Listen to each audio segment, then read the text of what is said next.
Welcome back. We are live. I'm going to be your host this evening, and right next to me I have Petra. She's going to be our interviewee. Hey.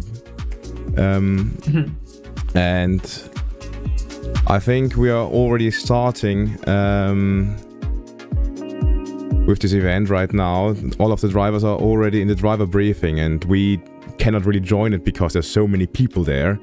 But I think the best thing would be if we would start our nice evening by an interview. We are going to have a lot of them over this whole event, or those 2 days you could say. And I think there is going to be some really interesting people we are going to interview.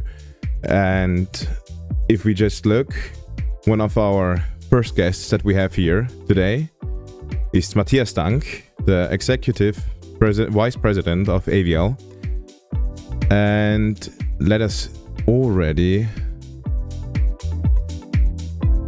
switch to the next scene, and let's see.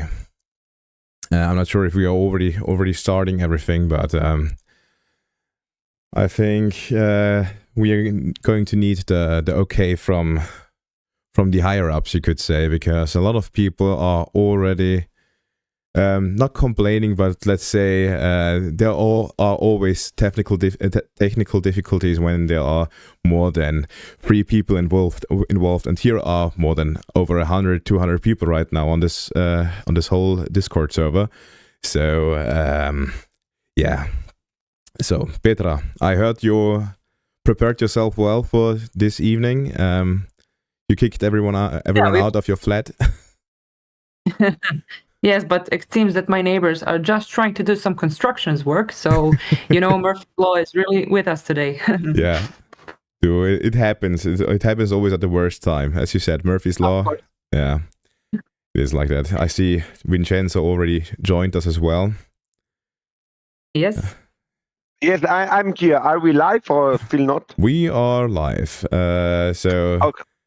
Calm yourself. We and he left. The best way. Yeah, you could say so. But yeah, let's see. I'm pretty sure there are I'm only seeing one number, and that's plus 99. So I'm not sure how many drivers are really in the drivers briefing right now, but I need a long time to scroll down. There are so many people this time around. Virtual FSAA is, yeah, you could say it's a real big event right now. It's crazy. Yeah. Yeah. So let's see in the chat. We have already some people saying let's go. Good luck to everyone. Yeah, always be. And drive fair as well, people. If you're crashing out, always join safely to the track again, as you know, because that's something in esports that's not really happening a lot of times in the lower classes, but we are all high-class drivers, aren't we? So we all need to abide by the rules. So VIP number 212. Yeah, we have there a lot of people. Can all of the viewers right now write from where they are watching right now? Because I'm interested in where the most people are right now.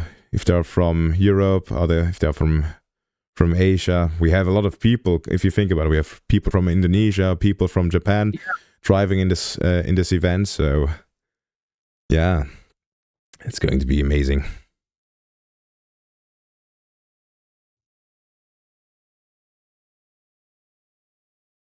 MD Formula, yeah.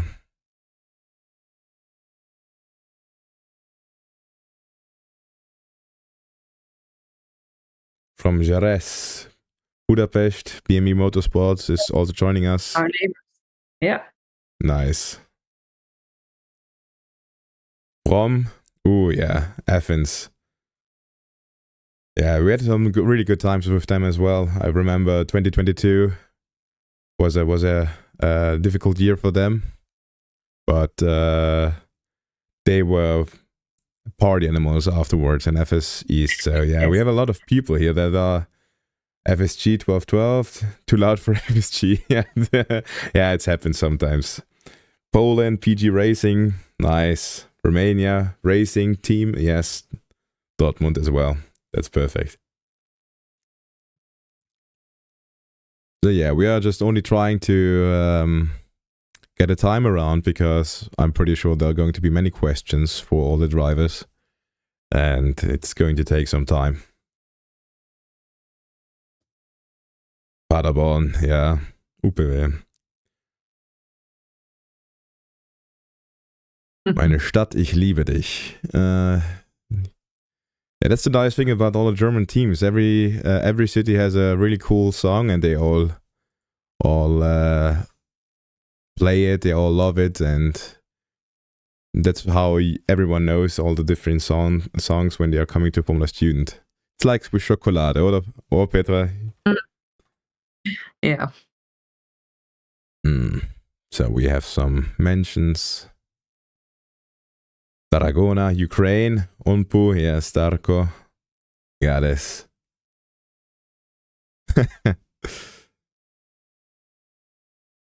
Yeah. So the Porsche launch is already ongoing as well.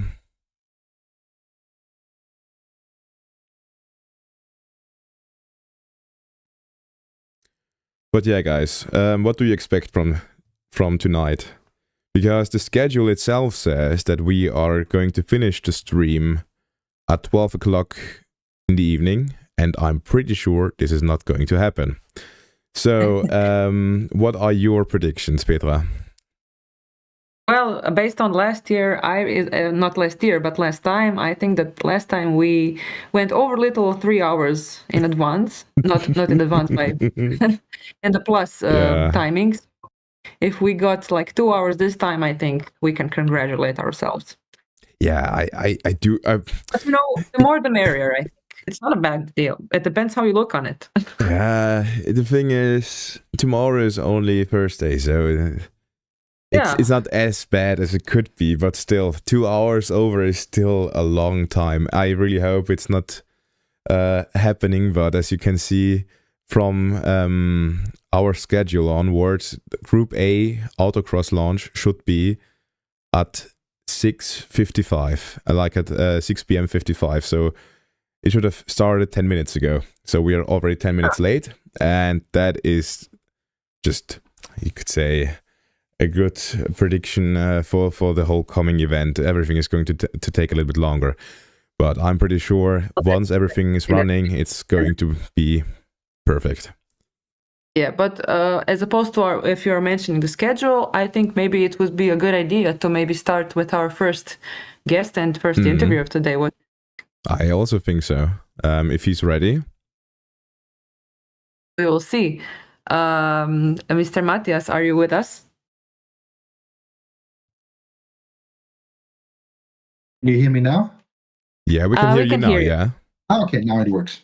So, good. So, finally my microphone is working. Oh, okay. That's perfect. Yeah. So everything is starting to work, which is good. That's the perfect. interview is going. Okay, Stefan, if I may take the mic. For sure. Thank you so much. So, as Stefan already mentioned, and so hello to everybody listening, and welcome to the first day of the virtual Formula Student Alpe Adria second edition, or as you may call it, the winter edition, since this is our second gathering this year. We had first one in the spring, and if you didn't join us on spring, now is your chance to correct that. So, and for those of you who just entered our stream either on YouTube or somewhere else, don't worry, you didn't miss much. The show is just about to start, or as Stefan already mentioned, that we are a bit late, but it happens in well-established events like this one.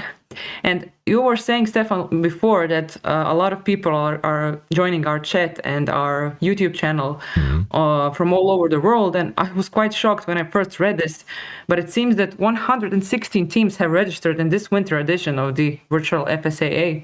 And you were also mentioned that we are currently waiting our first group to take action on autocross, but as you already know, This event is not just about the thrilling races on our virtual track Micevec that we are all going to see you next 2025.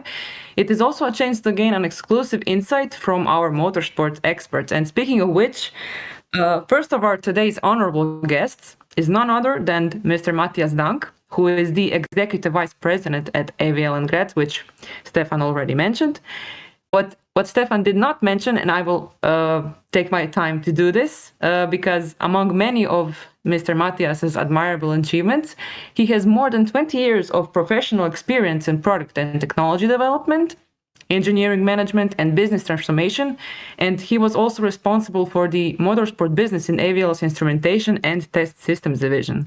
And also in 2020, he was appointed the Director of Motorsports at McLaren Applied. Well, Mr. Dank, first of all, thank you very much for taking your time and granting us a little chat with you. And first of all, how are you? How do you think this event will be? And how do you like it so far, apart from the being late? Thank you, Petra, for having me. Good evening, Stefan. Good evening, good morning, good afternoon to everybody who's joined us virtually online here. First of all, let me congratulate you to this event. Unfortunately, I did not join the spring event, but now at least I'm in the winter event, and I think we are a little hungry for some motorsports live action. I mean, past weekend Formula One got the final race, and I think we're all very excited and waiting for the Formula Student and Formula SAE season to start with the first races for the 2025 season. So really are looking forward to that. Yeah, that's very good. And as I heard, I also took a peek at tomorrow's races, and I saw that you also have an alumni team waiting for a virtual wheel-to-wheel action. And what are your expectations? Definitely. We have a lot of Formula Student alumni. Quite a lot. Well, all of them are brilliant people, engineers, scientists, managers, you name it. And some of them are quite fast in the car as well. And those who are the fastest, as this is a competition, we asked to join. So we try to let people play to their strengths. Let's put it that way. Yeah. No, that's fair enough.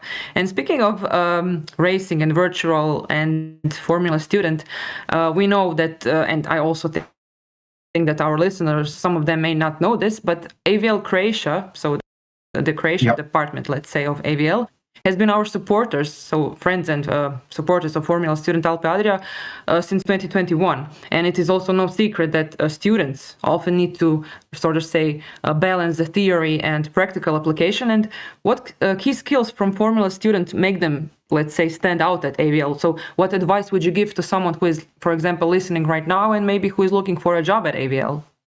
Well, be engaged, be enthusiastic, and try to be the best you can at what you like, what you love, and what you learned. And I mean, it's not only in Croatia. Our Formula Student engagement history goes back, I would say more than 20 years now, when we started with supporting the team from Graz University of Technology, as I said, more than 20 years back. So, it's close to home because AVL's headquarters is located in Graz in Austria. But in the meantime, we have that as wherever AVL is located, and Croatia is only one of the 42 countries where AVL is, we support local initiatives. So AVL Croatia supports the Croatian team and supports the Croatian event, and that also gives us some internal competition in whose teams are performing best. Let's put it that way. That sounds great. I already got back to your question. Yeah. Say, please, you can continue your interview, but the server is already running. Please just continue your interview, and you can also watch on a little bit onto the race as well. Oh yeah, it looks amazing. So yeah. I think, but coming back to Petra's question, what do we look in people?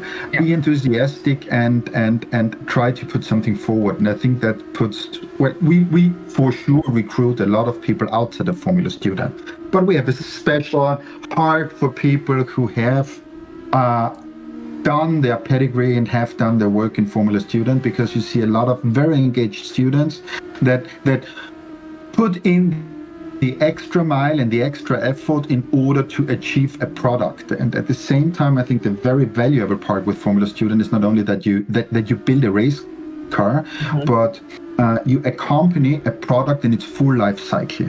Yeah. So people are there during the concept phases, trying to be what's next year's car going to make special, what are we going to carry over. Then they design it, they manufacture, they build, they race, they repair. So throughout everything, and the learning is just so big, because you suffer with the mistakes and the failures that you could have that you could not have made in an early phase. And that's such a valuable learning for anything that is product or service oriented in your business life afterwards. Yeah, I can completely agree. And speaking of the students and the engagement and the extra mile that the students are going for when engaging in such student projects and afterwards in their job, I noticed that I can say we because I also come from the racing team from Zagreb. We are often projected as being like a petrol heads, but I very often mention to my students at my faculty that it's not just about racing, it's not just about wheel-to-wheel race. Of course, this is the part that most people can not participate, but they can engage with the driver, and it's very, you can see Formula 1 on TV, but the whole process, you need economists, you need financial advisors, you need, as you mentioned, the designers, you need every sort of people who like the whole organization and what does it make to make a car. I mean,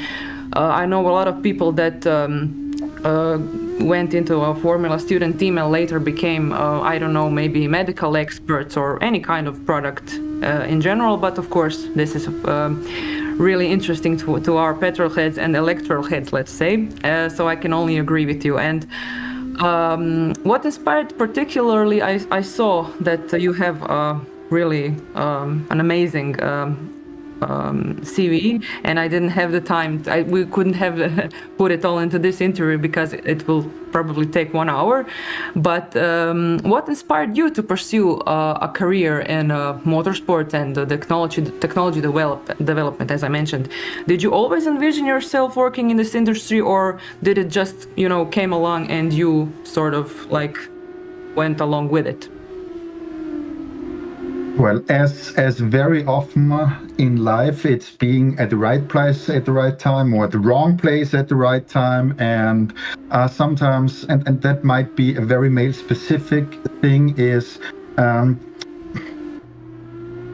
over-appreciating your own abilities. So you are encountered with a challenge and you just say, yeah, bite me, sure, I'm going to do that.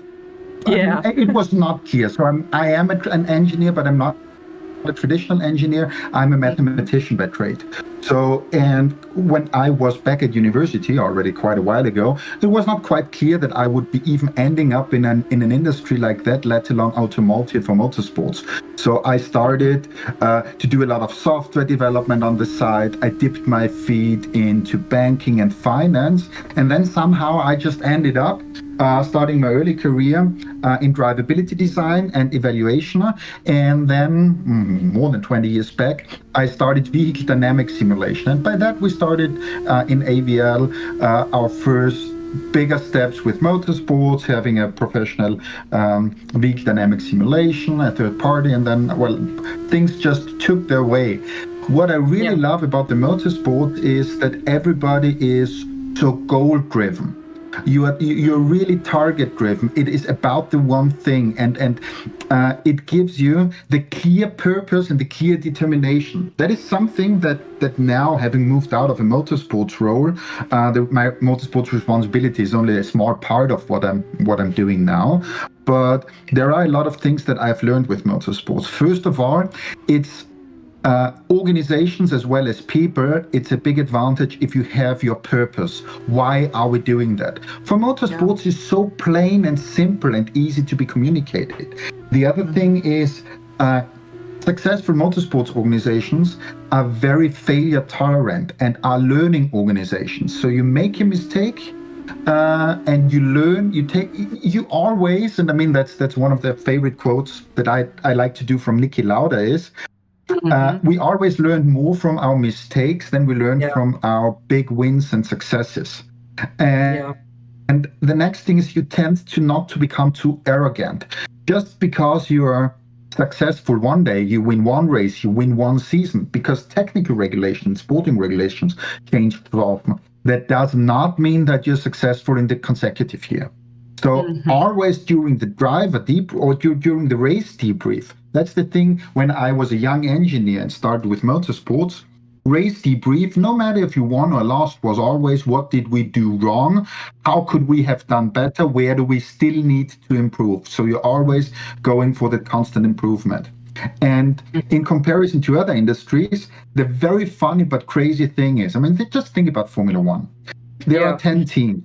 So you have 9 competitors. Everybody is having the completely identical product with the same specifications. You're having the identical business model. You're fighting for the same customers. That's sponsorship money, that's prize money, that's merchandise, that's viewers. And you meet every other weekend to just show the entire world who has the better product. Yeah. Yeah, when you think about it, it sounds crazy, but there's still room for improvement. The organization is multi-layered, and you need to be constant watch, let's so to say. Yeah, I know what you're doing, and I think that drives this community, both on track from and... a distance it sounds crazy, but on the other hand, it gives you this purpose and this clarity in what you're fighting for and what you're working for. Because next week, as of today, people prepared for that, and now they are competing. And after this night, we know who won and we know who lost, who did better, who was more lucky. You just have this clarity and this instant objective feedback. It is the lap time, it is the points, it is the starting, it is the grid position. Yeah. As we see, we already have. We are already. The race has started. Yes. Yeah. And we have Aurus. In the first position are Jose Luis Alba Ramirez, followed by Hugo Rivas, and then there are the guy from BME, the Glablos, Rocco Atlante, Niklas Cordes, and Stanislaw Slukinchek in the first 6 positions. That are the ones that are fighting for the final tomorrow. Sorry to interrupt. I just wanted to say the current status at the moment. It's actually perfect timing. We're not here to hear me yammering. I'm just a side show. It's really we're here for the race. No problem. Thank you very much for giving us an update. It's great, guys. As I said, actually, I didn't expect Nikla to be that Jose Luis Alba Ramirez to be that fast. Yeah, it's crazy. Like he's already, if you think about it, 1.5 seconds in front of the second place of Rivas. It's Uni Sevilla, so Aurus Uni Sevilla, and in the second position is Rivas 373, representing the Mad Formula Student team, that are the guy that developed the car, so he has a lot of experience with this car. We are seeing also some battles in the back, wheel-to-wheel battles.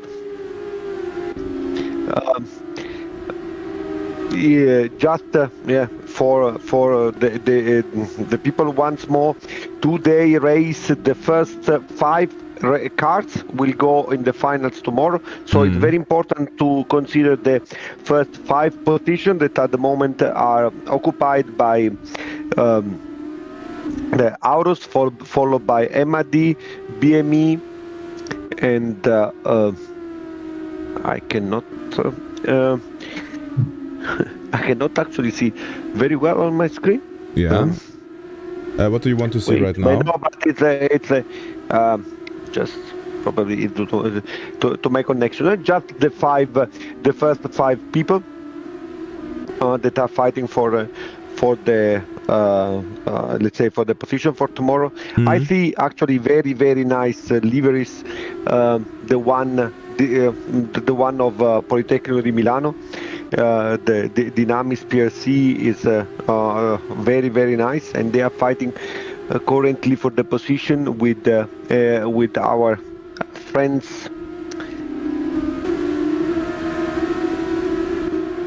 Okay, so you all, as already said, Vincenzo, we are back on our schedule, and I think it was just time for me to say to Mr. Matthias, thank you very much for your time, and I hope that we will meet you at our main event that is taking part next year at the end of August. And I'm of looking course, forward. At least I'm gonna join you for a day. sorry. At least for one I'm day, yes. absolutely going to join you during your main event. Looking forward That's to great. it. Yes, I'm it will looking be. forward. Great, thank you very much, Mr. Dank, and thank you You're for. very welcome to stay and to watch our stream. And Stefan, I'll give back the mic to you. And we have our next guest scheduled for the 9 o'clock today. And I will not say at this moment who is it, but it is also. It should be, as far as I remember, our friends from Japan, because this is the specialty this day that we have so many people from all over the world. So Yeah. It should be the team of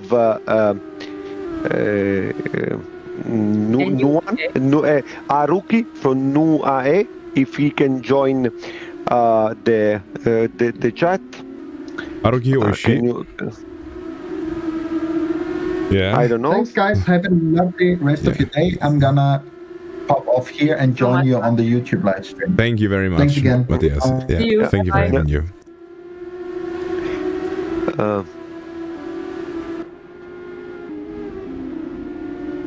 So, yeah, my CPU is a little bit struggling. A lot, it looks like. I already have I already changed my settings today to one of, not of the lowest, but I've tried to really get them down there, but it looks like it's still too much for my little old computer, it looks like. But now looking at the position, I'm actually impressed by the pace of the first cars, because we have in leading is still leading car 15, Alpa from Arus, Andalusia, followed by Arus, then BME, then car 33, the team Vob Racing. Yeah. Team 33. Yeah. Yeah, it's a Vob Racing on my screen, followed by Aristotle Racing Team. This was the combustion team that this summer give us lots of emotions fighting against Modena in the real event. Then we have car 14, that PWR Racing Team with Stanislav Maruchevich. Sorry for the bad pronunciation. There is a fight at the moment. You see a great fight for the pole position between car number 12 and 33. So the Aristotle and the team Vob Racing. But it's also pretty interesting if you're looking at the front, because right now it seems Luis Alba could not keep this big lead, and Rivas is already catching up, and I think it's not going to take long, and he will make a move. But yeah. And also the Italian, the 90, the PRC Racing is also fighting very close from the car 14 PW Racing Team in front of him.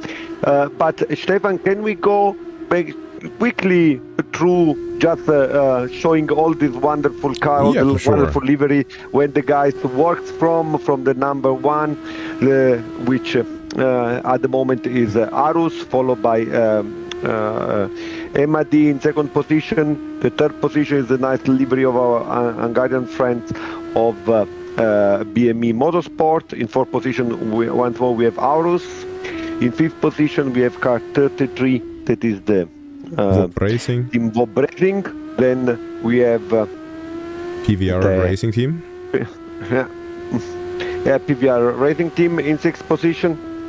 And shortly behind there is Rocco Atlante driving sideways the Dynamis PRC car, fighting for this position, very close to the car in front of him.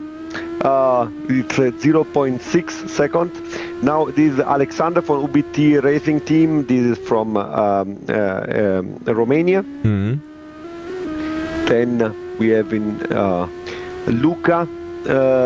Lucas from RUB Motorsport 314. What is written here? There's some good memes on there as well. Yeah. From Uvigo in 10th position. Guys, 10th position. These guys are so fast that they are running. Just to give you an idea, Gabriel Costa Peña is driving 1:07.9, which is actually a very good time. Mm-hmm. But right behind him we have Dries Rosen from MAD. No, it's not them from MAD. It's just a standard from livery. Belgium. In just that they did not post the livery. That's why it's shown as MEB, but he's the Belgian guy. Yeah. Then it's in 12th position, 69 FS Tool Racing from Liberec. Yeah. And who do we have in 13th position? Ripke 678 is Henning, 8 1000 Strom. Yeah. Inish in Hamburg also really famous. Yeah, 1000 Strom. Yeah. I think it's a meme in all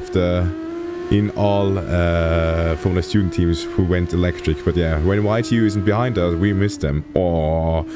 The sad thing is that YTU is a little bit too strong for this competition, so I'm not sure if this is going to be true, but let's see how they will perform this evening. But there is a hard competition between the two Turkish team. Yeah, it's and always like this. Behind him with 399 is the HSA Karlsruhe. They had the best combustion, so hybrid car ever seen, and maybe after the but he's catching up, and he's going to get him. Ooh, it's difficult. Maybe some experience with hybrid car and making the move. Yeah, it's going to be difficult, I think. Yeah, the 3 is our Chinese friend, Lin Qian. Yeah, it's a nice livery. It's also the MAD, what I think. Sadly. Yeah, that's why it's nice. That's why it's nice, exactly. It's the livery of Diego. Car 64 the Black Forest. Yeah. From the Black Forest. Yeah, this is a small team in the Black Forest. Please follow them in Instagram. They are very good. I like them. But there's also something wrong with the thing, because there's written MAD Formula Team. I think they need to change that again in little files afterwards. But it should be Black Forest Formula, yeah. Yeah. And we have Valentino. We called it Valentino De Santis from Unibo Motorsport, the hybrid team with gas behind the rear wing. Then 22 FSSB from Spalato, from Split. They were present but basically every FSAA event. Then we have 19 is car 22. This is Split representing Croatia. Let's go back to the list. Kuman, which Flash Mobility Concepts. Interesting. Yeah. I never heard from that, but let's look at the livery and see nice livery, right? If it's it's pretty good. Yeah. With some meme, but then we have Alexandros Jet. Yeah. Ooh, and here is going. They are fighting hard. This is, I'm not sure. Oh no! Oh, come on, guys. This is not fair. The blue 3 line. I like the Italian flag, but also the Romanian flag from Blue 3 Lines is the team that we all love. They are part of the history of FSAA with their 3rd position that they made some years ago. But by the first way place, there's going some like He's trying. Oh, but no. He's already in the pits. Did he get some damage or what happened? We missed it, I have to say. Maybe we can ask at the end of the race. We need to ask afterwards. Like, let's get someone on some of our staff. Let's write him a message because I really want to know what happened with him. Yeah. And can you show me the car 360? They are the friend, our Moldavia friend from Chisinau. They don't have the livery. Yeah. What? 360? 360. Yeah. They are with the standard racing with the standard livery probably. We are very happy to have Chisinau present in our competition. And then the last one, Sepp and Morita 43 line, is the guy from Uni Nihon, our Chinese friends. Akihiro Morita. Yeah. Morita Akihiro. The most far away, probably they have some problem also with the ping, with the most ping. likely, yeah. It's difficult to drive, but really appreciate the fact that they come, and I appreciate, of course, when I see the Italian flag. But now we can go back to the first position. They are still fighting between Rivas of MID fighting against 82. It's very close at less than 1 second. So in the arrest zone is the driver of BME. BME won. Yeah. I'm not sure if he's going to catch up because this is the last lap, and I think it's almost impossible because he's back 1.3 seconds. So it's going to be really, really difficult, unless Rivas makes an error, but I don't think so. And 33 once more is a Bob Racing. Actually, I had Niklas Cortes not on my list of the favorites, but he's there. Yeah. And the Italian is the first Italian team that is in fifth position. Yeah, goes across the finishing line, and we have a winner. It is Hugo Rivas.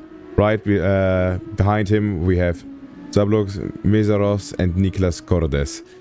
Yeah, I think it was already a pretty good race for Group A, I have to say. As we know from last year, Group A normally sometimes had one of the most chaotic races, but we only had some crashes in here. And it could happen that there are going to be some protests, but I'm not sure about that. But let's hope not, because that's going to mean there's going to be more work for our poor staffs and stewards.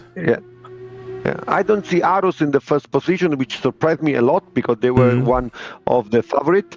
But I'm happy to see in fifth position. Please show the Italian guys. Oh, there's one driver making some donuts to celebrate. It's Adrian Oman. I hope he enjoyed. And Luis Alba Ramirez. He in the end he got 10th, and I'm not sure what happened, but let's hope that we are getting some feedback afterwards from our stewards, so we know what happened. But congratulations to Rivas. España 1-2. Someone wrote. Yep. Yeah. Congratulations to the home team, if you want to, because they have is MID. I think that Diego will be very happy. Maybe we can get the guy Rivas quickly, please, in the paddock chat. Keep Rivas into the chat so that we can interview him. Paddock chat, yes. But yeah. That was the race.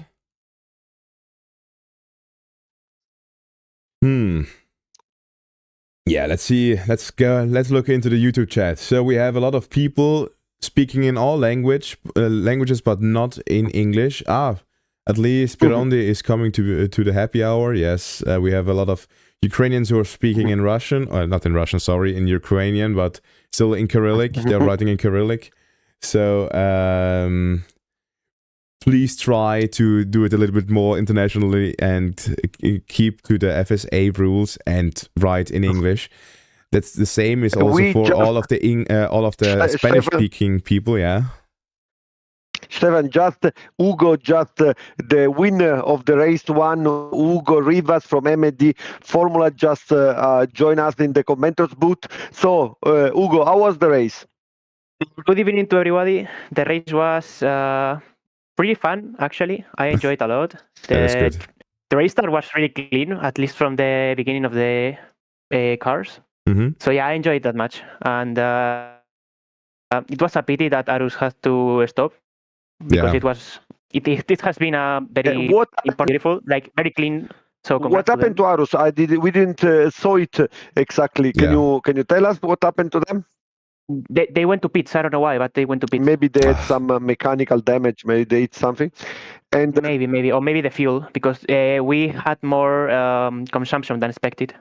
So also important to strategy. This is important information for the people coming after you.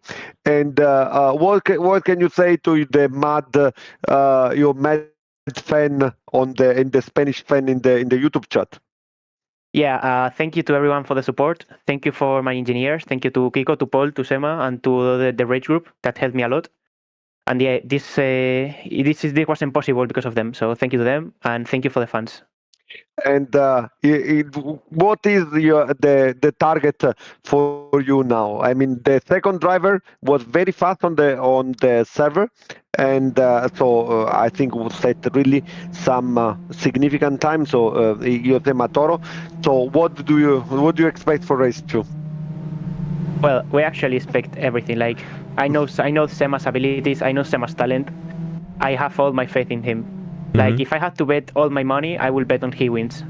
Okay. But no pressure on him. Not bad. Not bad. Today is semifinals. The big deal is tomorrow. Yeah, absolutely. It's correct. It's important. You get a very important point. Thank you for it. It is the important things today. Of course, a driver wants to win, and congratulate Ugo to make the win. But as you said, the important things. So was to make in the top 6 or top 5 so that you qualified for a spot in the final for tomorrow. So congratulations to you, and it is fun to be Matt. It's fun and thanks Matt for all the support that they give to us and for this great victory. Congratulations, Ugo. Yeah, thank you so much, and thank you so much for this event. It's a really great event. I enjoyed it a lot. Thank you very much. Bye. Bye. Bye. See you guys. See you. We ain't you so our Japanese friends please.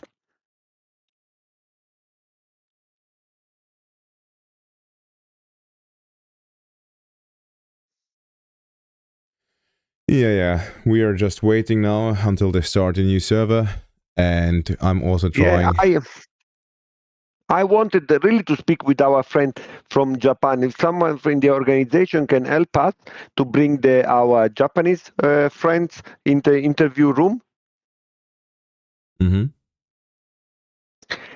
Because as we said, this is it's an event. I think it's the first event that is all over spread all over the 6 continents, and we really would like to hear this. Of course, not possible in a real event, in a physical event, and so we really would like to learn about people that come so from so far away. We had prepared the interview for them. I really hope that the people can join.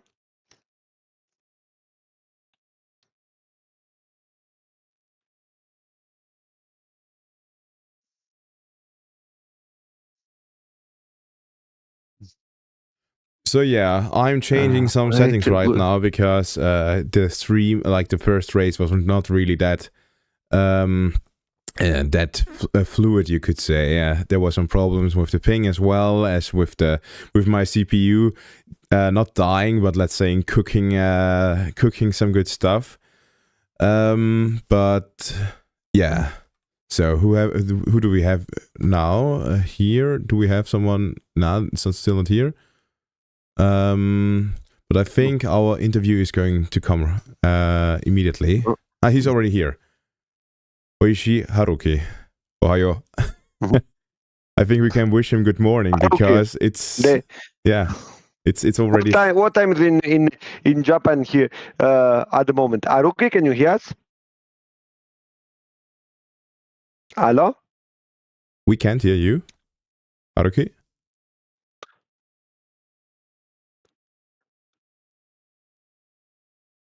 Haruki Oishi. Oishi, yeah. Yeah, sometimes, as you know, our stream in general is always plagued in our server and our event by technical difficulties, but that is just how we like it. That is the Formula Student spirit. Struggle, struggle, struggle, and in the end we will still make it work. So I think right now Haruki is going to do his best to make his microphone work. But in the meantime, Vincenzo, what do you expect from this evening? Because we didn't talk about before, because we still had the interview with Matthias. Yeah, this is a nice point. You know that we have, there have been in the last 2 weeks, lots of people racing or practicing on the server. I've seen extremely good performance from MD, of course, but also from BME, from Paul SL, from PGR, that made extremely good time. Arus, that unfortunately we saw we had some problem in race 1, and these are the teams that I expect to perform. But also UPB Paderborn, it's a team where I can that I think can perform very well. So there are really lots of teams, but I will be curious to see this team able to perform. You know, as said before, the objective today is to make top 5, is not to win. So I'm expecting close battle, not really going 100% for the first position, because it does not make that important role, but really fighting hard to get in the top 5. This is my expectations. So I still try to speak with Haruki, because he is here, but I unfortunately really trying to get him to the speak, but I'm not able to do so.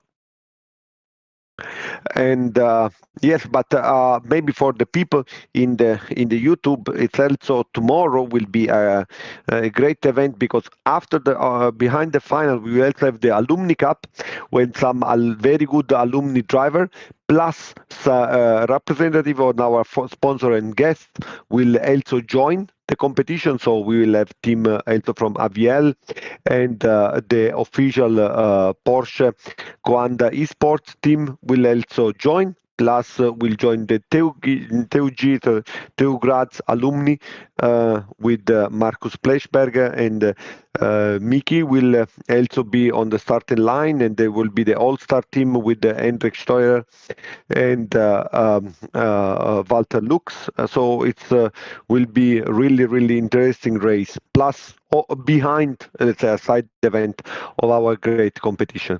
Still, Haruki, if you can at any time, if you are able to speak, try to do so that we can hear your voice and hear something from Japan. Don't be scared to interrupt me. If this is the case. Stefan, can you try to get the results of race 1? If maybe we can I would distribute it. You could write into the organizer discussions and then just ask them for it. I think that's easier. I'm still trying to change some settings here and there, and I'm pretty sure that we are going to make this work. Can you hear? We can hear you now. Yes. Finally, Haruki, finally able to see you. Did you enjoy the race? Haruki? Hi. Hey. Can you hear my voice? Yeah, we can hear you. I can hear your voice. Can you hear us? Okay. Yes, clearly. Okay. So, I have 10 quick questions for you. So, first of all, which team are you from? My team is from Japan. And from which city? Sorry, one more time. Which city are you from, or which city do you? My city is Tokyo, Tokyo. Kanda. Mm-hmm. Uh-huh. And the university is in Tokyo? Yeah. Okay, and what we shouldn't miss when we visit Tokyo? So if you have some secret tip or one thing that we have to see in Tokyo. I think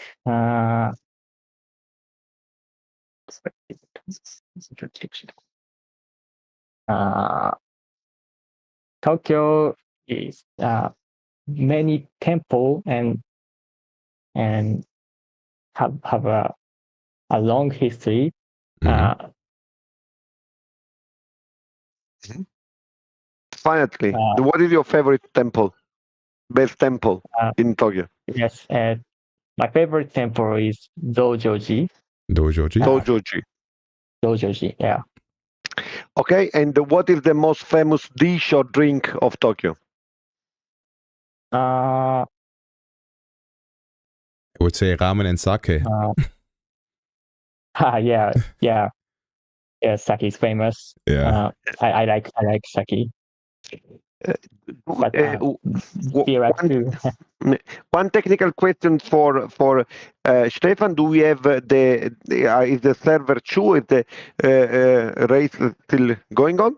The race is going on, and I will start right now with the race. Okay, but tell me, Haruki, what is the greatest achievement of your team so far? My team achievement is this of your team competition. In this year competition, my team achieved 4th grade in autocross. At FS Japan, right? Yeah. That is a very, very good, very good results. How many teams are in FSAA Japan? FS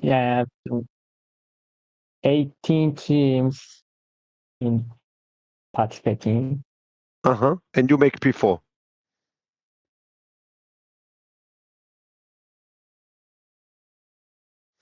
Very good.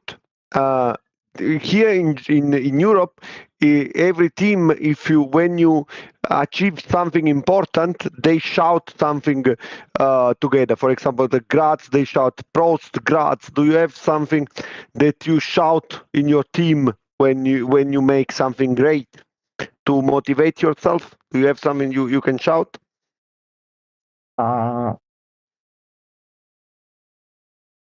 My team's goal is defeated Osaka University. Osaka Daigaku, yeah. Osaka University and Kyoto University. My team is middle class. Middle class. Yeah. Okay. Yeah. Sorry. Yeah. Okay. So yeah, okay, thank you for the interview. Thank you very much. Sorry, go on. The race is starting in 10 seconds. That's why we are just going to go right now into the race itself. As we can see here, let's see who is going to make the most space in the beginning. And we saw also some early starters. Ooh, it looks pretty nice. Yeah. And we have Jan Kurbs in the beginning. Hey. And he's already getting attacked by Simon Stenser, and yeah, I think this is going to be a great race. Oh, this is really, really close contact. Yeah, let's see what we can expect from this race. Vincenzo, what do you think? Do you have some drivers here that you're... Thibaut just joined in the chat, and there is already lots of fight between Politecnico di Torino and Jan Kurbs representing UPB Paderborn. Wow, they are touching a lot, and Paul SL. These three teams are competing for the overall victory, and they are fighting wheel to wheel. Just drive it. Yeah, It's Jan going Kurbs through. Yeah, it's a very close battle. Tibor, what is your favorite? What is your favorite one? What do you say? Who will win this race? I have no idea. I just see amazing racing, and I just hope they keep it clean. But we know how it is in virtual Alpe Adria and clean racing. Well, but I do have to say, it's not as bad as I would have imagined it for the Group A drivers, because if you look at it, there were not that many incidents before, and they are racing really cleanly. So I'm really hyped for this race as well. We have some really big names, you could say. There are eight teams that are big names. Jan Kurbs from Paderborn is one of the best drivers. Gabriele Rocatani and Simon Stenzel from BME is one of the drivers, let's say, for the best team, and Marco Cretella, Jan Reinprecht, and Francisco Sanchez Angel and Leo Berner, followed by Luis Wagner from KT. They are some of the best drivers seen on the server. Look how beautiful is the KT, the car racing livery. But really looks cool. Yeah, and Rocatani is just driving away as well, so it's going to be really difficult because Jan Kurbs already lost 2 places, if you think about it. 2 seconds as well. But there are a lot of crashes in the midfields, as we can see here. Gabriele made 1:06.1 last lap, which is huge. 1:06.1 in the race. I mean, this is something crazy. That you can make. Yeah. That is really crazy, yeah.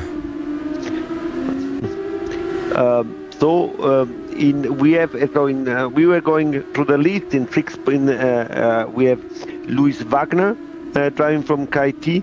Then there is Shiekui, Niklas Friedl, Vincente Fernandez, Kasper Pietratz, and in 13th position. I think he's attacking already. Like, if you look at it, Leon Werner and Luis Wagner, I think this could be getting pretty interesting in 2-3 in the next 2-3 corners. Yeah, he's really close to him. I think he's catching, yeah. Maybe we'll see an undercut in the Porsche corner. Yeah. We'll see. We this year we introduced this hybrid system for the people following. The hybrid system is made this way that you cannot boost every lap, so the battery is too small, and this gives different strategy, different opportunity for the overtake to attack or defend in order to improve the racing overtaking. And here you see 3 cars fighting for position. Wow. We have a lot of fans for Vicente in the chat. They're even making themselves. They're trying to make. I think that it's Vicente Fernandez. Yeah, exactly. Vicente Fernandez. Exactly. Yeah. Currently in 11th positions. Vicente Fernandez. Yeah, the people this is bad. Oh no! Okay, yeah, this is how we know it. It's fine. This is how we know it. It's fine. This time we had 50% damage, so 50% damage, but still, I mean that box auto there would have given more than surely some EV damage to some of the car involved. Yeah. Do you think about it? This was called no scope 360. Yeah.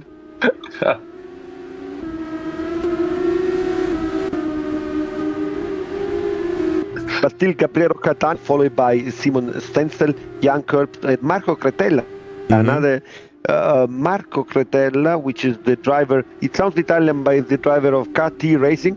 They were some years ago. They got the P3 at the real competitions, and followed in fifth competition by Jan Reinprecht That seemed like a drift, but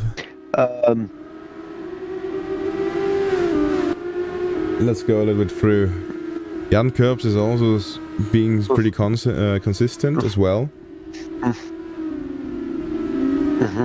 Yeah, but he is a smart driver, an experienced driver. He knows that he don't have to risk, and he is making with the 164 very solid pace, which should be enough for the victory. What's happened now? I have some problem on my screen. I cannot see very accurate, but it's my problem. Probably is not. I also have the same problem with Shenso. Yeah, but the stream on YouTube is perfect. It's only here on Discord, yes. Okay, that is good to hear. It is Stefan's fault. Yeah, always. Stefan's fault. But always Stefan's fault. Yeah. So no, it's perfect. It's perfect on YouTube. It's working really nicely. That is good to hear. And so, Stefan, let's go. Just go through the positions, position from all deliveries from position 1 to position 28, to position 24. Yeah. So just please tell the name, so it's easy for you to read. Roccatani, then. Yeah, we have Roccatani here.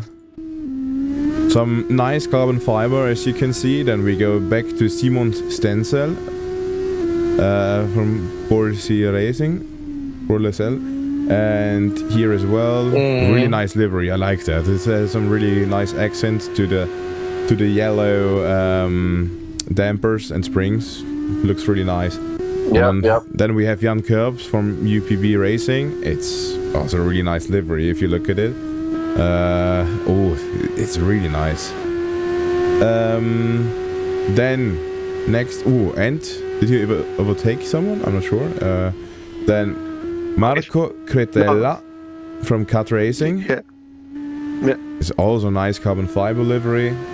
It's Formula Student, everything is carbon fiber. They were always going around with a big cat, I remember. Yeah, they have a cat on the Jan back. Reinbrecht from Union Racing Graz, so a neighbor from our team, right here in Graz as well. Servus, yes, exactly. Yeah, let's look at it, because I'm pretty sure normally this is it's a little bit different. Like it's close to their it is still livery like from their car. Then we go to Leon Börner. It's a nice purple as well. Yeah, the guy from Zwickau. From Zwickau, yes. It's a great university, winning lots of events. I'm really impressed with them, and they put lots of emotion. They have 2 teams registered at this event. Then we also have Formula Gades. Yeah, lots of supporter here. And then Porsche, you can see it on your car racing. Also looking really, really nice. I like the black and yellow accents look really nice. Yeah. Even the yellow gloves that he has is really, really fitting perfectly to the whole setup. Exactly. This is a lot of how do you call it? What is this carbon fiber called? And it's 90. I'm not sure. I was never an aero guy, so I don't remember all the names of the different carbon fibers that we have. But this won't be of the simplest one. It's all carbon fiber. Yeah, it's carbon fiber, exactly. We don't need to know which kind of carbon fiber it is. So then we have Kasper Pietracz or Prietas. I don't know how. Sorry. Probably. Sorry from pronouncing it bad. It's from Pierre. It said Racing Rzeszów. No one will get this name correctly. I've been there. No one at the airport was able to pronounce it. It's called Rzeszów, the city. But it's a nice hexagonal pattern on there. I do like it. Would be really interesting to see it on a real life livery on the car. They will come this summer in Alpe Adria. We can see there. Yeah. Then we have Mart competition from Uni Malaga. Yeah, Malaga, and also looks pretty nice. Then we have Victor Simoes and it is from Portugal. The friend from Portugal. Yeah. From the Duke Coimbra. Yeah, it's also pretty nice, yeah. And then we have Florian Wiesinger from Kure Mannheim. Ooh, it looks nice. Kure Mannheim is another team that come with lots of lots of cars at the event. Yep. Then we have Unimaribor GPI from Matic. The thing is, if I don't know, and he got boned from behind. This is bad. This is bad. But it happens. But at least he he gave the position back. The how could you call him? The bad man, right? Not the bad driver, but the T-boner from Fast Forest, Niklas Friedl. Also with a pretty nice livery. This is a nice basic. I like the carbon fiber. I like that pretty much as well. I really need to say that the guys that will be doing the design review of the liveries will have a really hard job, because everybody really stepped up this year in livery design, and I need to congratulate everybody regarding great! Great overtaking of the situation. Yeah, perfect. Antoine Valdare. It's also a pretty nice livery. Then we have Gandolfi von Uni BR, and we see him here as well. Di Parma. And it's also pretty cool livery. I like the blue. Really interesting. Yeah, I like it as well. Yeah, it's really cool. Yeah. Then Niklas Friedl. I think we already had him. He just spun out. So I think I that we saw him. Yeah, exactly. Yeah. Then this is Rudolf. Yeah, from Romania. Teuiasi. Yeah. Then we have a basic livery. That is our friend from Kazakhstan, yeah? Yeah, that's why, yeah. Cool.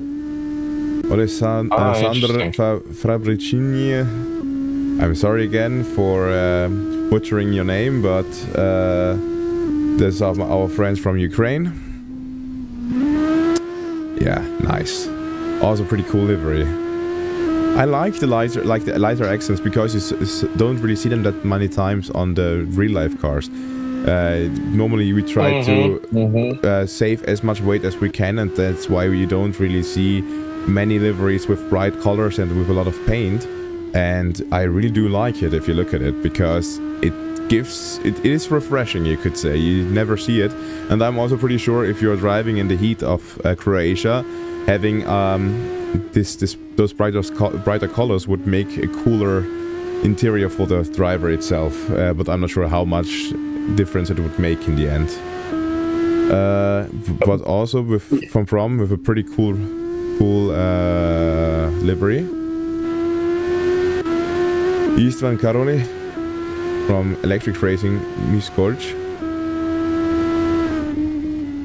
Yeah, pretty cool livery as well. Yeah, that's also the thing. They have with carbon fiber, with dyed carbon fiber, and that's also something. Normally, we always talked a lot of times if we don't want to use dyed carbon fiber, but the problem is they are not really that good for all of the properties. But I think we are. If you're going to first, Jan Kurbs is second, Stenzel is first, and I think this is going to be the last lap as well.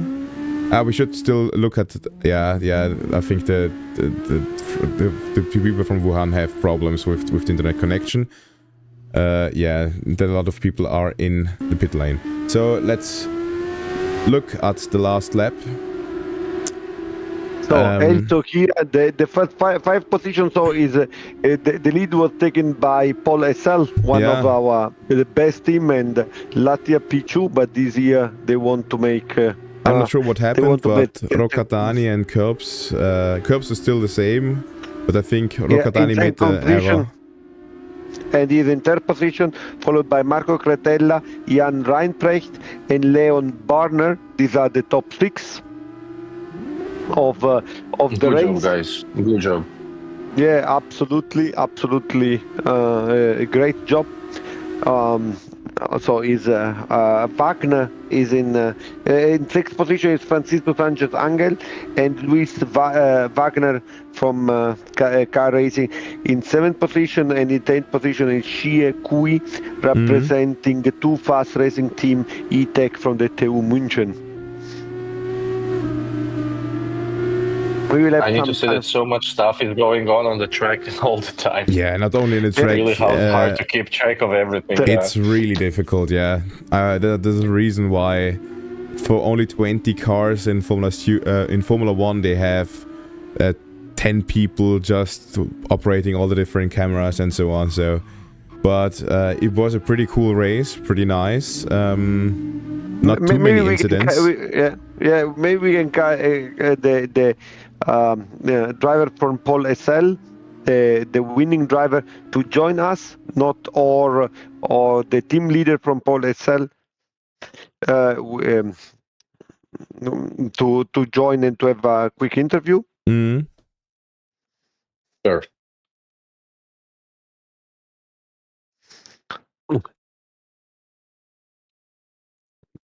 But yeah, that was the race. I think our Instagram broke in the meantime. we can't repost anything. It's over. I think that's a good sign, isn't it? That normally means that you... Yeah, hopefully. Yeah, it's very good to have this attention that so many people all over the world. Tibor, do you what is the FS virtual Formula Student Alpe Adria for you? I mean, you were the people dreaming about Alpe Adria. Actually, at the beginning, you were the organizer of the first event in 2017 in Rijeka, and now you are here together with 120 teams from all over the world. So, speak us about your journey so far. Yeah, no, it's amazing. We never thought it will grow to this level in any case, but you know, sometimes things that you dream don't happen, and things that you dream happen. But the hope is that this virtual Alpe Adria incentive is something that I take really close to my heart. Firstly, because I think everybody loves to race. Not everybody has the opportunity to go on the real racetrack, so this is a really good opportunity to really showcase the very best of the very best. Yeah, we have a lot of requests. I see we have somebody here. Yeah. In the meanwhile, the Polish James Hunt, the team leader of Pol SL Racing, the winner of this race, joined to the us in the commentator booth. So I don't. Do you have something to add, or what was the impression after the race? I mean, the first impression is that it was very aggressive from all the drivers. From our racing, I think there was a lot of Roccatani. Yeah, Roccatani in the first two laps, yes, with Roccatani and the third driver, where it was really a fight with Jan Kerp. You mean probably? Yeah, and what I'm seeing is all the drivers must be very nervous because they were struggling sometimes to keep it on the track. So from my perspective, as a bit more experienced driver, they were all around the place at the start. So maybe they need to chill a bit, including Shimon, of course. Yeah, but you know when the driver get the visor down and the adrenaline goes up, it's normal. You have much more experience on that, but I mean at the end you should be satisfied for the results of Pol SL, right? Yep. I think that what is the target for the event? For today's event, of course, is to qualify because there is no points for the main event. So I think we achieved the goal. And let's see in the second race, it could be interesting also. Great. Also to you, I wish you really the best. Polecel is one of the favorites. After the performance last year and what you did on the server. So we wish you the best, and we hope that to have clean races, fast races, tight battles, and lots of fun. Yeah, thank you. Bye. Bye bye. So yeah. Hopefully see you later. Yes, you are right. Bye. Yeah, bye. Bye. So yeah, qualifying already started again. So somebody else waiting. Yeah, we have someone else. We have another guest joining us in the commentator booth. Vishnu from Bengavan. Can you hear us? Can you speak? Yes, I can hear you guys. Okay. Yeah, we can hear you. I can hear you. So, which team are you from? So I'm from Bengawan Formula Student Team from 11 Maret University in Indonesia. Indonesia. Oh, hello. Far away. Perfect. From the other side of the globe. So tell me, when we come to Indonesia, to your city, what we have to visit? So in our city, Surakarta, back in that day, there's a kingdom of Java that's still active until now. And what you shouldn't miss if you come to our city is that kingdom. You could visit that kingdom and much traditional market in here. Okay, great. And what is the most famous dish or drink from your city? So in our city, there's a famous dish that is salad Solo. Basically, it's just a salad, but it has some special flavor from Solo city. For the famous drink is the Telasi. It's a refreshing concoction. What is that? Yeah. So the famous drink is Dawat Telasi. That's a refreshing concoction made from sweetened coconut milk, jelly, and basil seeds. Great. Can you tell me what is the biggest achievement of your Formula Student team so far? Okay, firstly in Formula Student Japan, we got the JAMA Chairman Award. That the award is given to the team that didn't get any penalty in that competition. And we get the second place in business plan presentation and second place in cost report manufacture in Formula Student Italy this year. Great. And what is your target for Virtual Formula Student Alpe Adria 2 for today's competition? So basically, our team is just looking for experiments because we just know this competition this year. Yeah, okay. It's something nice, for us to listen you from the other side of the globe. So already being here, I think it's a great achievement. Now, the last question: when in your team, when you achieve something great, something that you are proud of, what do you shout? What do you say when you win? You win? We shout Bengawan Juara is Bengawan champion, but in Indonesian language. So Bengawan Juara. Bengawan Juara. So great to you. Thank for interview and enjoy the night with us. Bye. Bye. Enjoy. Bye. Enjoy. I heard that there is a Vicente Fernandez. Does someone in the chat want to speak or to ask to interview Vicente Fernandez? Yeah, it seems like a lot of people are asking for it, so we just need to get him into the interview booth. So let's hope that someone with admin rights can put him into our channel and interview him, because I'm not sure what it's all about, but there are some big fans of him in the chat as at least, yeah. Yeah, I'm trying also to find him, but I don't see him anywhere in the voice chat. So if he's listening. Or try to get him in the paddock chat. Yeah.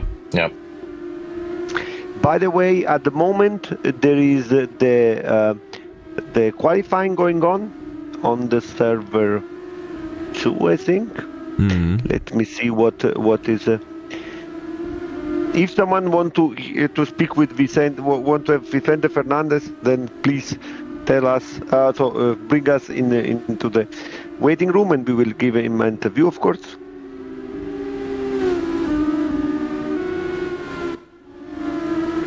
So yeah, it looked pretty good for Austrian Castle before, but Theo Mavanda is really getting in there as well. So he's making time and getting better and better with each round. So there's still and in the second position. Yeah.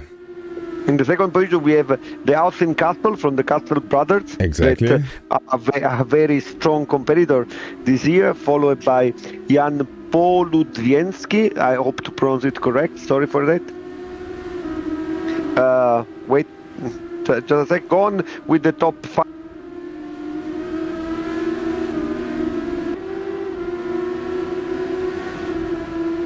I cannot hear you right now, Vincenzo. You are muted. Okay, Vincenzo, you muted yourself. Yeah.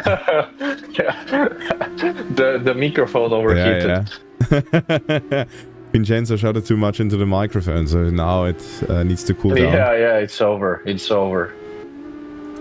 Yeah. I'm having a little bit of trouble. Looking to the live stream that you're hosting. It's quite pixelated, but it's fine. It gives me reassurance that YouTube is doing pretty fine. Otherwise, I could see if I could improve it otherwise, but no, don't worry. Don't worry. If it ain't broken, don't fix it. Yeah, that's also true. Right? That is also true. Even though I fixed Grass's FX and I deactivated that, I still have a CPU occupancy of over 99%. So I think for the next competition we are going to need to get Intel or AMD as our sponsor, so at least I can finally get a good broadcasting computer so it can run Assetto Corsa and... We'll make it happen. We'll make it happen. Intel is going to be our next big sponsor, I see it. Or AMD or Nvidia. Also, Fanatec would be really good for the sim racing stuff and all of that. Oh yeah, that's true as well, yeah. Yeah. Yeah, that's true. Disclaimer, we are not being sponsored by any of those companies. Yeah, the thing, yeah, sadly, but we have Etu Snellman here in the as drivers here on place 16. He is from Tampere Formula Student, and they have SimuCube as a sponsor because it's a Finnish company. So we could ask them and see if SimuCube is interested in doing something with our with our event here. Could be pretty interesting. I see that. I see that Vincenzo is in the waiting room. Maybe we can add him to the. Yeah. Let's I have no idea why. Let's get here. Vicente, can you hear us? Fernandez, you need to unmute yourself. We cannot hear you. There he is. Hi guys. Hello, Vicente. It looks like you have many fans all over the chat. Why do you think it is? I have a lot of fun because I'm a very good racing driver, you know. Okay, which team are you from? From Malaga. We are from Malaga. Yeah, from Malaga, which is a city in the very south of Spain, right? Yes, it is. And you drove in the first race. In the which group did you race? Group 2. Group 2. And which was your position? At the end, P10. P10. Okay, but which is still good because your second driver, I heard, it is very good. So you can still possible to get for the final tomorrow. Yes, our first driver is the best driver in the world, so we are going to win. Okay, this is a very good achievement. But do you want to say something to Spanish to your?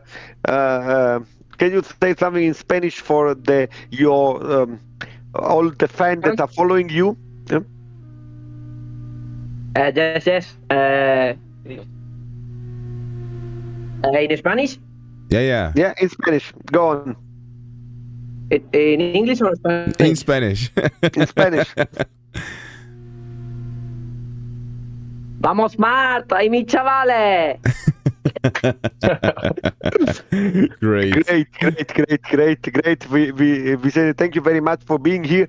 Other way, we see that for the second qualifying there was the Castle, one of the Austin Castle from Dart is in first, get the first position, followed by Mawanda and Menendez. Mawanda, so car 60. Wait, I have to update from Southampton. What do you think? What is your favorite, Francisco, from this race? Sorry, guys. In the second race, we have in the first three positions, we have Austin Castle, Teo Mawanda, and Alvaro Mendez Lopez. What is your favorite one?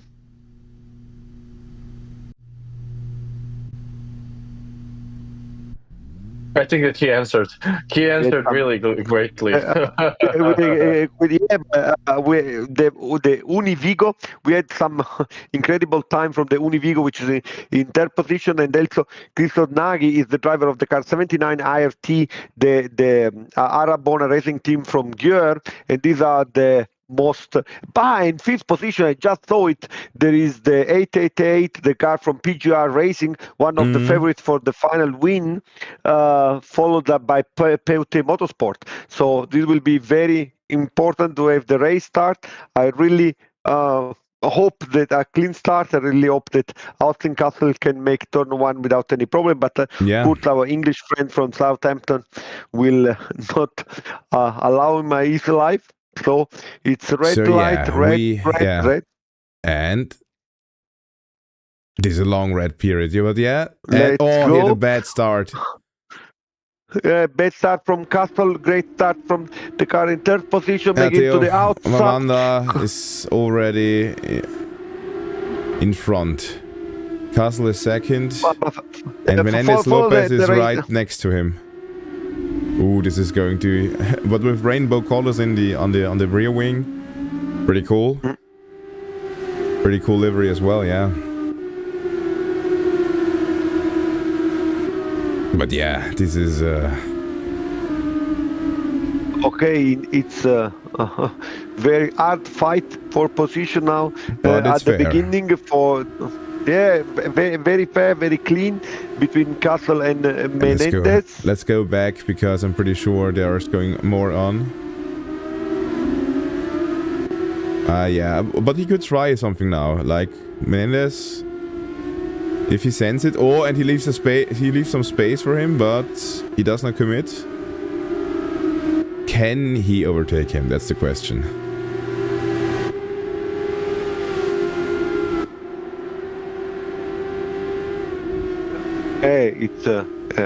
It's difficult. The first four cars are one after the other.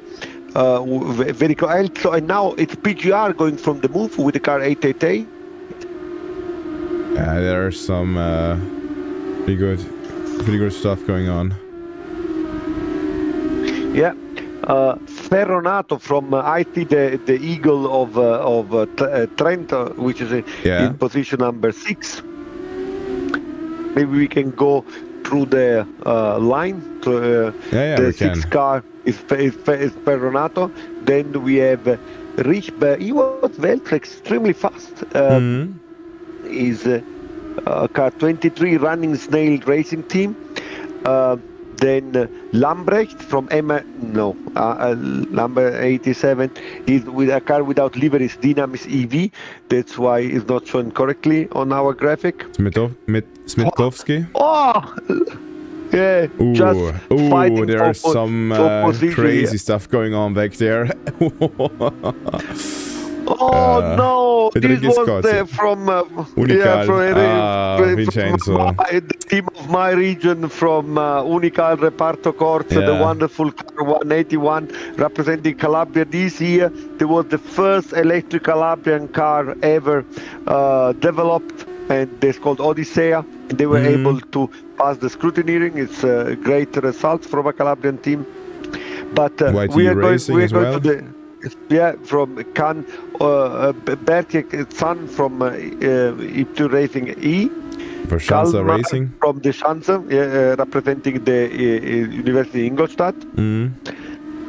Then Pete Valentin from Campus Motorsport Tirol. It was actually the surprise, the biggest team in the biggest surprise in Formula Student Alpe Adria. Yeah, for sure. Yeah. And then they had the Dragons, good friends my from us, favorite team. The good friend of us. It's a cool livery. Like, let's look at it a little bit on it. It's a cool livery. Yeah, this is just nice. Yeah, it's really the Dragons. This is a new team from Sarajevo that this year are making the first car from Bosnia-Herzegovina. We are really waiting for them. We have a high expectation from this team. And here we have Etu Snellman from Tampere. Tampere Formula Student, yes. With the TFS copied, with the Zug logo, but in new colors, you could say. Even instead of the yellow nose, they have the blue nose with the motor seal on it. It's just, but they are getting overtaken by Angela. By Bogdan Angela. Oh, but he spun out. Eto Snellman is already going through. See some good car cameras. The Finnish sauna legends, yeah, shout out to them. And yeah, pretty cool car as well.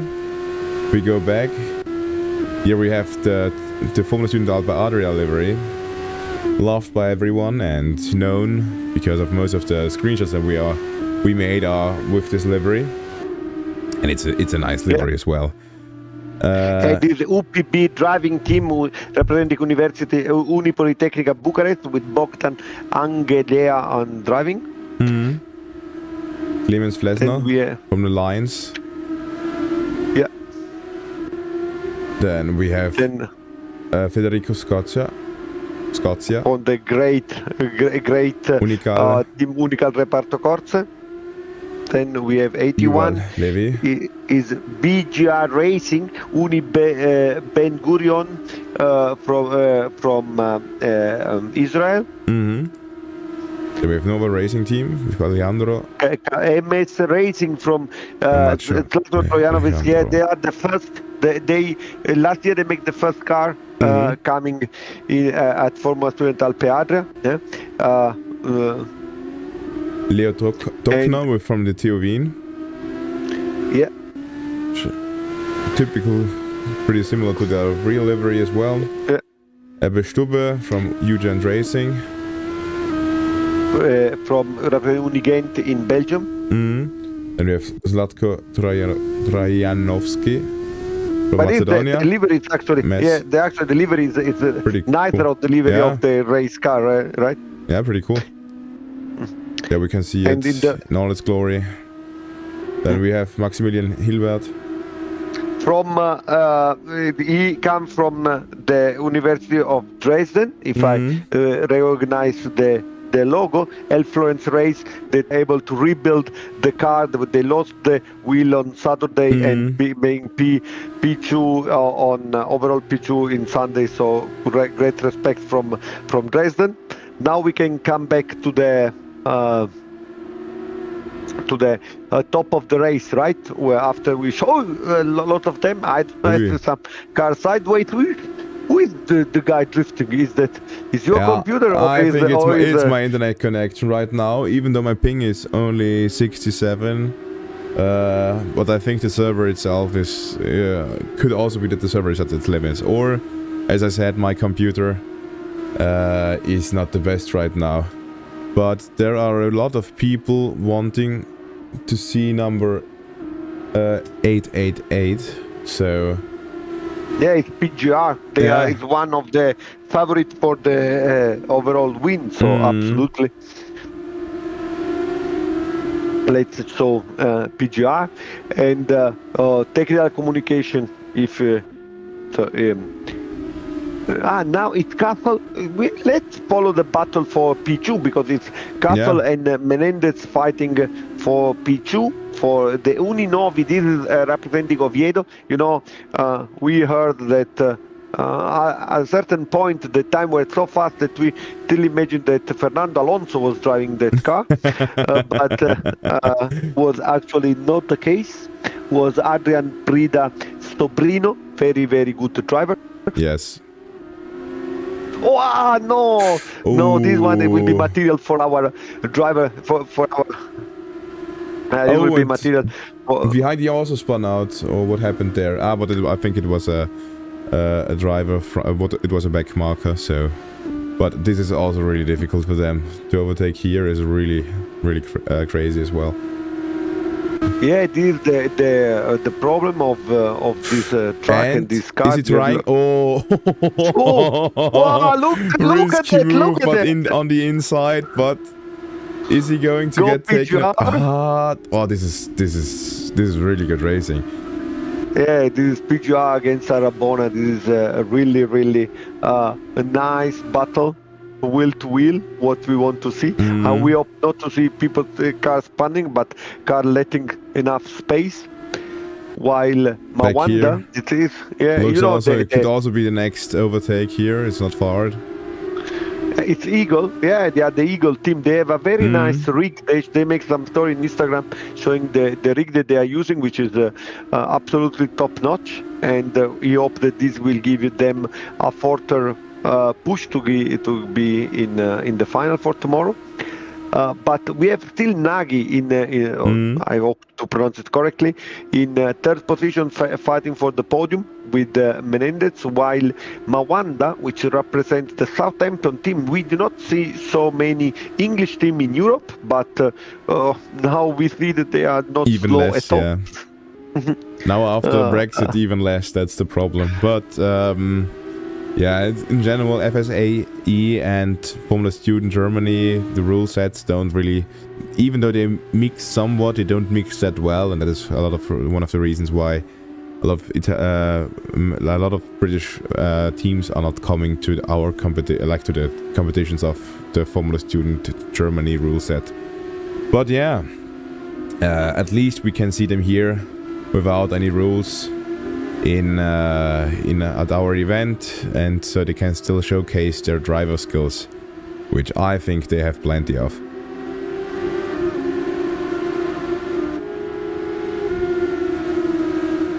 Yeah, Arabona could try to make a move, yeah. Let's go on board, yeah.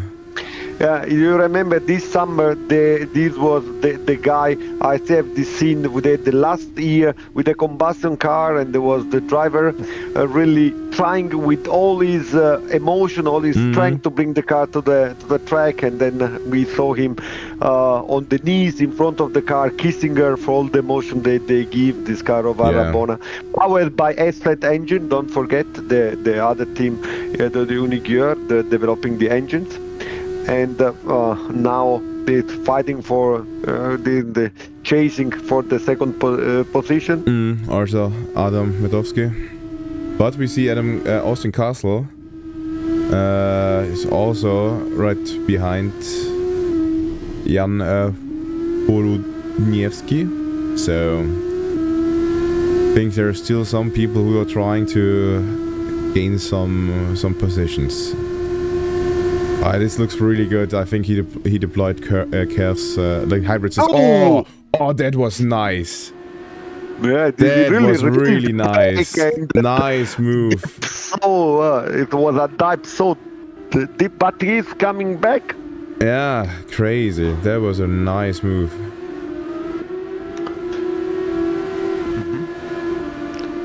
Yeah, but Austin Castle is a hard one. He take back his position, and they are fighting still wheel to wheel. This is going to be a close one.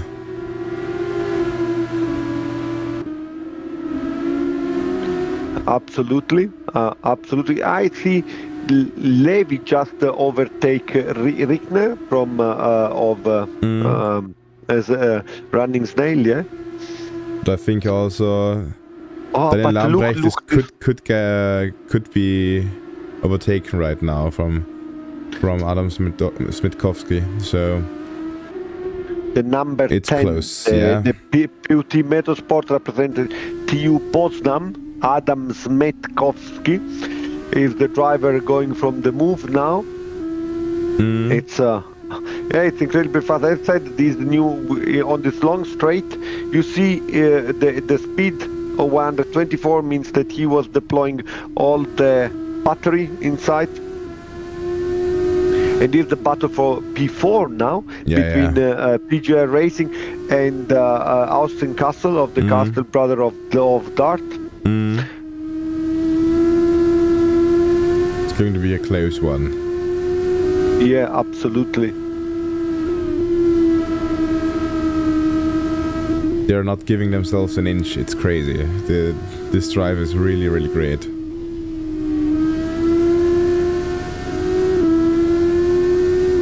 Now we are following the battle for P4, still between the PGR and Castle in the front, while there was the switch between Lambrecht and Smitkowski. Yeah, they are also very close. Smitkowski from PUT Racing is following, and now he has the full straight for the move. He's taking the line. I hope he's outside. Does he have the battery full? Is the hybrid ready? I don't know. He comes very close. Yeah, it's a difficult move. Let's look to the next straight. It can be a second possibility, second opportunity for the overtake going from the outside. Yeah, the thing is, he needs to overtake. This is close. Does he have hybrid right now? Because now it would make the most sense. But now it's going to from the outside, and that's how he lets space. Nice. Now it's wow for the chicane. This was bad. I'm sorry for PUT Motorsport. Sorry for it really because you will make clean. a great battle. Yeah. No, but that chicane, last chicane is very narrow. There's just bad, one lane, and if you go one wheel to wheel, then it is hard. It's really hard to see. But for the P1 is Southampton, the English one. I have now 2.6 seconds, so quite an easy position, followed by 32 Uninovi, so the guy from Oviedo, and the 79 it's the Arabona Racing Team, powered here we by see it. engine. The race is finished. Mawanda just finished the race. Yeah, really, it was really interesting. There were some close calls in there, and crazy stuff. Yeah, we really would like to speak with Theo Mawanda from Southampton. I see that there is in the interview in the waiting room, there is our friend from Kazakhstan that they want to we would like to introduce themselves quickly. Yeah, but he does some burnouts. Nice. This is how it should be. Yeah, and outside on the grass, not to touch anyone else. But well done, Southampton. It was a nice. There is a question in YouTube chat. The name of the commentators. My co-host is Vincenzo. He's loved and known by everyone, and I myself am the chef cook. Let's call me. I'm Gufler. I'm chef cook Gufler is known by. It's a legend of in Teugradz. Is a legend. It's Southampton now a nice smoke screen. This is how it should be. And back to the pits. Yeah, that was a great race, I have to say.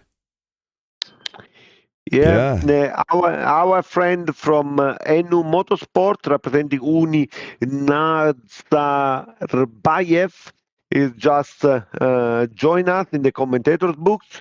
Malika, can you hear us? Yes, hello. I'm here. I can hear you. Hello. Great. Are you enjoying this event? Yeah, of course. Okay, so let's start. So which city are you from? Okay, I represent Astana city. It is the capital of Kazakhstan. Okay, Astana, of course. Yes. And what if you come to Astana? What do you have to visit? Okay, when visiting Astana, don't miss iconic landmarks like Bayterek Tower, Han Shatar, Hazrat Sultan Mosque, and the futuristic Nur Alem Pavilion, exploring Kazakh culture. Wow, great! And what do we have to eat and drink when we are in Kazakhstan? So our most famous dish is bishparmak. It's a traditional Kazakh meal of boiled horse meat and flat noodles, often served with an onion broth. Paired with kumis, it's a popular fermented mare's milk drink. Interesting. Good. And it's alcoholic. It's hard, or it's Yes, it's a bit alcoholic. okay, yeah, that is important. Yeah, we like it. And when was your team founded, actually? Okay, our team was founded in July in 2022. So relatively young, new team. Yeah, pretty young team. And how many members do you have it now? So this year we have 25 team members. 25. That's a small team. But what was the greatest achievement of the team so far? So far, our greatest achievement was successfully completing an engineering design project within a tight budget of 8,000 euros. Demonstrating. Oh, that is crazy, yeah.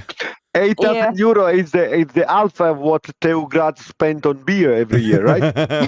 Yeah, dude, that's the thing, but everyone buys his own. So sadly, we don't have a beer sponsor yet, but let's see what's going to happen in the future. Okay, and what is the target for the 2025 season? Okay, probably the main target is to pass endurance. To finish endurance. At which competition will you take part? We'll take part on the. Now I will tell you. So give me a minute. Sorry. No problem. In international combustion engine part, not electric one. Okay. Great. And for this virtual Formula Student Alpe Adria 2, what is your target?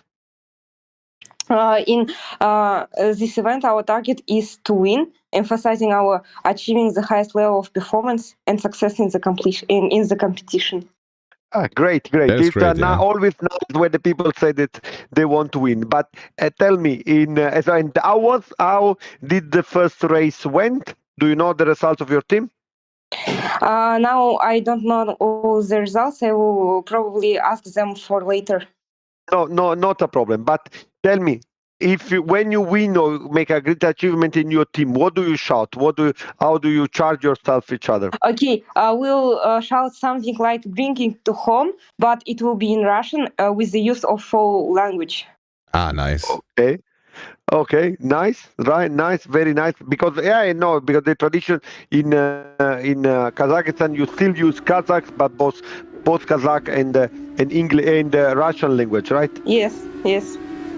Okay, good. So I hope you are enjoying that. I hope that you do you want to say something to all the other team that hearing you from Kazakhstan, something nice that you want to say to all the people following us in YouTube?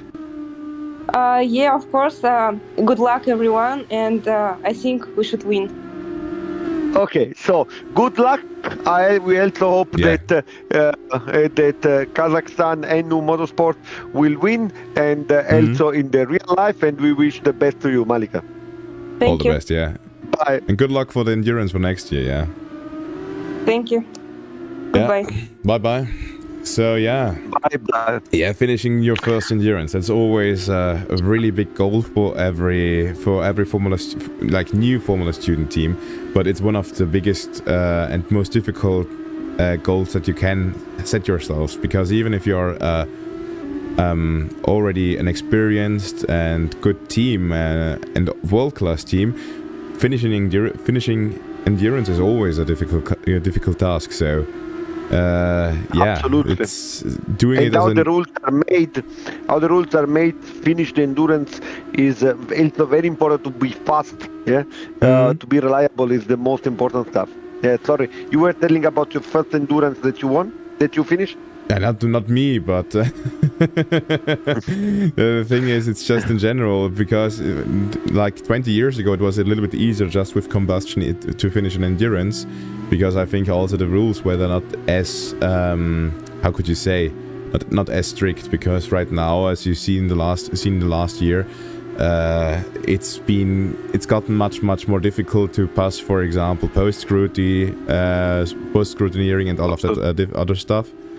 But yeah, so I'm already seeing our car on track. Let's see, it's Corrado first. So at the moment is the autocross for the fourth group going on. In the first position with the number 17 is the UPB Racing, the other team of Madrid, with Alejandro Cantanero behind the wheel. And just in this moment, Mass of car 326 representing race Inch Tech team from Dortmund take the provisional pole position. In the third place we have Wing from Chalmers, at 73 our friend Saliga from A-Trax, that he also helped at the beginning to develop the track, the A-Trax Düsseldorf. And then we have Fekete 121 is the Obada University Racing Team. This is the nice team with the yellow nose, with the turbocharged engines. And then we have Zonta, very important name. 185, it looks to me like the shark of Race Up Padova. And then we have Spalis 137. 137 is FSR2 from Riga, TU Riga. And Nastran in the 9th position from 21. It's not on my list. In 179, I think that these are our friend from Pforzheim, the team, one of the team that I like the most, because of the spirit. Is also a small team with a small budget, but achieving incredible stuff.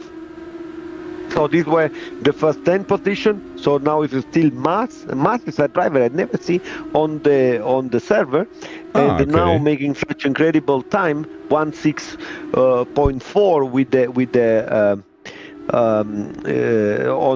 the fixed setup is an incredible fast lap, I have to say.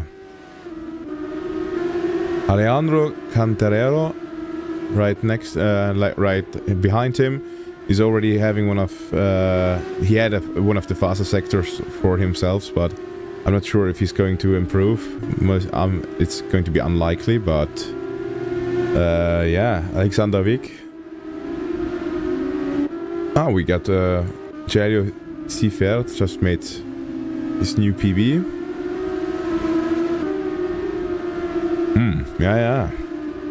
The times are getting quicker and quicker as well, but I think the good thing is with all of the Group A drivers, we more or less see that all of them are pretty much on the same level, because I think once we go to Group B, we will experience drivers who are in general 5/10 of a second quicker on the track. So I think the Group B is going to be pretty crazy if the people are already this fast in Group A.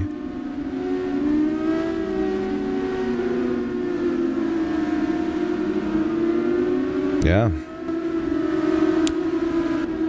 Francesco Zonta, Daniel Spalis, they're... The whole week we have seen very, very fast drivers cool on the server, and so, but 1:64, it's incredible time to be made under the pressure of the scrutiny. I see that there is Enrique from Brazil just joined the interview waiting room. I will bring him into the room so that we can have a chat with him. Hello, Enrique. Can you hear us? maybe still cannot still muted. hear us. Yeah, he's unmuted. I don't know if he's muted or not. Ah, there he is. But you're really silent, Enrique. Can you come closer to the microphone or try to make you a bit more loud?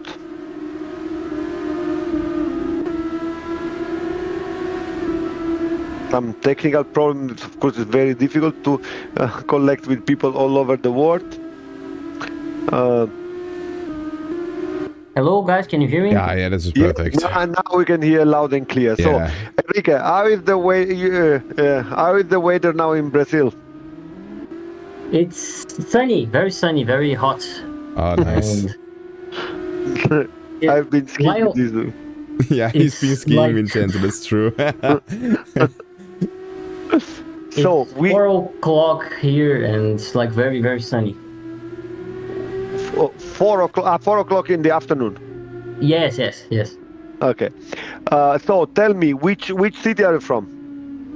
I'm from São Paulo and my team is from Sorocaba. It's like a city in the state of São Paulo, but it's from the more like the interior part of the state. Mm-hmm. And when we come to your city, what is the more in general in Brazil? What do you want we to visit, or what you are proud of? Well, I like Brazil because it's like always sunny, always hot. Everybody's always happy. We don't have the same economical conditions and stuff like that, but it's a happy country. It's tropical. It's hot. It's rains sometimes. There's a lot of beaches, so it's very nice to live here. I'm proud of my country. Okay, very nice to be proud proud of your country. Can you speak about your team? When has been found? How many people you have? What is the greatest achievement so far? VA Racing has 2 national titles we started racing in 2005 when FSA Brazil first started, and wait, just like we have for the race from the race start of the 4th race. We will still have time. We still have 40 seconds until the race starts, so just continue. Okay. Let's keep. Just I want to tell what is the starting grid. Starting with the Mass 326 representing Dortmund, followed by Cantanero, Seifert, that's also a very strong driver with lots of experience for any Metz, one extremely strong team from the French, followed by the number 66, which is the Strom und Söhne with representing US Nürburgring, and the number 5, they are the Swedish team of Chalmers. So let's see. Now it's the race start. And it's lights out. Ooh. He's already close racing. Oh, this is not really that fair. But okay, you cannot come forward. There is some ping pong going on there. Yeah. This is. I think that this Team car A as we know it. This race will be a red flag. This race will be a red flag. Oh, nice. I really hope that this race will be a red flag. Nah, this is part of the enjoyment of Group A. People who know that they are driver A's know that this is a bumper fest as well. Just look at it. No. This is the first lap. No, but this is not what's going on there. But the good thing is, Corrado is already pretty well up there. Like, he kept himself out of trouble. So at least our team is going strong. Yeah. E-Trax with a pretty interesting livery, and I'm pretty sure that the pack was corrupted or something like that. I don't have the right E-Trax livery right now. I downloaded the new pack, but most likely it's not working perfectly. But as long if it's only E-Trax, it's not a problem. Everything else looks pretty good, so I'm pretty sure. Yeah, it's not a problem. But in third position we have Fakete from 1-2-0. But Corrado and so on, like this looks pretty interesting right now. 3 wide. Oh, this is crazy what they are driving right now. Corrado is doing pretty well. This.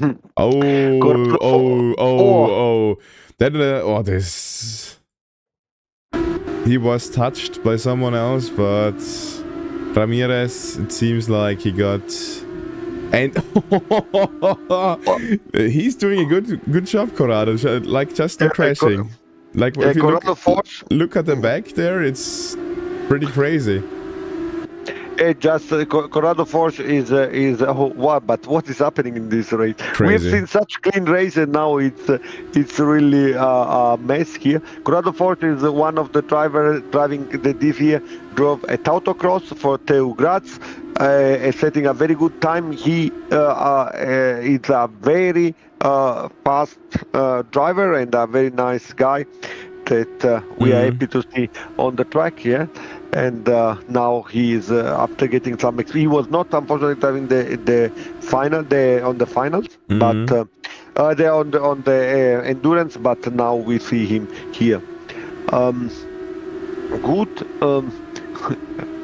Can we? So the situation is still a bit confused, but we see Berg from 179 from Pforzheim, Moritz Berg in fourth position, yeah, which is very, very, very good, yeah, and the fourth in fifth position, and Cantanero in the fifth position from 17 UPM Racing from Madrid, and Donta of Padova Race Up in seventh position, and Stromunzone car 66 is in currently in the 8th position, and Chalmers 9th position, and close the top 10 Schüler representing Sigul Lübeck from the University of Lübeck.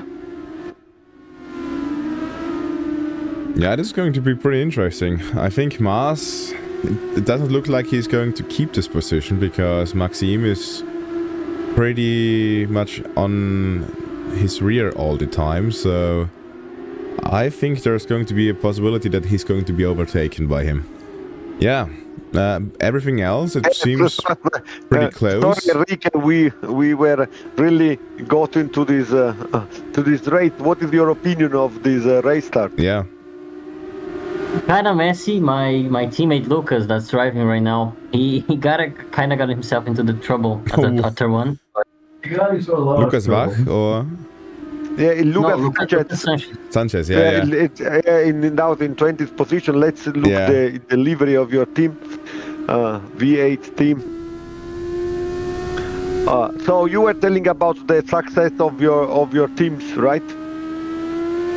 Yeah, we started racing in 2005 and won the national championship at 2007 and 2017.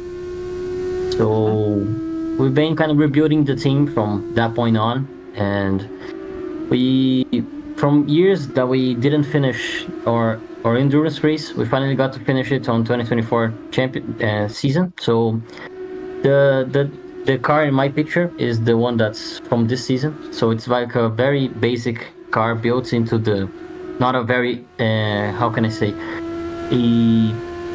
ambitious car. It's like a safe car that we know we'll finish the race, we know we'll finish the enduro, we know we'll finish the dynamics, pass inspection. So that's basically which engine do you use? Which engine do you use on this car? Sorry, didn't understand. Which engine do you use on the? We use the Honda CBR 600 RR. So 4-cylinder engine. Yes, 4-cylinder. It used to be turbocharged, but we stopped using the turbo because it was too unreliable, and I think lost 2 enduro finishes just because of the turbo. So we got rid of it, but who knows? The future is right there. Our team loves using the turbo, so who knows? Yeah, I love turbocharged, I have to say. And while we are looking for the battle for the 4th position, Cantanero in 17 from Madrid, trying to overtake the Corrado Force, the driver of Teu Graz Racing. And now it's going very close, but I think that Corrado will make his life difficult. Yeah.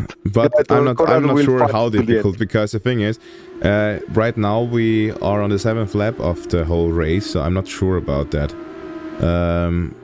I can imagine that, but now he went back a little bit more again. So yeah, let's see. He made 1:08.077, his best lap of the race. So he's pushing Corrado. Go Corrado! You know, Teu Graz Racing, they won this year Formula Student Alpe Adria in the electrical categories. This is bad. This is very bad. A caller there was a position fight for P15, and caller was sent to the wall. This is also really close. But the question is also, there was a second place before, and I don't see him anymore, because Corrado Fost was before 5th place, and I don't see the second place anymore, who was close behind Mars. I'm not sure. I don't remember who was it. But show me Moritz Berg representing the range meter the fourth time with the wonderful Jade. Yeah, the wonderful Jade. The Portland was a city famous for jewelry, and they choose a stone every year. And this year was Jade, achieving incredible results for a small team. And it's nice to see Jade also today. And in P3 is a position that we didn't expect to be so high. By a bit of luck at the beginning, but congratulations to range meter fourth time. Here's another fight. Yeah, it's. And here he has him. Yeah, this Montanero against Porsche, but still P5 is a great position. Pretty well. Let's see. Because it could be that Porsche is going to catch up to Cantarero, but he could also lose to Zonta, back him, because it's only 3 seconds as well. So if he loses too much time here, we're battling for the 4th position. There is always someone who's going to come from behind, but I think Zonta himself has a lot of problem right now, because he's getting attacked from behind by Maxime from Sturm und Söhne. So I'm not sure. This all seems pretty close. Actually, this is the most interesting race we saw so far. Lots of battles, right? With lots of positions. Yeah, it's. I'm sorry, Enrique, that we did not had too much time to chat with you, but it is actually a really interesting race, very interesting race.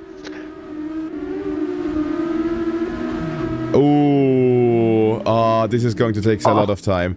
But he's waiting. But no, this is bad. He tried to wait, but someone that's the thing. If something like this happens, this like the whole bunch is going back together, and then there are going to be more overtakes. But so it makes for a more interesting race, but. What happened there?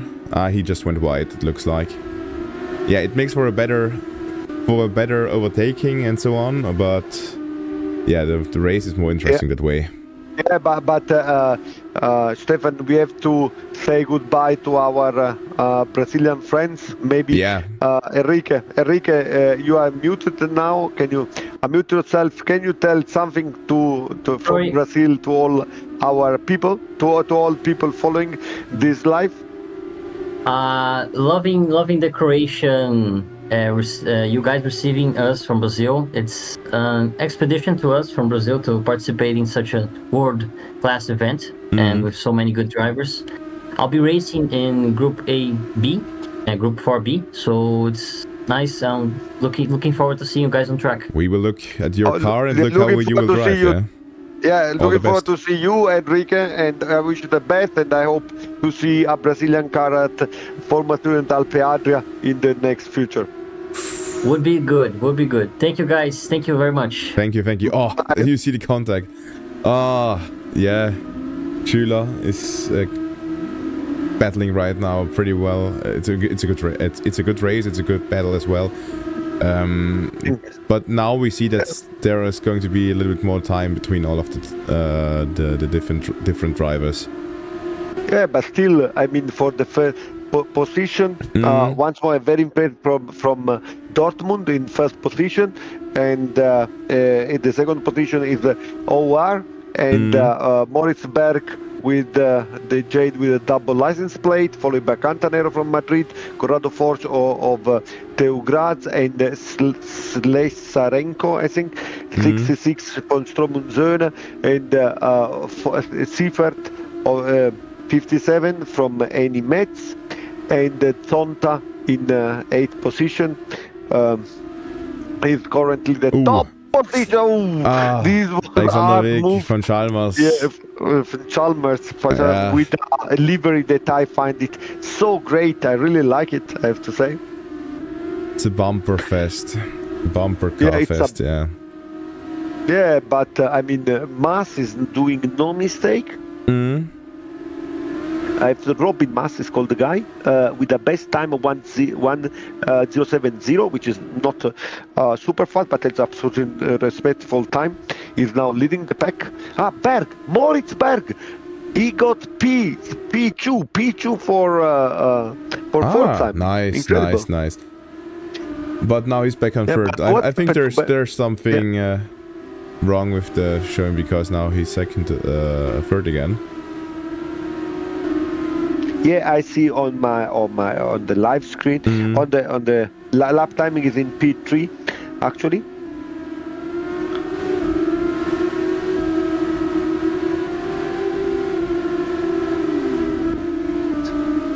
Now, but it's a nice fight. No, this will be probably a black flag, because the car was the car 500. Louis Wegner from FSAA Racing, representing US Darmstadt, but was lapped. And still Moritz Berg in third position. There's the last lap to go. And the fight for P6 between Slesarenko of Stromunzöne and the Seifert, 57 Eni Metz. This is a very, very important fight, because you know that sixth position is what would probably mean the achievement to the final. And he's making extremely good time. Celio Seifert is very, very fast at the moment, and trying to get to Maxim Slesarenko. But follow. It's not the last lap yet. We still have one lap to go. But for the last lap, we will follow Robin Maas from Dortmund to just see. He's taking the checkered flag and P1 for Dortmund, and followed by 121 OR, and let's look at the winning lap, and let's see how he drives it. This is a very difficult corner. Now I arrive here. There are some drivers driving with second gear, some with the first gear. We see Robin making in sixth gear and then going down the gearbox. And sixth gear, 126 km/h. Here you lift a bit. Then you go from the outside, go to the brake for the hairpin, downshifting until first gear for this very difficult section. And now against all the gear, third, fourth, fifth, with the fourth cylinder of MD screaming out, braking down for this hairpin, and once more all the gear up, third, fourth, fifth. Here is the braking point, and this corner in second gear. And now it arrived just the last chicane, and then we take the victory from Robin Maas, Race Tech team representing FA Dortmund. Congratulations to Robin. Great race. Yeah, Fekete make the second position, and Moritz Berg of the Uni Pforzheim in the third position, followed by Cantanero, Colorado Force with the also Teugraz, finishing and fifth.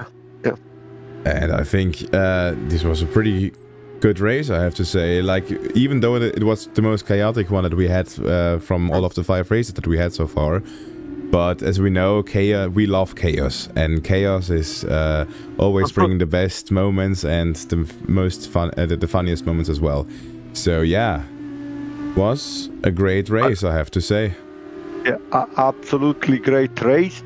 Unfortunately, now is there will be another highlight of the day because Thibaut just came into the room. Will announce probably the big break with the interview with the two guests from Porsche. But Thibaut, exactly. go on. Thank you, Vincenzo. Go and take a well-deserved break after all the commenting of the races. Now we have a really special interview by two special people from Porsche AG, who are going to be interviewed by Petra from Alpe Adria. And I believe that it will be an interesting interview and that you all will learn a lot from it, hopefully. Also, maybe you'll get some insights about possibly your next employment. You never know. So I'm going to get the next people and they will join this interview room. Give me a second. Yeah, nice. So right now I'm alone in this room, but I'm pretty sure that our interviewers and interviews are coming always with you. Ah, thank you. He's I'm always with me. with you. Always. But now we have them, Petra, Adamovic is here, Lena Siegel, and Nina Braak. Yeah.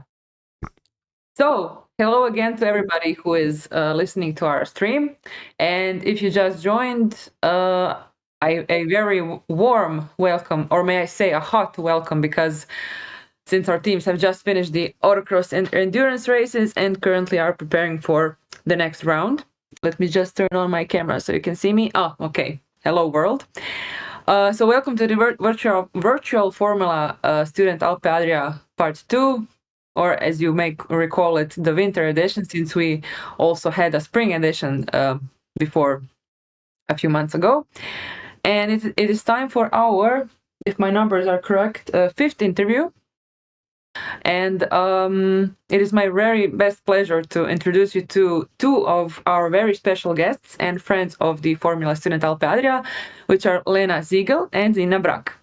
And just a short introduction for all the listeners to our two guests. Lena is working in Human Resource Department and working both as an employer branding specialist at Porsche, and she is a university advisor and sort of involved in Porsche activities on Formula Student topics. And on the other side, we have Nina Braak, who is the manager at esports at Porsche Motorsport. So, ladies, it is really a pleasure to have you here. And may I say, just from the beginning, each time at our events like these, we have more and more successful women guests to share their experiences, which is a true honor both for me and I believe our female listeners, and of course male listeners, not to judge. And so let's start. Lena, let's hear it first from you. Are you enjoying the show so far? Have you got a chance to catch a glimpse of the wheel-to-wheel racing on the YouTube channel? Yeah, for sure. I have it's so cool to see so many teams from basically all around the world. It's a really cool experience. Yeah, I agree. And speaking of your work and everything that I said about a short introduction about you, so Porsche supports many Formula Student teams actually. And my question was, where does the interest come from? I'm sure that everybody on the chat also asks the same question. And why is the Formula Student world important for Porsche? Why should anyone thinking about involving one time for a job at Porsche and so on? Yeah. I mean, what really unites us with the Formula Student teams, I think, is the passion for motorsport. I mean, the teams, I think we've heard this before at the other interview, but are basically developing, building, testing a motorsports car each season and learning the skills we need in this industry. I mean, the cars are some of them are even capable of driving without a driver. So they are learning the skills we need for the automotive industry, but not only the competences in the engineering field, but also in finance, business, etc. They are learning so much during that time in Formula Student, and not only the hard skills, but also just working in a team, organizing themselves, and basically essential soft skills you need in your professional life. And that's why we are engaging in the Formula Student environment, because we think that those are the talents we need for our company. Mm-hmm. Yeah, I completely agree. And as our listeners, if they have been here since the beginning of the stream, we had also Matthias Dank from AVL with us, and he basically said the same answer as you.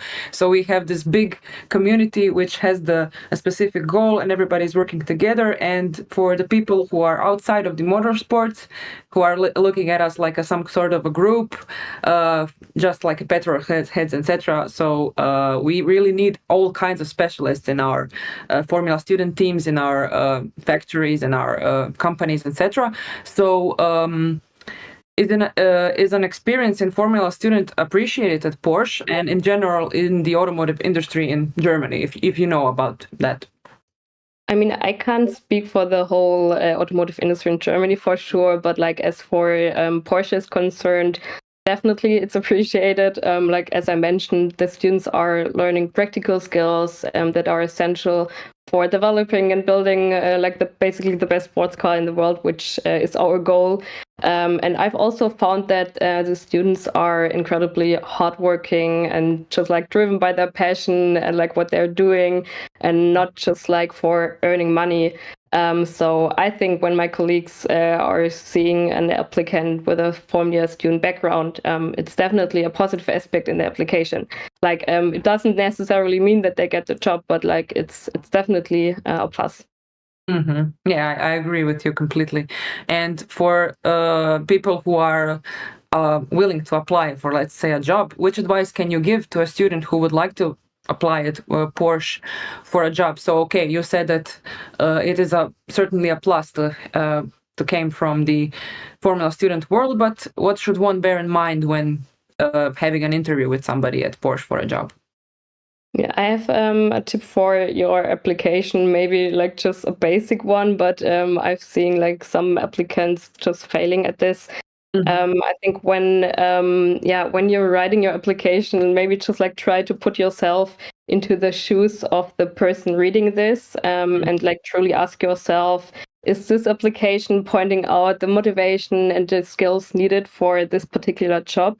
Because the application is the only thing the employer sees. The more your application fits the job description, the more likely it is to get an interview.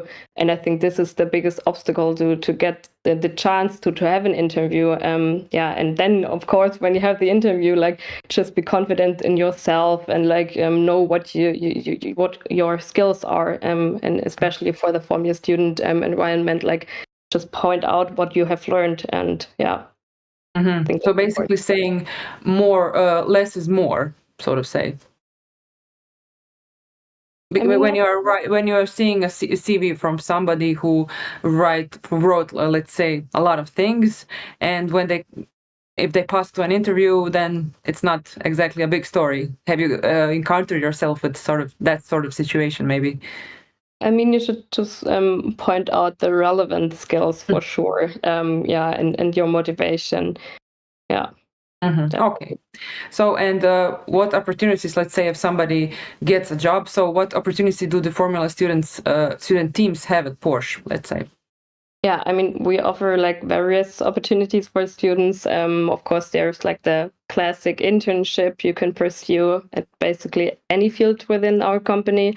And like a little story on that, my next intern is also a Formula Student team member, and she's currently managing the social media channel of her team, so she's supporting me with the social media activities we do, and also with the Formula Student activities. So basically a perfect match, and this also points out that it's not only the engineering field, which is like important in the Formula Student field. But other than the internship, there are like thesis opportunities or working students, and I often see people like coming for an internship, like staying as a working student, doing the thesis, or some might even do their PhD at Porsche. So there's a lot they can do. A lot of opportunities. So for everybody that is listening, keep notes. And of course, at this event, there are many teams, Formula racing teams that are actually sponsored by Porsche. And which one are you cheering for? I think I shouldn't pick sides. You so should I'm be playing political about this. for all of the Porsche sponsored teams. I mean, I've taken a closer look to Cow Racing and Too Fast because I know those teams pretty well. But yeah, basically all of the Porsche sponsored teams. And also there's another team tomorrow during the Alumni Cup. Mm-hmm. Maybe now it's time for Nina to step in because she knows more about it. Thank you so much, Lena. And you actually did a great transition to our second special guest, Nina. Now to you. You are, as I said, the manager of esports of Porsche Motorsport.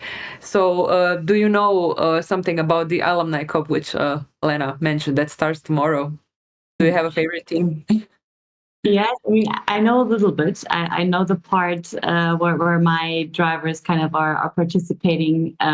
So two of our drivers of the Porsche Corner Esports Racing team are joining the Alumni Cup tomorrow. So it's going to be Elvis Rankin and Charlie Collins, because we really thought it could be a great chance just to support also just the whole Formula Student project here in the esports version tonight and then tomorrow.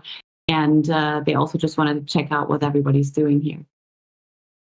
I totally agree with you. I can cheer with you again tomorrow. So, and you are, as we recall, the manager of esports. And can you share something with us? So, how esports actually has become an integral part of Porsche's strategy and its connection to the real world motorsport? I heard once you said in another interview, which I checked before this one, is that we are not motorsport if we are not competing, right? And which I can completely agree with. And how does it interfere with Formula Student world, let's say? Yeah, so I think what you have just mentioned is like really one of the main topics, right? We at Porsche Motorsports, we always want to compete. And of course, we also always want to be the best. This is just in our DNA, so to say. Yeah. But we at Porsche, we have been in esports and gaming for quite a long time already, like having our products in the games or have been sponsoring and so on. But there came a point where we really said, okay, we just don't want to be in there or just visible. We really want to participate.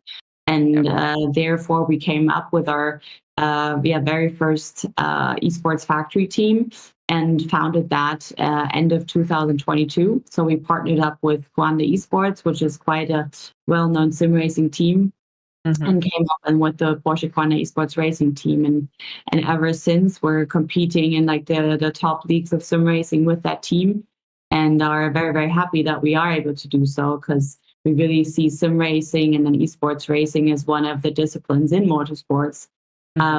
It's great to be able to compete on that level as well. Yeah, you just answered my next question, so thank you, thank you very much for that. And I have to say, address the elephant in the room, which I hope that it wouldn't be an elephant in the room in the next generations. So esports and motorsport in general, Formula Student, you name it, is another field where we are seeing more and more women enter and succeed. And how do you think the industry can continue to grow and support diversity in its community? Like I can see, for example, when I came to my university, I'm also I was at a mechanical university, and the first thing that I was curious about is how many percentage of female students is involved in engineering and in motorsport in general, and this number is actually increasing. So, what? How can the industry, continue to grow and support this kind of diversity? Yeah. Well, I think it's such a complex topic. Actually, it could be we could fill weeks of interviews with this, right? But my quite personal opinion is that the whole industry is getting better and better in it. Not only because the industry really puts an eye on that topic and tries to promote and support women in these different professional fields more and more, but also because I can see a lot of like really brave, outgoing, and engaged women stepping up and really wanting to sit at that table where beforehand there were only men, but like really women stepping up on their own and really trying to push on their own forward, and are getting supported then. And also on the other hand, I can see a lot of more women in role model functions, right? And that's where I'm so happy that we also in the team have a second woman as a team manager, because not only in the motorsports world, but also in the esports world, there are really, really less women when you go to events and so on. But this way we can at least kind of fill in that role model function and maybe tell little girls, hey, there is a job in this industry. This could be you in 10, 15, 20 years or so on. So I hope we can contribute to that. Yeah, I'm sure that each interview, each little gear in this whole community, I think everything counts as a bigger thing in the future. And speaking of your esports just a while ago, what main races or championships were Porsche esport team participated, and what are the biggest success that Porsche has achieved so far? And so the last 2 years, and this will also be our main focus for 2025, is the series ESL 1, where we're competing on Rennsport, so that whole new platform. And 2023, we started for the first time, had 2 seasons in that year, and became team championship and driver champion, which was a really, really successful year for us. Last year, we weren't able to defend that team championship title, unfortunately. But I think the first year was a really, really great start. So we know what we're capable of doing. And that's the goal for next year. Sure, show them how it's done. Speaking of, so what, looking ahead, like sort of say, how do you see the roles of Formula Student and esports and all of this community in motorsport evolving, let's say in the next 5 to 10 years? Where do you see for example, your role in esports or in this, or in your job in general? So where do you see it going for the next 5 to 10 years? Yeah, I mean, just basically saying I can see the relevance becoming more and more. I mean, simulations in motorsports have been playing a big role for a long time already, right? You're simulating so much to actually like test stuff. We have a big simulator in Porsche Motorsports and Weissach for factory drivers to do test days before races and so on. And you can even see drivers using simulators even more to just practice at home, essentially. So I'm not a big but I don't believe in like kind of that sim racing will at one time become bigger, or the one or the other will just only survive. I really do see it as kind of sim racing as a discipline of motorsports, and both will kind of develop next to each other. And especially for young drivers stepping in, I can see a dual education path coming where they practice in the sim, but also on track. And then at one point they can decide which path they really want to go. Because I do believe that the esports industry will grow even more, especially than in sim racing, which is now kind of one of the smallest bubbles out there. But this path will also grow, and then it will be really interesting to see how young drivers will decide in the next 10 years, right? Which path will I go? Will I go really the asphalt racing area or into sim racing? That will be really interesting. But I think both ways both industries will go their own way. That's right. Yeah. Or interfere. Yeah. So, thank you so much, Lena and Nina, for this time. I'm looking at the clock, and so we have a limited time, as you know, but I think that we should maybe have a bigger interview in the future, if you would like, because we just scratched the surface of really interesting topics. And thank you for your time with us, and thank you for your contagious enthusiasm. And I hope really that we will meet again sometime, and keep up the good work. Lena, thank you. Nina, thank you so much. And Stefan and Vincenzo, which I see that is here. We are back to you guys. Yeah, thank you. It was a really great interview, and I think we can just go to our provisional driver standings. So if we are looking at it, we have some pretty interesting values already here. So this is our qualifying standings. So 100 points go to Robin Maas for the fastest time with 1:6.463, which is 2/10 faster than Alejandro Cantarero, and it's already at 100 points going into this evening. It's going to be really interesting because 20-point difference between first and second position. Yeah, this makes a big difference. And you, yeah. You know, this is today is about being in the top 5. Exactly. You know, Yeah, so yeah. the guys are really fighting for it, and we have seen lots of battle. So the second, the second races, the race of the second driver will be extremely important. I see here in the group 1, for example, Mad, BME, and top the VOB Racing. They are in a good position, but I still think that Arus will want to come back in the top 5. So I'm really expecting a lot from them, and it will be interesting race to watch it. And here we have the semifinals for the races at 3:25, also Robin Maas, and yeah, it's going well, I think. But this was from the last race, wasn't it? Yeah. And I'm pretty sure. There. Okay, now I see. Now this was only the pictures that I made from the fourth race. They're coming from all the races right now. So, yeah, I saw. Can you put? I see a red screen, but it's probably my mistake somewhere.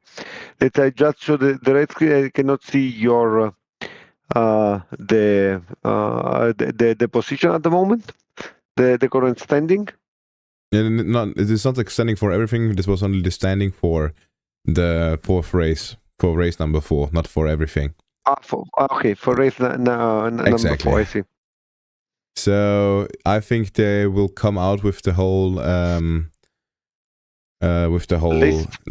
list afterwards. I'm not sure if it makes sense to do it already because we still have the Group B driving afterward. But to have like an intermediary results would be pretty interesting for that. But yeah, I think the next race is going to start in like what do you think? I think in 10 minutes, 5 minutes. Yeah, we will get this information from the interview. Sorry, from the stream message. Are you sure? Technical comment. If you are streaming your on the Discord your the race at the moment. Yeah, the thing is, the server is already online, so I'm going to join it now. And I think we are going to be right there with the qualifying, and let's hope that everything works out. Please stream. I'm still joining. I'm still joining the server. Okay, great.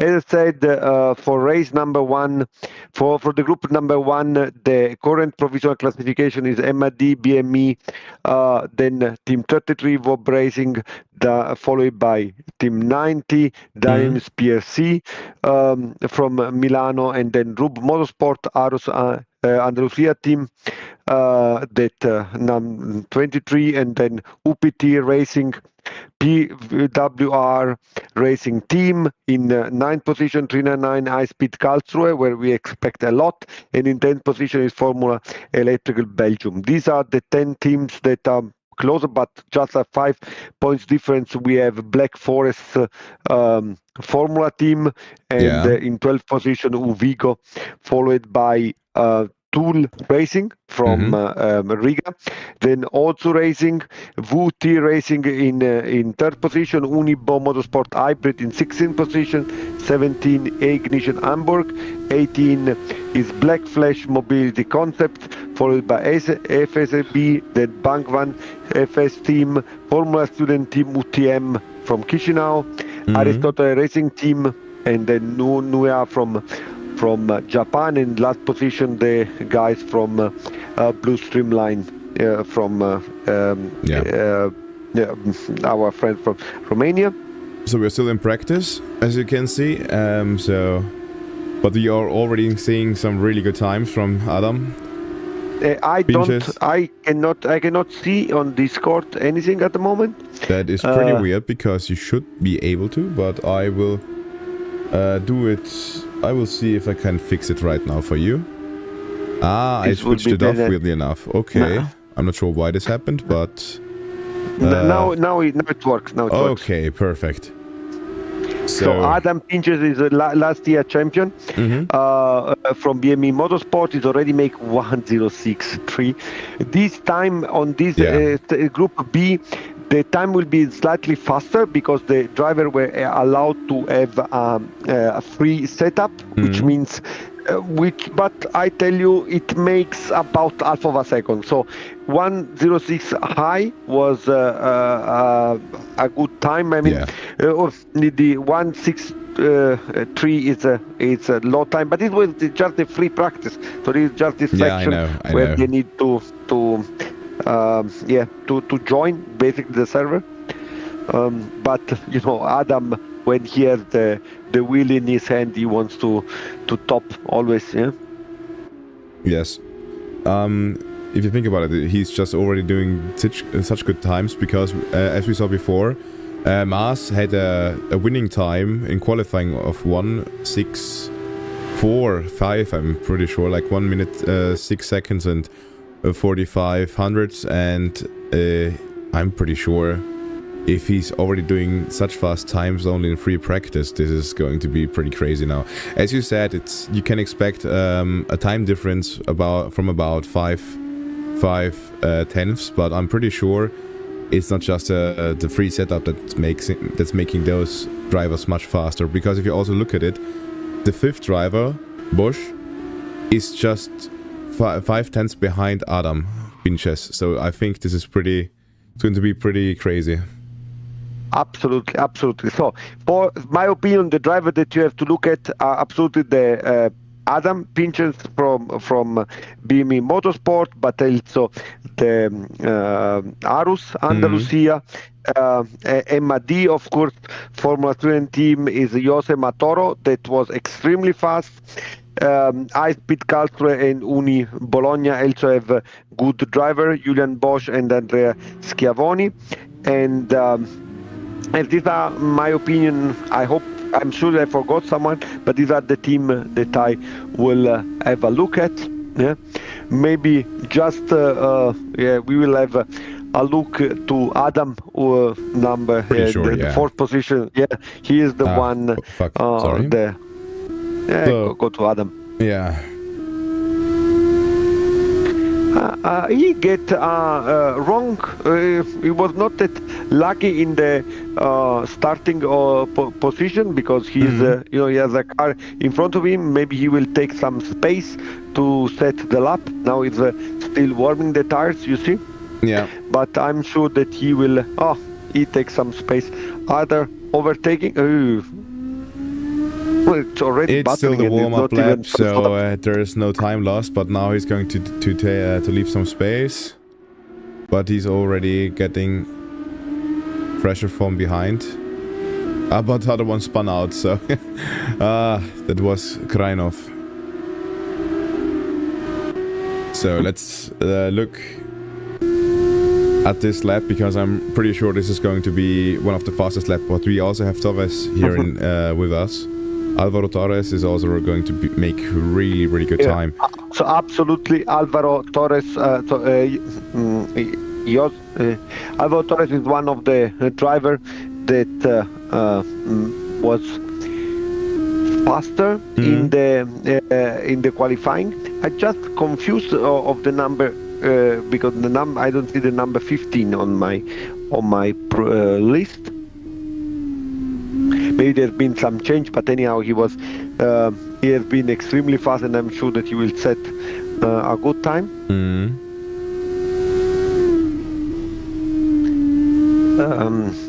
Okay, you are still looking, Adam. I really like. Please look how he makes the last chicane. He really nailed it. Look, he take on the right side, and then he just dance on the curb. It's incredible. Left, right. Yeah. This time he didn't take much of the curb right. But already 1609. This is why we watched his lap, because it's just crazy. Okay, let's see what others are doing.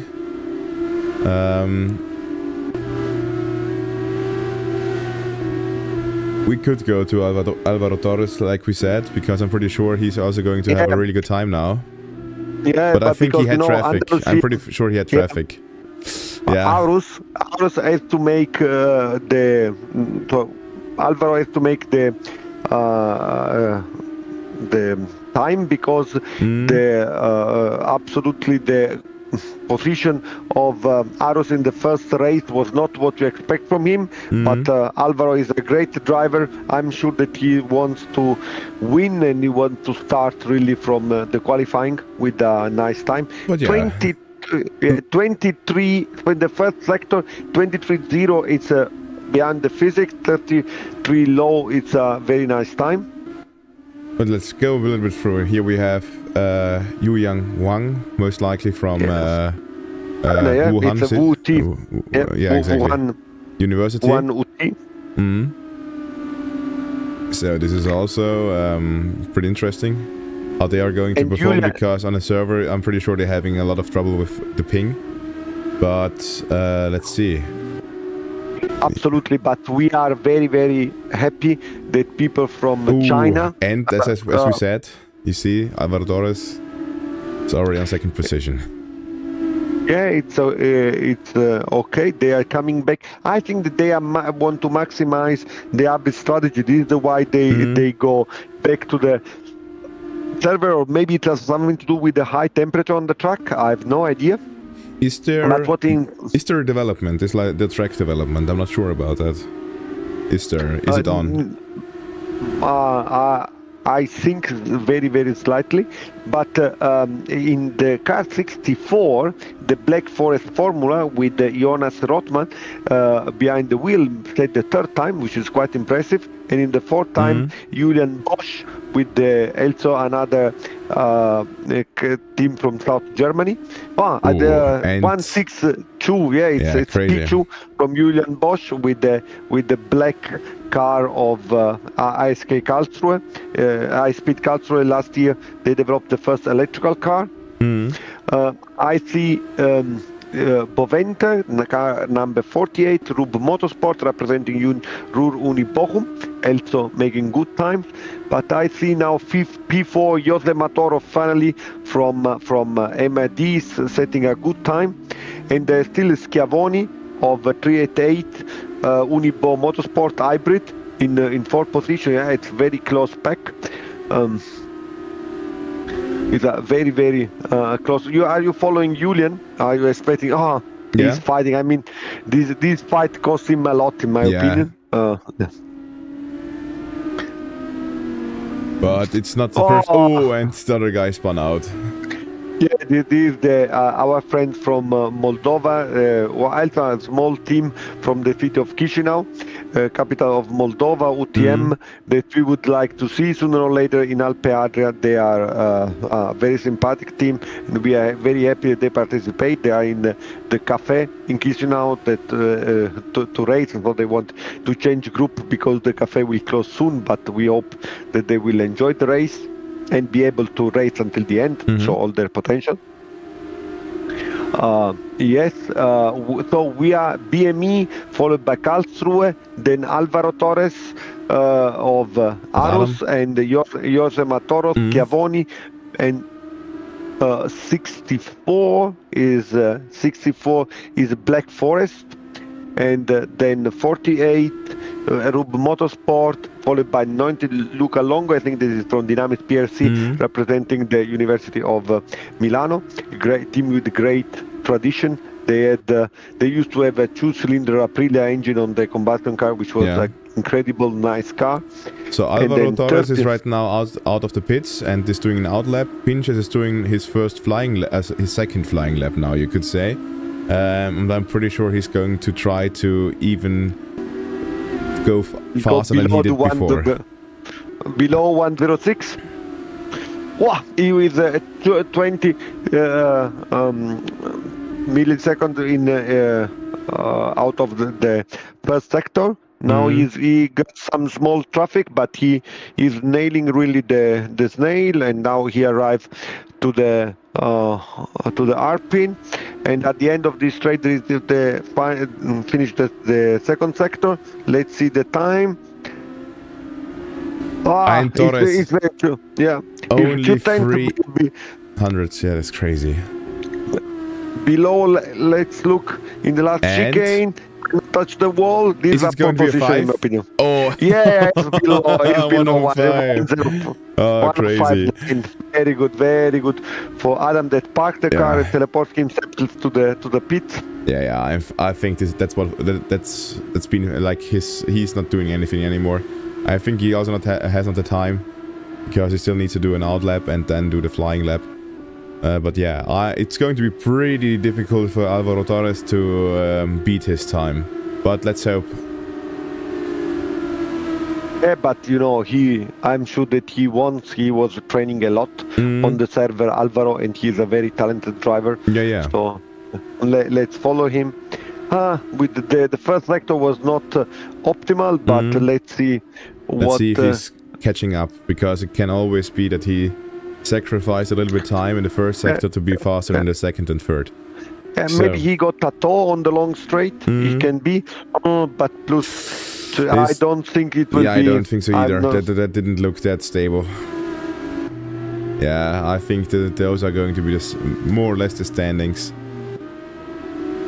But yeah, 169 was not a nice lap, but still with Jorge Mator in third position and Julian Bosch in fourth position, Schiavone in fifth position, Bachmann, Boventer, Valla 33, representing Team Vob Racing that we saw performing very well in the first race, followed by 14 PWR Racing Team from Teu Wroclaw, and Longo in 10th position, Valinas 312 Vigo Motorsport, then Jursch in 16, Formula Electric Belgium, and Sudek 699 Tool Racing from Liberec, and then Negresco 111, our friends from Brasov, with the blue streamlines, the car that we love to see on the track for all the great emotion they give in the last years. They are it's called Cinderella. Yeah, it's the small team that sometime become the nice princess, and winning they get their ball in Spain, several times in Portugal. It's the team. It's you see a successful team with a small budget. If you are a new team and you want to learn how to build a car, how to be successful with a limited budget, go to Brasov and ask the guy how to do it. What is behind their magic? But then we have the car 321 UPT Racing Team representing Unitimișoara, another small team, followed by number 10 Aristotle Racing Team, as we said, great team, combustion team with lots of emotion.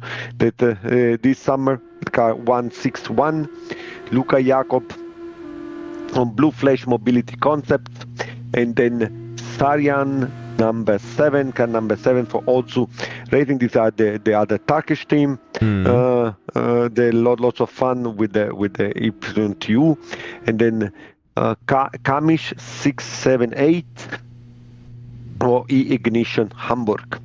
So now we're going for the race. We have Miro Smirček in the Mrgud in the waiting list with Petra Adamovic. Maybe we'll communication to the direction. Will we have the interview with Miro at the end of the race or at the beginning of the race? When do you want? Please communicate to me in the Steam message. They will get this. This information. But let's look. The start of the race is Adam, for then Alvaro Torres, Jorge Matoro, and Julian Bosch, the 4 car to look at, followed by Schiavone, the 2 Italians, Schiavone and Longo in position P5 and P6.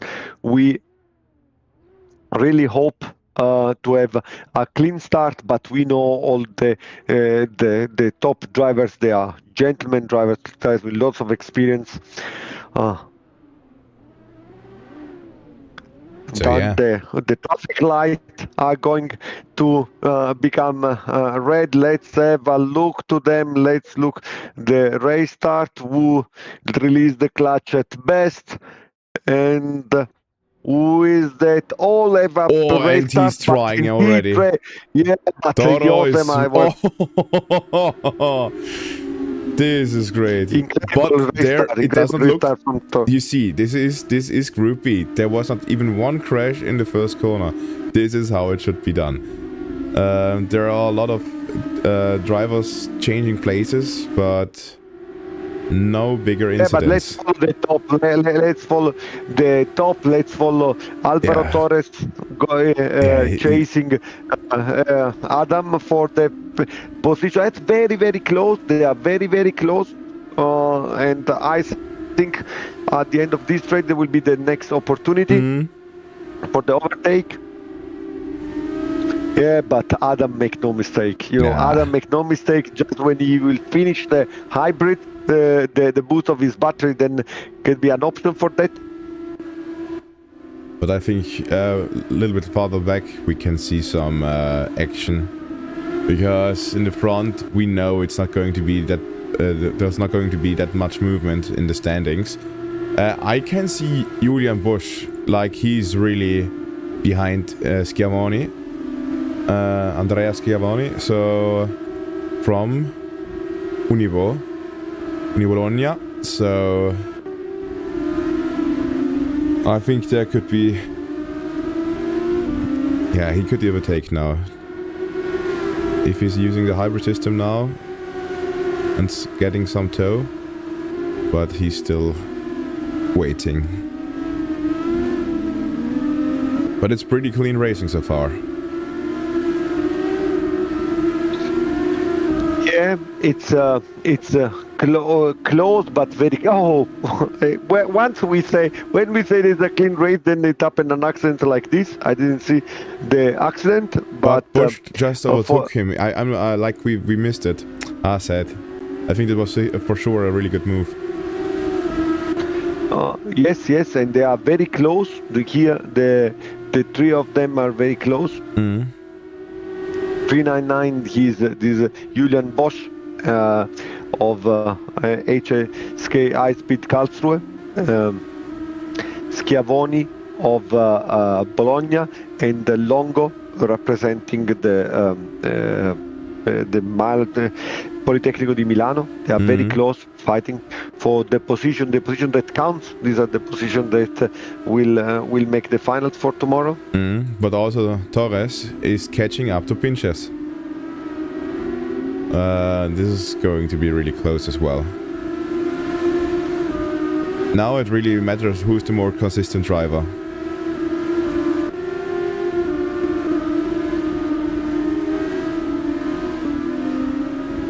But if you think about it, like the top 4 drivers were all already participating at the first event.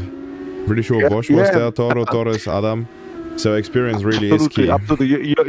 Yeah, but Jose Matoro, he is from MAD Motorsport. He drives with this car a lot. They use the model of the car to develop the real car, so he has lots of time of the simulator, and is the one to follow. But you see that now Alvaro Torres is using the strategy. Probably is using his hybrid system to try to move at the end of this straight.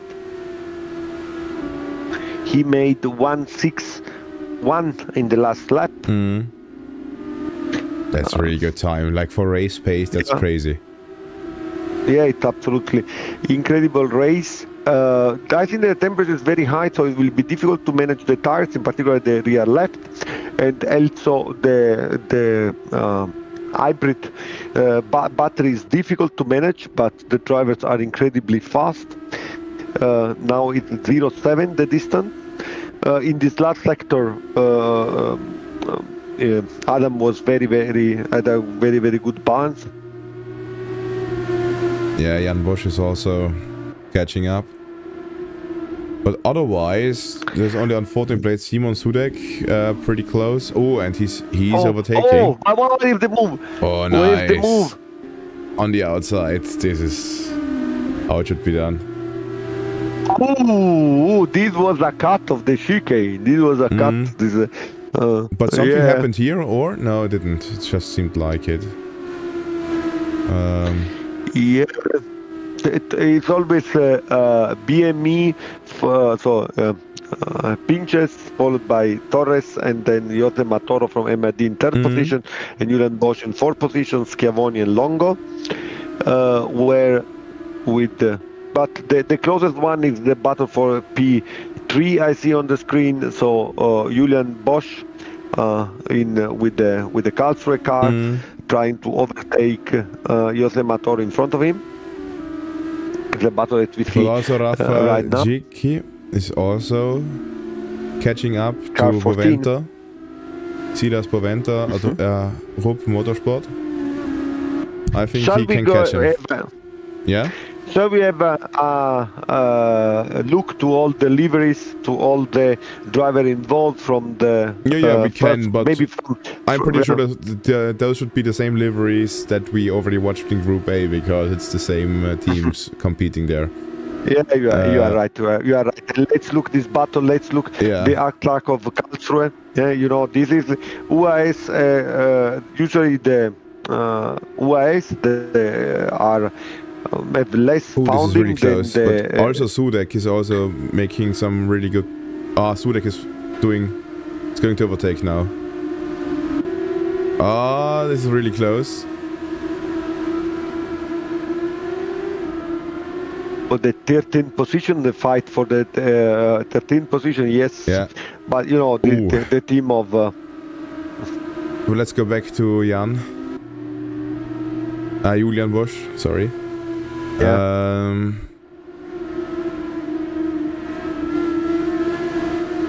It's still Julian. It's still the first half of the race, so let's see. In 7 laps there can be a lot happening. As we heard from one of the drivers, one of the winners from Group A, there were some problems in the first race with fuel consumption, so everyone had a little bit too had problems with the range itself, so they needed to make a pit stop.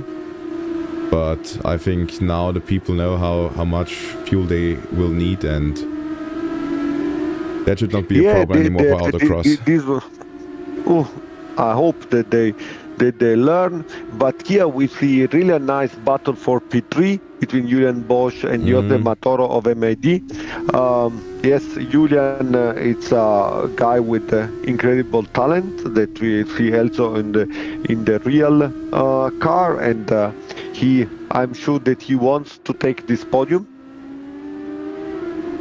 for his team. It will be important to collect important points for the finals.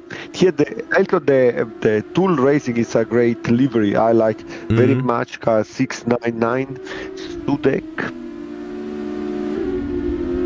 699 is FS Tool Racing, representing TU Liberec. Someone was cutting grass there, but that's how we like it. Yeah, we like the battle. The important thing is don't touch each other. You know, here you see these 3 drivers.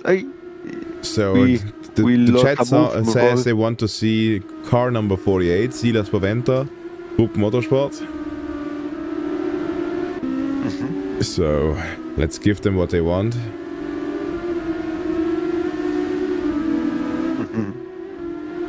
Yeah, we know. But Julian Bosch is really close now, so it could happen in the next few corners and straights. So yeah, let's look the long straight. Here's the R-pin. This is the difficult corner. Also, this one is long. This long left-handed. There are different lines. Here you go to first gear before to deploy all the power of the 4-cylinder engines, turbocharged. Here, turbocharged, it's hybrid, but it's going from the move outside. It's very difficult to make the overtake, and here is very dangerous for touch. What happened there? Is Torres first right now? No, it's Adam. The the tower is not always showing the right kind of times. It's sometimes is doing some crazy stuff. Let's call it like that. Yeah, I also showed the beginning, but let's follow the battle for P3. Wow, they are so close. But you know, Julian has experience. He knows that he don't have to try, don't have to be, because it's much more important to take the 4th place home rather than a podium. But from the other side, he also wants to take his podium. So he's what happens there? What was that? No, Toro. Oh no! Oh, this hurts. Really at the end. Really at the end, there was a problem in the car in front of him, and Julian was not able to react fast enough to avoid the car. I don't think that there was bad intentions by no one. I don't think so either. But Schiavoni from Bologna in 3rd position and Longo in 4th position. But now he has damage and he is sliding around. So Julian Porsche is going to have is going to have a lot of problems. Silas Boventer is now going to most likely take the 5th place. But yeah. What happened with Toro? Really, because Toro is right now, he's back there. So Schiavoni, I think, is on the 3rd place now, but Longo is right behind him from Dynamics PRC.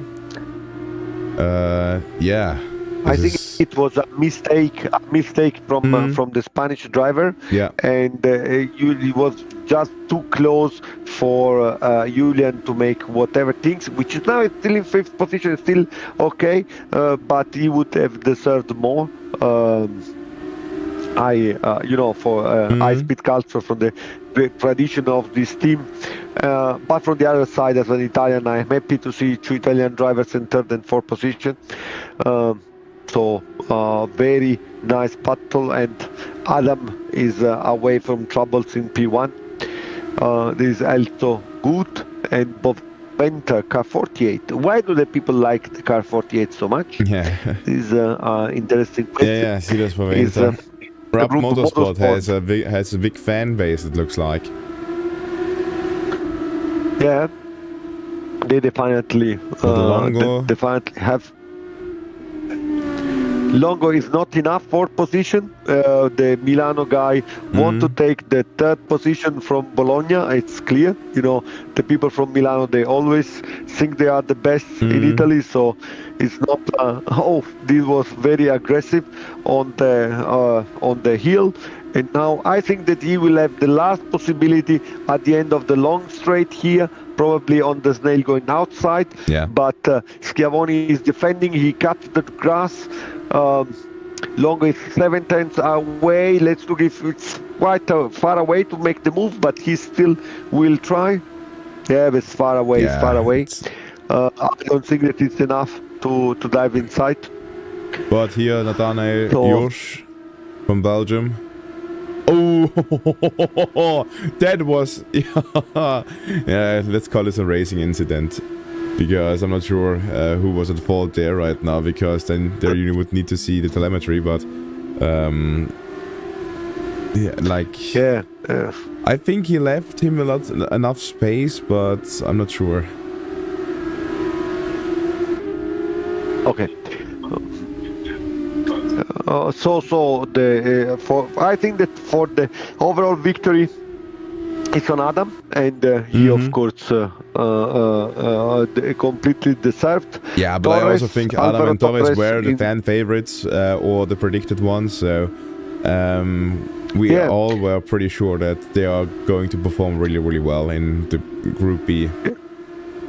Yeah, it's Jose Mator in 11th position, the surprise, not Alvaro Torres in P2, but Schiavoni in 3rd place. It's a good, nice surprise from Bologna, and the Longo in 4th position, also very nice. Julian Bosch, she still recovered, so 5th position would have been the 2nd, could have been podium, but P2 is still okay, and Boventa, Chiki, and... But don't be too fast, there's still 2 laps to go, you could say, and now it's 1 lap, for Adam at least. But Bosch is catching up to Longo. because Schiavone and Longo are really like taking their time, you could say. Because if you think about it, before time, when Bosch was fighting, they were just 4 seconds behind Adam or something like that, or 5 seconds, and now he already catched up again. So Julian Bosch is for sure a really fast driver. Yeah, and I think Julian he could Bosch, get him as well, Longo. Like if he's smart right now about this. The best time of Julian Bosch was 1.65, while the guy in front of him make just 1.75, so he's 1 second faster on the people in front of him. So it means that go Julian, you can make podium still from Karlsruhe. Try to make, but and he's doing the move. Nice. Julian, great move. He got his 4th place back. Nice. Yeah, really great drive. What's more, I saw driving the real car. He's a talent. He's a talent, and he deserved this 4th position. So well done. Congratulations to Adam Pinches, to Torres, Schiavone, and Bosch and Longo. This was a really good race for the like. If you think about it, all those 5 top 10 drivers are really good drivers. And they behaved really well, and it was a really great race as well. So it was a really great race, guys. Now we have another interview planned. So I need to do a short introduction of the next interviewee. Vincenzo, it's your break again. I think that Diego is commentating also on the next race. Diego, the person who made the mad Formula Student car in Assetto Corsa. So it will be really nice to see his insights a little bit. But now I need to say that the next interviewee is somebody who really knows our beautiful Formula Student project to the core. It's Miro Zrnčević, called Mrgut, from Bugatti Rimac. Who was also the founder of the Zagreb Formula Student team. So let's call Petra and Mrgut to the room and see what they have to say. Hi guys, I'm tuning out. Hello. Hey. Hi everybody. Everything is great, and I will leave you to your interview, Petra. Thank you so much. So we are back in time for another exciting interview, and joining us here in the commentator booth is the man who redefined speed as the chief test and development driver at Bugatti Rimac. And he's not just about breaking records, but also about breaking into the world's fastest club with style. He has piloted the Rimac Nevera to the staggering 412 kilometers per hour, in case somebody didn't know that at this point, earning it the title of the fastest production electric vehicle. And when he's not into defining physics, he insists on his routine of stretching and focusing, even joking that he ensures a saint is in the car just in case. Of course, the person I have the honor of walking through this high-speed journey is none other than Miroslav Zrnčević, also known as Mrgut. So, Miro, thank you very much for joining our event. And how are you enjoying it so far? And have you even got a chance to look at the stream for a moment? Thank you, Petra. And after this announcement, it's very difficult for me to say anything that's going to be cool. It's I really tried. Yeah, thank you very much. It's really too much. I appreciate it a lot. Yes, I did. I was following the stream for about an hour. Unfortunately, my busy schedule didn't allow me basically to jump in and be more active about it, and I managed to download the content and just did a stab at it because I have also my home simulator, so you guys have achieved is really awesome. The models are really good, the track is really good, the organization is really on a high level. I really like what I'm seeing, and it got me intrigued. Oh, thank you so much. It really is an honor coming these comments from a person like you. And I have to say thank you again for granting us a little bit of your time. We were just prior to this interview speaking about how many planes did you have to catch just this last year, and what was the number, over 50 or something like that. So yeah, thank you. something like that. Yeah. Yes. Yeah, so I do travel a lot. So we test all around the world basically. Well, most tests are done in Italy and in Spain, in Idiada and Nardo, of course. Currently Yes, I'm that's what I working. heard actually. You are at the Nardo Technical Center in South Italy, and can you share with us what exactly are you doing there? Because I think that a lot of guys and girls from the stream are wondering about it.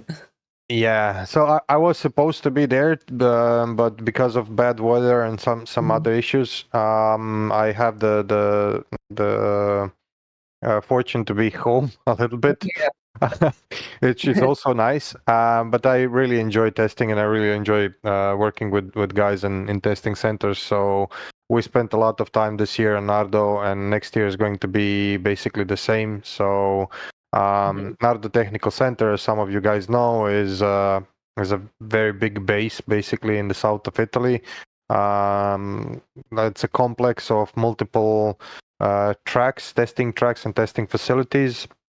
So they have a dynamic platform, they have a handling track, then they have as well the famous oval, 12.5 kilometer oval for high speed testing, and also NVH tracks and stuff like that. So basically everything you need to test the car to do the complete DVP of a vehicle. Well, that sounds really, really interesting. So apart from driving a Nevera, I think that for most of the students, it would be a dream job, this particularly what you have described. And which advice would you give to a student wanting, for example, to get there or to follow your footsteps? Yeah, it is a dream job. And I get asked far too many times, how does one, become a test driver? There is no unified answer, and it does come a lot to effort and persistency, but also a lot to luck, because there's not a lot of these positions. There's maybe 10 test drivers that do the same thing that I do in the world. Of course, there's a lot of test drivers that test tires, that test certain components, dampers and stuff like that, but not a lot of them do the overview of the whole complete vehicle. So I have I'm very fortunate to do so, and also I'm very fortunate to do two of the most elite brands in the world for that matter. But to answer your question, as we did also in Formula Student Symposium this year in Győr, I think that the best approach is to become a part of vehicle testing team. These guys see all the action, of course, but they are also pretty much on, that's the first line of defense. It's a war zone, for the lack of better words, because they go through thick and thin with the cars, but they really have the hands-on experience. They really work on the cars together with the guys, and they really get to see all the action. Well, but as you said, there is luck, but I think that the majority of the portion for your job, definitely hard work, which I don't think that's quite a foreign term for our students. So it is no secret also that apart from your groundbreaking achievements, you were in fact the main man behind the FSB racing team, which is Zagreb's home team, Formula Student team, and you were the one who started it like 20 plus years ago. I remember that I was there when you gave a speech like 2 years ago, I think, at the anniversary of the 20 years of FSB racing team, and seeing them today, the guys and the girls from the team winning overall competitions, for example, last year in Poland. How does that make you feel? I mean, I remember your stories when you said that when you first came with the idea of starting a Formula Student team, that practically everybody turned your back on you, and then you had to, roll up your sleeves and do the work. So can you tell us a glimpse about that? Yeah, to be honest, I've never felt so old. So at the moment when you guys announced that it's 20 years of Formula Student, I was like, really? The time did fly, and I must say it's the best choice I've ever done in my life, probably, because jumping into that project was very bold and very brave. And on the other side, I'm not gonna lie, there was a fair bit of stupidity there, because I didn't know what's behind it. Maybe not stupidity, but ignorance. Sure. We jumped to the project. We did really a lot. We invested ourselves into it, and it became a lab or a testing, basically, or development program for a lot of very, very good engineers. And as you know, Bugatti Rimac is employing quite a lot of them, and also other companies, so other big manufacturers. Some of them ended up in F1, some of them ended up in developing engines and whatnot for F1. So I'm very fortunate to have this kind of legacy.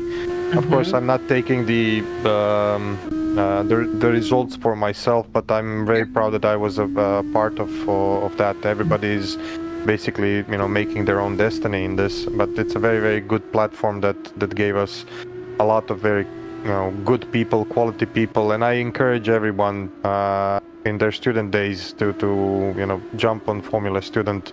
I know there's a lot of things to do on the faculty and a lot to grasp, but Formula Student is definitely the best thing that you can do for yourself if you want to make something of your life in automotive industry, especially in motorsport.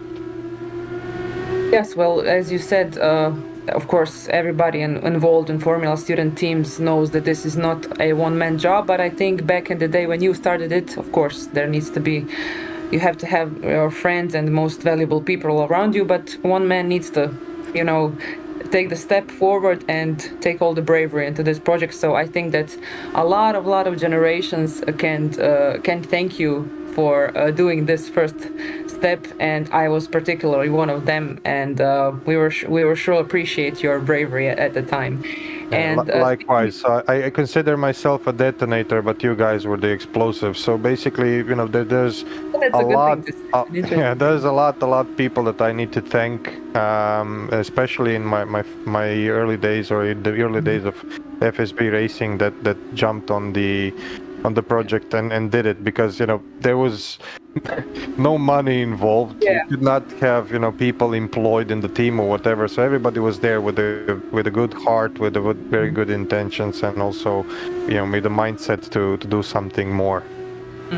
Yeah, and speaking of your friends and the people you met, have you already worked with, I don't know, in your daily job with some engineers with Formula Student experience, and are they different from the ones that are not, or how do they compare with the ones that are didn't come? 100%.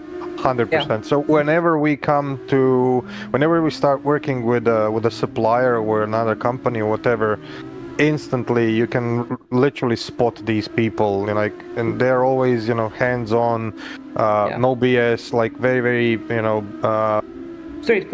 very straightforward and very, very knowledgeable about stuff that they're working on. Especially when we were working with some companies in Italy, I after half an hour of talk, I would just ask what Formula Student team were you in, and they start laughing. Because it's so vivid, and some of the best engineers also in Bugatti Rimac, they have their background in Formula Student. Of course, not just Croatian teams, international teams. And also you'll have tomorrow a guest speaker, I believe, Marco Arnoletti, that was part of the Formula Student. Who is multiple times in Dakar Rally, who is a very also humble guy and a knowledgeable guy. So we work with really a lot of guys that and girls, of course, from Formula Student, and this is something that is really making me proud. Oh, that's really nice to hear. And you mentioned Bugatti Rimac. So for the people that are listening to us, maybe you can share with them which opportunities does Bugatti Rimac offer to students with passion for example, vehicle dynamics and motorsport. You mentioned before that when we combine this question with your job as a driving, so you need to be with the guys who are testing the vehicles, etc. But now from the top, what can you say about the opportunities that one may apply for a job at Bugatti Rimac? I would maybe reshape that question, because sometimes I get this question and people go like, yeah, but there's no open opportunities on the website or on careers, there's nothing, and stuff like that. Don't beat yourself about it, and don't limit yourself, because the opportunity that opens on careers page and any of the companies is just this small door opening. You need to prepare yourself for that small door opening, and you need to do it every single day. And it's like a lot of times people that came to our company didn't actually apply for the job, but met somebody at the right time, at the right place, and they had the right mindset, and they had this X factor that everybody appreciates.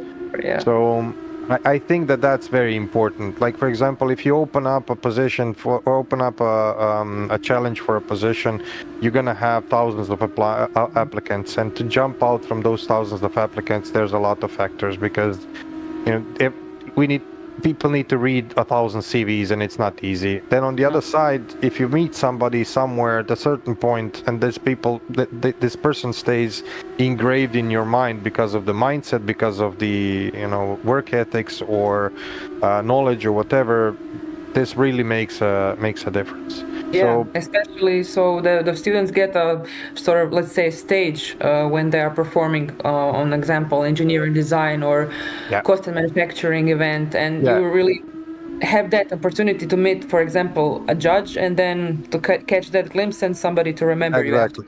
If I was to say like an advice, I would say stay humble but not silent. So make an example of yourself, and try to present yourself in the best way possible. And also this event, although it's a virtual racing and stuff like that, it's a part of the development. I'm a sim racer myself, so I do use a simulator quite extensively, and it's a very, very good platform to sharpen your skills and to learn new stuff, and to learn about racing. And it's a very, very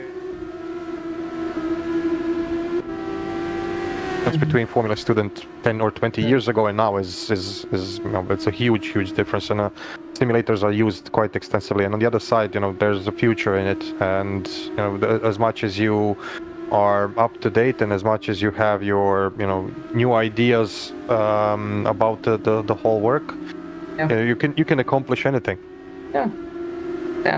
That really is one for the book. So everybody who is listening, you need to take notes on this one. That's and you great advice. Play games. Question. I have just one more question. So it's also based on the nostalgia of our team. So I reckon that you, Miro, visited a handful of Formula Student competitions back in the day. And have you ever thought at that point that your actually home country will be in fact a home of one of them? That's something that was interesting. Never. It crossed my mind. There was a wish behind it, but it never occurred to me. I mean, you need to understand. Like, I'm quite old. Yeah. I was doing the Formula Student events when in Europe they were very scarce to none. So we were going to UK for each and every event, and mostly we were there with those teams, and we didn't quite understand what's behind it, or what it takes to organize a Formula Student event. And then because of work, because of everything, I was not active as much. And then at one point I went to, I think it was Hungary.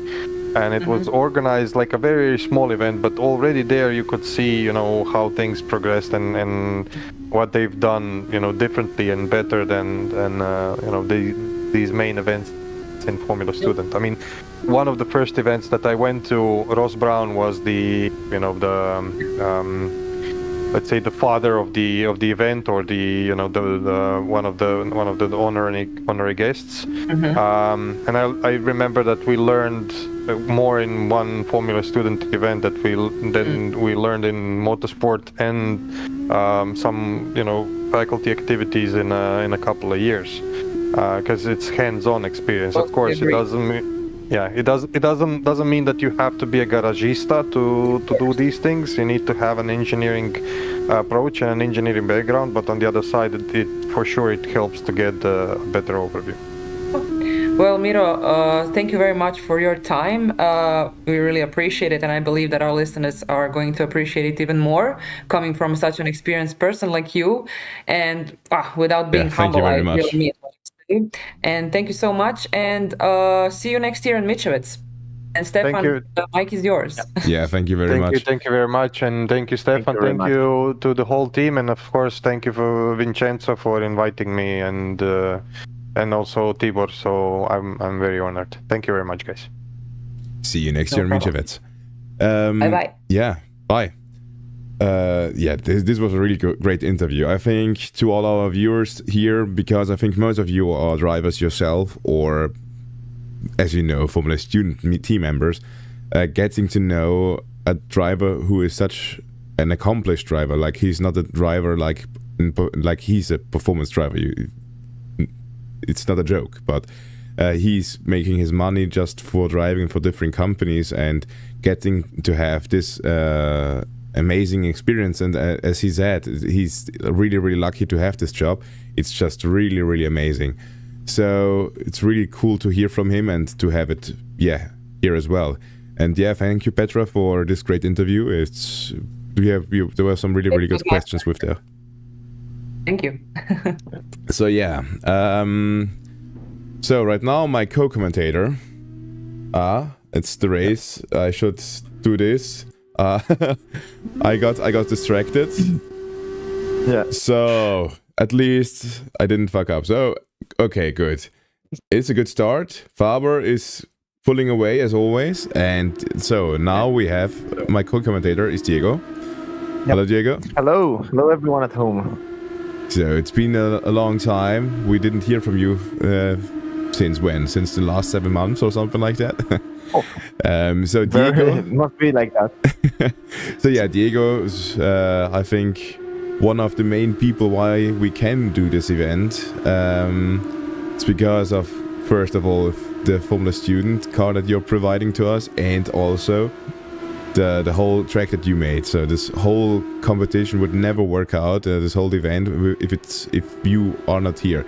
So thank you very much for being here, and to also co-commentating now with me, because I think you can give a good insight on how the people perform and how they drive, and if there are some if there's something interesting going on. Yeah, for sure. So thank you for the introduction, Stefan. Very kind from you.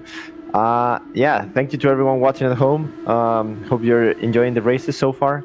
At the moment on screen, we're having a really good race, and shout out to all the drivers here, because they kept it clean for the first lap, and that is not something we can say about some of the previous races. I've been able to catch up with some of the chaos. But so far a clean race. We have Faber, runner-up last year, leading the race. We have Montoro from Mart in second, who needs to do a little bit of catch-up. Great to see Malaga, obviously, from Spain here. And really, really clean race so far, Stefan. Definitely not like the other races we've seen so far. You could say so. Now you really see the difference between Group A and Group B. The drivers are so much more confident and really leave space, and they have just the racing discipline. You just see it. Faber already doing really great times as before. What was it, 1.59, something like, as well as what Adam Pinches did. So I think tomorrow is going to be again a battle of the giants, and it's going to be close again.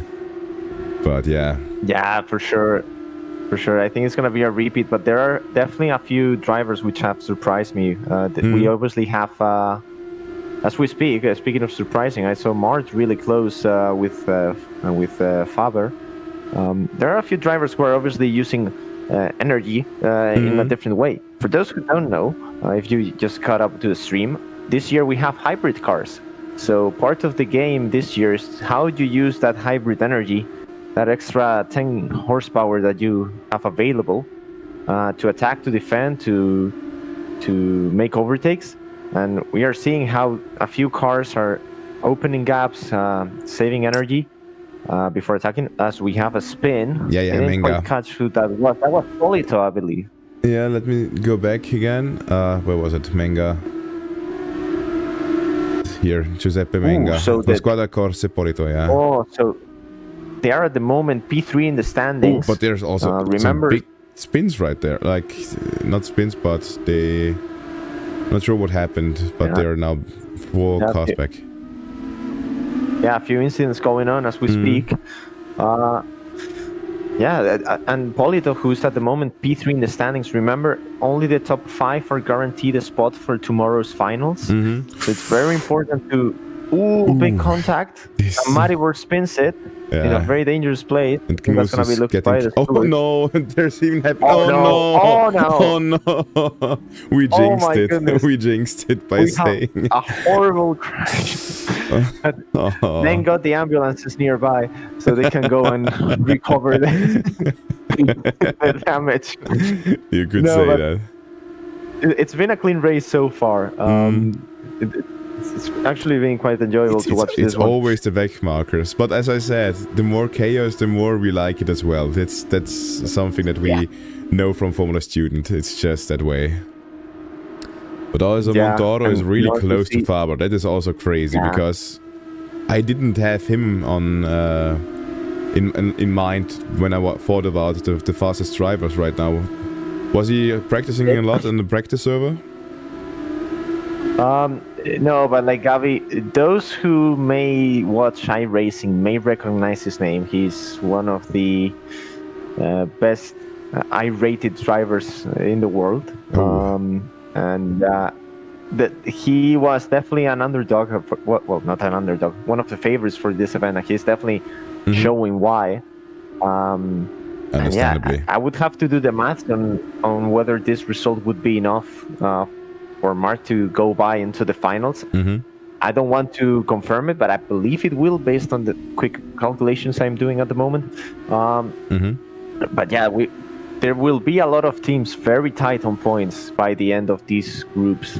Because really there are a few teams who did really well in Group 1 who are struggling now and vice versa. So it's going to be very tight once all the results are done and dusted and all the penalties are awarded to different drivers. But that's how we like it. Yeah. Because the closer the race, the more interesting it is. Yeah, absolutely. Another thing to consider for these drivers, now that we are approaching lap 6, one of the things that is new about this year's event that we're doing is we are actually changing the track conditions to match what we saw in the endurance this year in Formula Student Alpe Adria. And that means it's very warm. There are 42 degrees on track, and you are definitely seeing drivers struggling with overheating on tire wear. And just to say, we have a big battle here. This is for P10. Tupa against Sertkaya. Yeah. The VHC against YTU. YTU, one of the strongest teams last year. They did the fastest time, if I remember correctly, last year. It was Umut? This year, yeah, it was Umut, actually. Umut, I didn't see him. Umut did, yeah, I think he still has to race on his race. Okay, I think that's why. he's coming on the next event. But we can see Suikau there fighting with Umut. And there we see, Montoro must have made a mistake as we speak, because TU Fast has gone by. TU Fast, if we look at him, one of the fastest teams that we... mistake as well. It's like 5 seconds or something like that. Yeah. Fortunately, it seems like Montoro has made a small mistake. It's very important. What we said about tire temperatures, it's quite easy to lose the rear left tire. What is going on back there? To have a big incident here. Fast Forest is already crashing into Leon Franken from K Racing. Yeah, Leon Franken with K Racing, another of the Porsche sponsored teams that we have in this event. I want to give a massive thank you to Lena and Nina for joining in this in this stream. It's an absolute privilege to have Porsche involved and to have representative being sent today for interviews. And tomorrow we have a really cool surprise for everybody during the Alumni Cup, because we have 2 professional Porsche Coanda esports drivers is competing with us. We have Elvis Ranking and Charlie Collins from the Porsche Coanda esports team. And honestly, I cannot wait to see that event because there are some massive alumni. Obviously, Stefan, you know very well another of the alumni that is racing, Marcus Fleshberger. Yeah. Not only him, but also Walter Lux and all of the other guys. Walter, Hendrik. Yeah, this is going to be crazy tomorrow, I think. The Alumni Cup itself is going to be really, really interesting. Yeah, there we see. YTU struggling. They're fighting with Prom and Racing. Cutting some grass as well, yeah. Yeah, a little bit of a corner cut. It's interesting to see how drivers have found a bit of a different line through the end of the snail, going over the curbs. It seems to be giving them a bit of time. That's something I've noticed compared to last year that they didn't do. Yeah, very, very different lines as we go back through the field. Maribor, and then the team behind. That is a very special team that we have here, which is Formula Student Alpe from the University of Odessa in Ukraine. Obviously, they are not able to compete in real-life Formula Student competitions due to the situation, but we love to have them here, and we really hope to see them in a real-life competition pretty soon. Yeah. See here, Faber is just so he's cruising. It's like he's driving his limousine and is just enjoying it. Yeah, he's going full Max Verstappen mode in this way. For real. Yeah, I think it's going tomorrow is going to be very interesting. Yeah. I also wanted to comment something because I've been able to receive information. In the last race, obviously, you saw my team, Matt Formula team, being involved in a bit of an incident. Josema had a bit of a crash there with high-speed car. Unfortunately, the situation that happened is that his monitor shut down briefly. No. And that's what caused him on turn 4 to crash. He commented me this, and that is why it also took him so long to restart after the crash, because the screen didn't turn on. That's why. That's why he was stopped for such a long time. Unlucky. Oh my god, that is really bad. Thankfully, we will have to check the points, but I believe based on the points Hugo scored on the first race, it should be enough. It will be tight, and we'll have to check.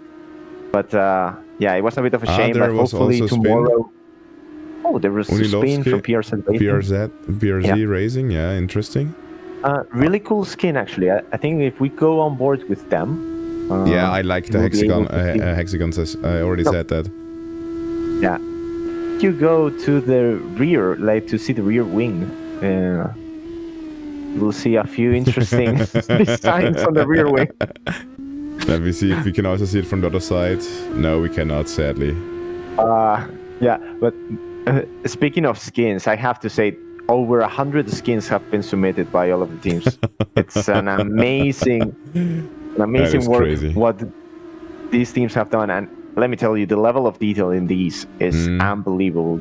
There's just so many hidden Easter eggs, I would say, in all of them. What was the specific skin, which with 4K renderings and so on?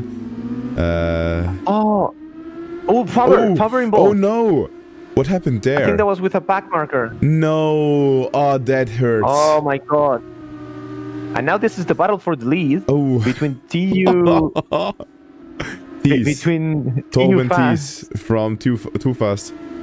Too Fast against and we have Mart with Malaga. And Faber, with the amount of pace he had, it's still not over. I think Faber could still win this. Yeah, it could be, because Faber is just crazy. Like on this track and with this car, you can expect everything from Faber. Yeah. And look at now Montoro. That was really close. That was almost too close. Yeah. Ciao. He needs to be quite... that's a very famous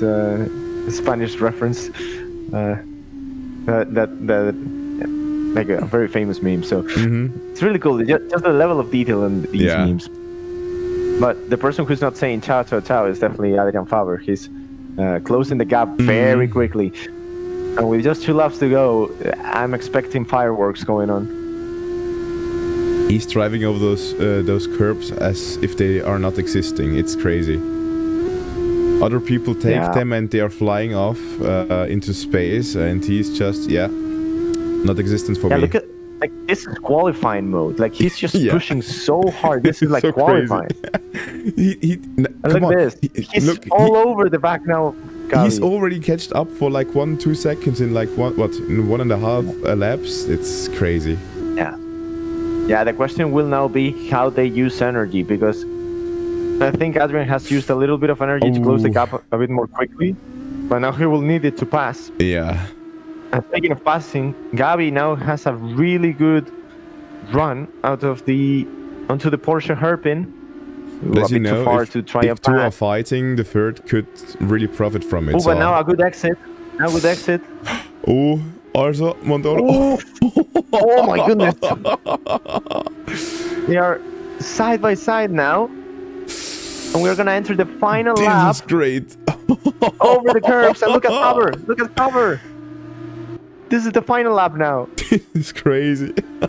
But they're leaving so much space. And now Faber is gonna use this opportunity. He's unable to pass around the outside in turn 2. That's a very tricky place to try and overtake. This is great racing. Oh my god. Now we head into turn 4. Faber all over the back of Montoro. Montoro covering the inside onto the hairpin. And now into the long straightaway, the draft, the toe, and the energy all gonna be deployed.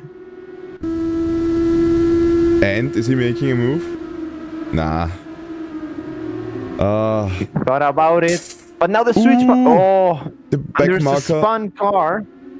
There's a back marker. Yeah. Please get out of the way. Oh my goodness, the back marker. Oh no, what happened? Tease. Oh no. This hurts.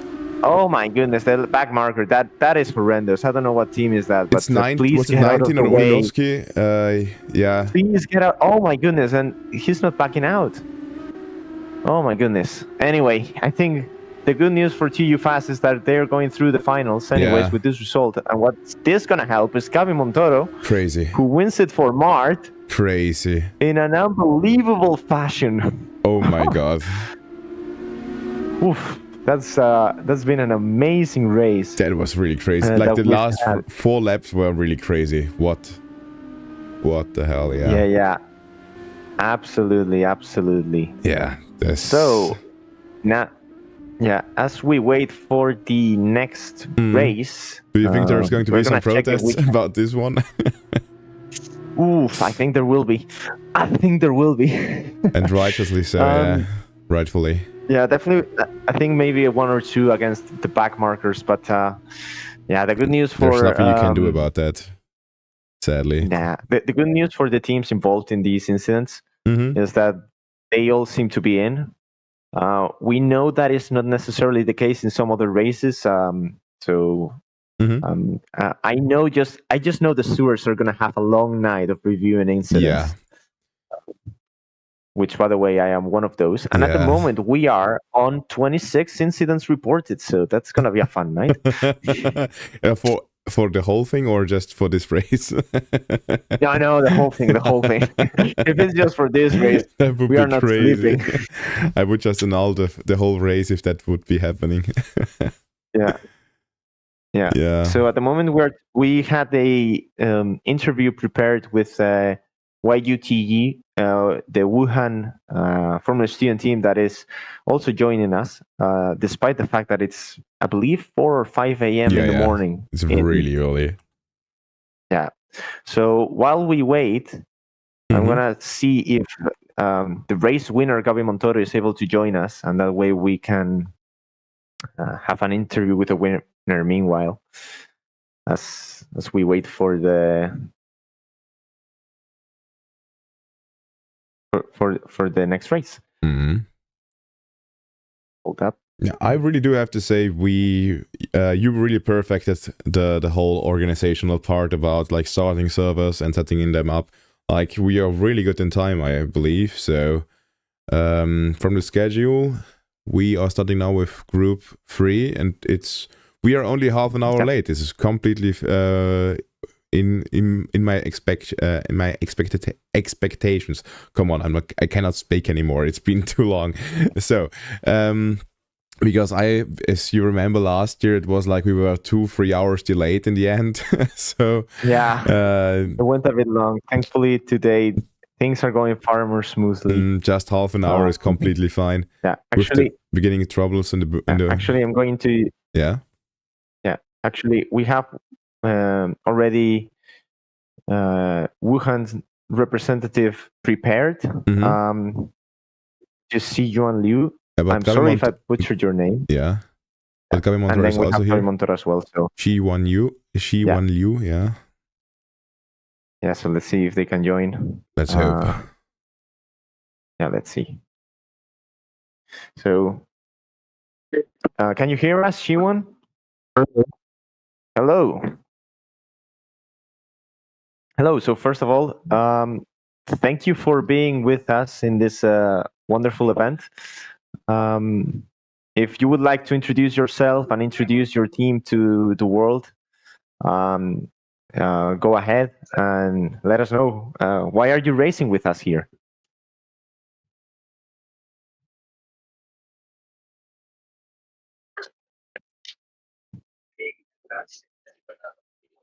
Hi. Hello. Yes, we can hear you. Yeah.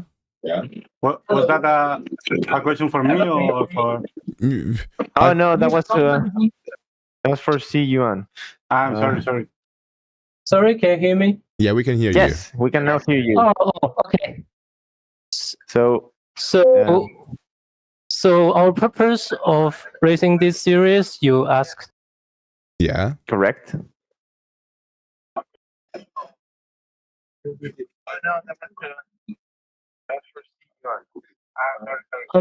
Sorry, just can you repeat the question? Sorry, we have no problem. You have a delay. Yeah. You are racing with us, and we want to ask you how you got to know this competition and why you yourself and why are you competing in Formula Student in general and how you are doing it in China.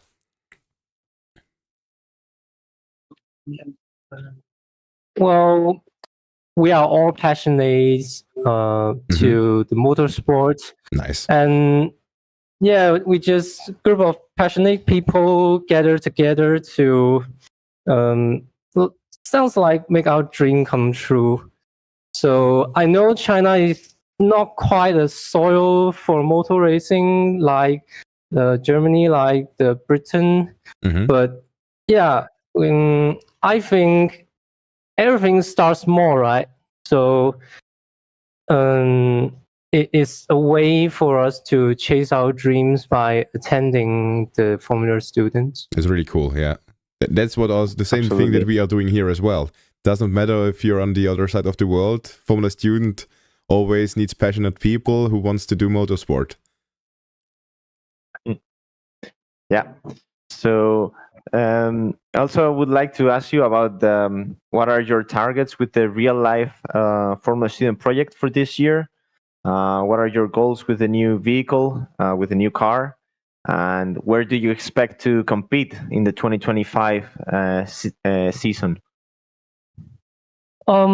Actually, we made to the podium last year, or maybe this year actually. So for the next year target, we want to keep this momentum going to score a podium again and potentially aim for the win. For our own car, we have a plan to put a four motor structure into our car. So there will be a huge improvement on our powertrain, but it's also risky. So yeah, I hope we can make it successful. It just takes time and also the luck. Yeah, absolutely. So I think we will have to end the interview now as we have to go into another interview. But thank you very much for being here, for competing with us, for presenting your team, and also the combustion team, because you guys came with 2 entries, 1 combustion and 1 electric. And thank you very much for introducing you to the European Formula Student world, and all the best of luck. Yeah, appreciate. It's a perfect platform for us to racing. I really enjoyed it. It's nice to hear. Thank you. And now we will briefly interview the race winner from the past group, Gabi. Gabi, can you hear us? Yes, how are you? So, Gabi, first of all, felicidades. Congratulations for winning that race. A bit crazy, so let us know your point of view of that event. Yes, that was a crazy race. We knew at the beginning it would be a hard race with the rear tires. We tried to keep the pressure on Adrian all the race. I had a mistake with my rear tires. They were too hot. But after the mistake, we keep pushing, trying to recover as we can, and finally, with a bit of luck, we won. So. Actually, now that you mention tire temperatures, how difficult was it to manage during the race? Because I know we've been a little bit, annoying with the fact that we've put 42 degrees of track temperature. So how was it managing those temperatures at the rear? Well, that was so hard to manage because at the finish of lap 2, I had the left rear in red, like 82 degrees, and 14 laps of trying to manage that was so difficult. If you try to go fast, you would warm the rear tires so fast, so you have to try to lift some tenths to let the rear tire cool. So yeah. So well done, great victory, and we'll have to count and see all the standings, but hopefully we'll see you racing tomorrow. So thank you very much. Thank you so much. Thank you for the great race that you gave us. It was. So from me, I will now say goodbye. Thank you very much for having me in the interview booth. I will now give the microphone to Vincenzo, so you can finish this stream. Really good job, guys, so far, and looking forward to the end of the stream and what you guys can do tomorrow. Thank you very much. I just can give everything back. Diego is a great guy that we are really happy to have in our team to make these things. Everything that he did, it's incredible. And also his competence. But now coming to the qualifying, I see our friend from Epsilon Turkey, Umut, that is driving a 10.06. That is the best time so far, followed by the Castle brother. Matthias Nogai is actually the second driver of 888 PGR Motorsport in third position. Adrian Prida Sorbino from Oviedo is in P4. Then we have Freddy Landen, Leonard Graf, and Johannes Kuba, Balestetin, and Andre Hansen, and Mikolaj Wonski. I don't know to pronounce the number. So sorry for it. Sorry from POT Motorsport representing TU Potsdam in the 10th position. 1.0160. It's an incredible time, I have to tell to you. But it's also important, as we heard, that to manage the tire temperature. If you remember this summer in at Alpe Adria in Micevec was very hot, and the tires went hot, and in particular the rear left, somehow it's very difficult to manage, and I think this was one of the reasons also, because for some driver MED likes spin. I see now lessons with number 50 representing Ugent Racing is making the third time with a very good 1.6078. You see the first 3 times here are 1.06037, 058, 078. So in 1/10 of a second we have 5 drivers more or less. So it will be a very close race. Very close race, this one, I imagine.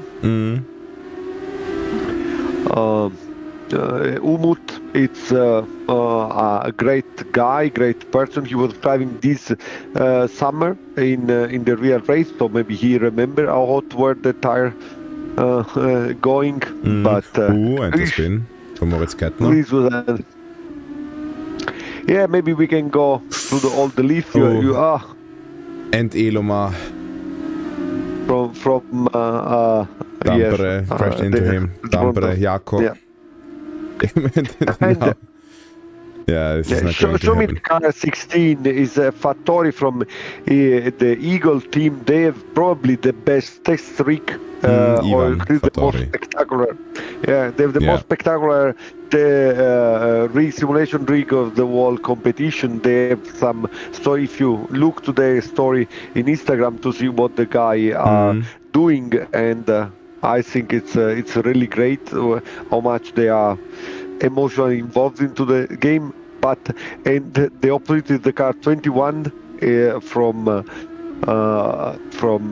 Sarajevo. If you look the story of UNSA, the Omer is which is a very tall guy, is sitting in front of his desktop at home, basically driving it. But it's the nice things of Formula Student. Through 7, you have all kind of people, all kind of It's just as budget, we talked now with the interview with the guys from Wuhan.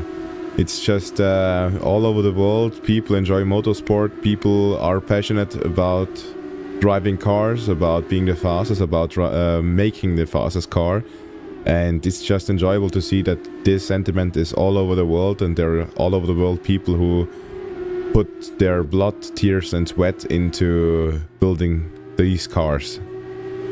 I cannot agree more than with you, but I see that Joshua Castle, he stepped at 1:05.772. This is an incredible It is crazy. That is the fastest time. Yeah, it's really great. Umut could not improve with Mateusz Nogash. What? Like, this completely... I was just talking and they just improved for 3/10. We never had a time like this high for the... Faber and Adam Pinches had 5.96 or something like that, but this is 2/10 faster. This is crazy. Yeah, it's a very, very, very, very fast time, the 1.56, but also no guy from PGR making was very close, just 1/10 down, and Umut and Lassens in 5th position from number 50 Ugent. And then Brida Sobrino, which is also a guy that worked a lot on the server from Oviedo, so the city of Fernando Alonso. And now we are ready for the autocross. Third race, from the third race. Dart with the Joshua Castle is in pole, followed by PGR, then YTU, then Ghent, Oviedo, Leonard Graf in 6th position. But as always, we will concentrate in the first 4 car because where the battle is. The Umut in 3rd position will, of course, going for the to be aggressive in the first corner, but we'll see. It's very important to bring the car to the end of the race. So lots of emotion here, lots of tension on the grid, because that's what it counts. I know how much the Castle brothers are investing time and emotion on this competition, so it will be. I'm sure it will be a great race. So the traffic lights are going red, and let's see what's up at first, third, fourth, fifth red light. Ooh. And now it's green light. Oh, did not had a nice start, while no guy get the P1. Yeah, clean pass. Castle already is completely ahead. Yeah. There are no crashes so far, I think. Everything is pretty clean. Ooh, yeah. Jaco Edelman. You don't have to say that line, because every time and also there. Yeah. There are some bumper cars. There are some bumper cars in there, but otherwise, like the front rows, we don't really have that many incidents. But yeah, this happens. Yeah. 79 is Arabona. That is now with 13 in the fourth position. From Belgium is. What was that? And Umut is in the middle of it. Oh, this hurts. Oh, but he's already back at fifth, so I think he's going to get his points. I hope that the car is not damaged. I hope that the car is not damaged, because his talent should be enough to make the first position. But you know, when you are involved in such an accident, it is always very, very difficult. Now we have no guy with the car in the second position from PGR. Well, with the Alpe Adria car, Chobanu. Yeah. Chobanu 690 is UPB drive, representing the Uni Polytechnic of Bucharest. I'm very sorry that the guy did not prepare the livery of the car. I would have liked to see, but you know, this car, remembering the McLaren World Champion in Formula 1 this year, and this was the Marlboro livery that was famous in the 90s with the Senna and Prost. So legendary livery. But the helm is more like the Senna one. Very nice battle, but it's a clean battle, what we would like to see always. The car did too much oversteer, so too early on the gas, the car started, but he was able to control, but not away. Oh, yeah, this can happen. Umut said at the moment he said 1.070, which is a great time, but I think we heard that we have to manage the tires to right behind. The battle for, I think that Umut can get at least to P3, even if the car in front of it, Senne Lansen, made a 1.067 in the last lap, which is a very, very good lap. Just to give you an indication, Joshua in P1 is making 6.6, and no guy behind it is making 6.5. So it will be difficult for Umut to get to the P1, but the P3 is probably what is possible. But Lansen will not, of course, let it easy life to him. This Lions Racing team, I never seen this car actually in reality on the track. It will be nice to see Lions Racing Team car 19. Lions Racing Team representing the TU Braunschweig, so the city close to the Volkswagen plant in northern Germany. Yeah. And they have the big Volkswagen logo you see on the back. But now no guy is coming very close to Joshua. It's very, very close. I think maybe we can see we can jump on his car to see the move. Yeah, I think he's going to try it in the next lap. If he's getting even closer now, it's going to happen, pretty sure. Yeah, I'm sure. I'm looking to the battery level if you're going to push, but look, it's very, very close. Okay. Here there is no possibility he's not possibility to overtake here. The move will be after the hairpin. Now here this is a very difficult breaking point, because here you have to carry the most speed you can, and he's doing a slightly oversteer when he went on gas. Oh, this was good. And now he's activating hybrid system, and he's going next to him. Oh, this is great. There was some contact. But now he's going from the inside. Yeah, this was close. He could have done that. But the thing is, he was blocked by Castle. Yeah, but we get to know this Castle brothers are very tough guys, and yes, they are difficult to overtake. But what's clean, of course, is everything inside the rule book. But I think he could have left a little bit more space just to see. But I think the problem was more like that Nogash had taken the wrong line and then really had to brake much more than he had to. So in the end, everything was fair, and I think he's going to try it again in 2-3 laps. He has the pace.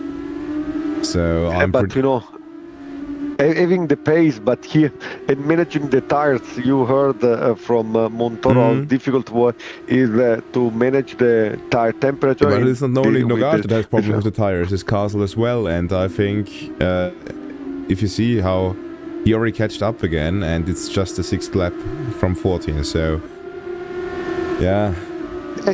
It will be an interesting battle for P1. We have 2 experienced and very fast drivers.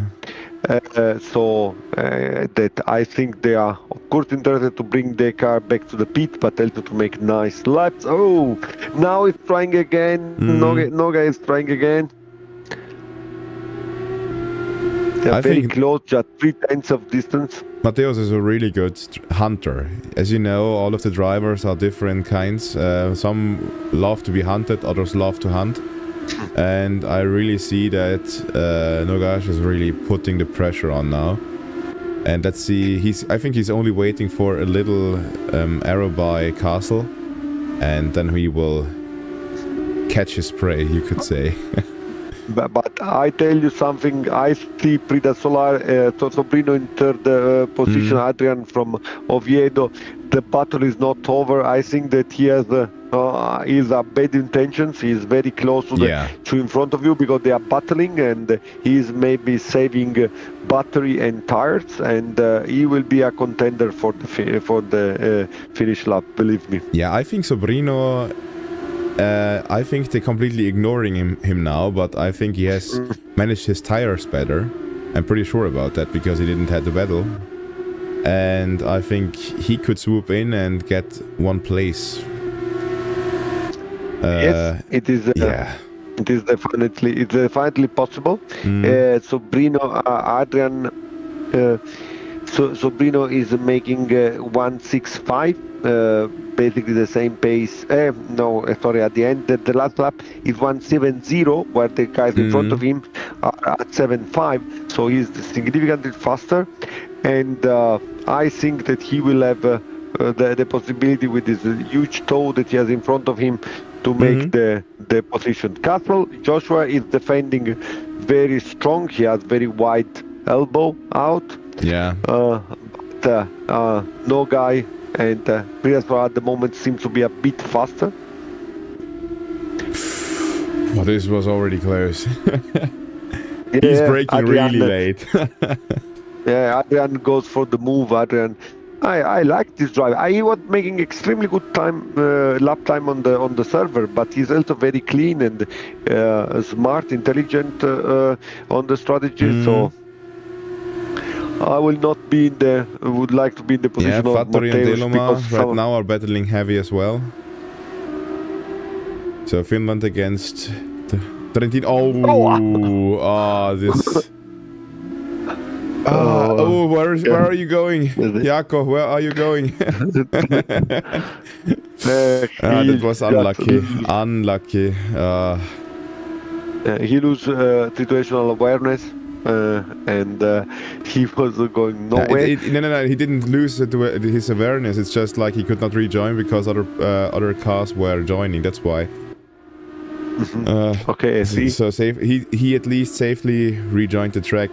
That's not something that all people can do. Yeah, absolutely. But now Sobrino is a little bit farther behind. Made some small mistake because he's behind. While Nogai Mateusz is still there in the front, still stay very, very close, but don't find the opportunity to make the move because Joshua is at the elbow 1 meter outside the car. For real. You know, from the Italian one, I would say that Mateusz is franco bollato to the car in front of him. This is the expression they use in MotoGP. Yeah. He could try something now. Now he's going. Yeah, but outside is not a line. I think here it's not possible to make the move because Joshua is defending absolutely good, and now he's trying now here from the outside. Let's see, switch back. We want to. He tried to switch back. He was too early on the gas, but he what a nice right behind him. The Sobrino is really trying. This is crazy. This is also a really good battle. Yeah, really nice and clean battle so far. I don't want to curse it, but it is absolutely incredible battle by three drivers, still driving with 107. Probably they are managing the tires because with this temperature they have very hot rear left tires most probably. And Lassens, the Belgian guy, is arriving, and also Umut that is in P5. There are 3 laps to go. I mean, it's difficult. Like they catched up, Umut and Lansen. The first 3 places are battling so hard that they are losing a lot of time. But it's still almost impossible to break this train, you could say, because they are such heavy defenders. I'm very scared about this train, I have to tell you. Yeah. A small mistake can cause here a huge pile-up, and I hope that they will Let's call Freccia Italia and say there's something faster than in Italy. Let's look. I think there's going to happen something, and I'm not sure if I like it. And the Peter Sobrino that was going inside from Mateusz, but Lansen is arriving, and now it's Lansen going from the outside. Oh, I think Umut is going to try to overtake Lansen. Yeah, last lap around, Umut was with 7-1. While the 2 guys in front of him, Castle and Mateusz, are at 7-3. Hey, what a battle! They are so very close. No one wants to make a mistake.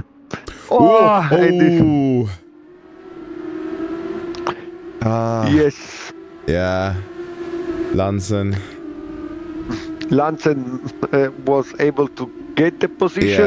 Our steward will evaluate, but now is Umut that goes from the inside. He's behind. Our friend, and he's trying. Adrian is trying really hard. And there are still two laps to go. What a battle, guy. Really a great battle. Yeah. I have to tell you.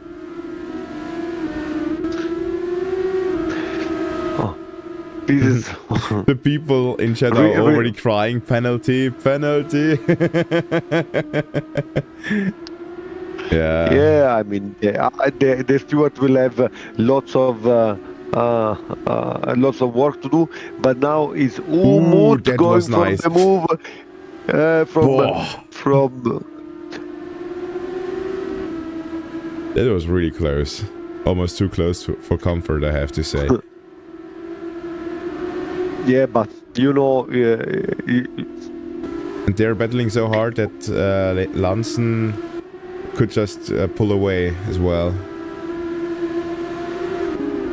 Yeah, but Look, what a great driver that is this Castle. He is not the fast one. He's probably managing tires, managing a battery, but still no one can overtake him. So really, congratulations to these two English drivers driving in the Dart. The Castle brothers, yeah. There's still one lap to go. You never know. Everything can happen in Formula Student, and not only in Formula Student. Generally in motorsport racing. So yeah, I think that Umut from if you make the P4, that is very good. For him, let's go to 387. Let's go to Omer, because all the people are really spamming the chat.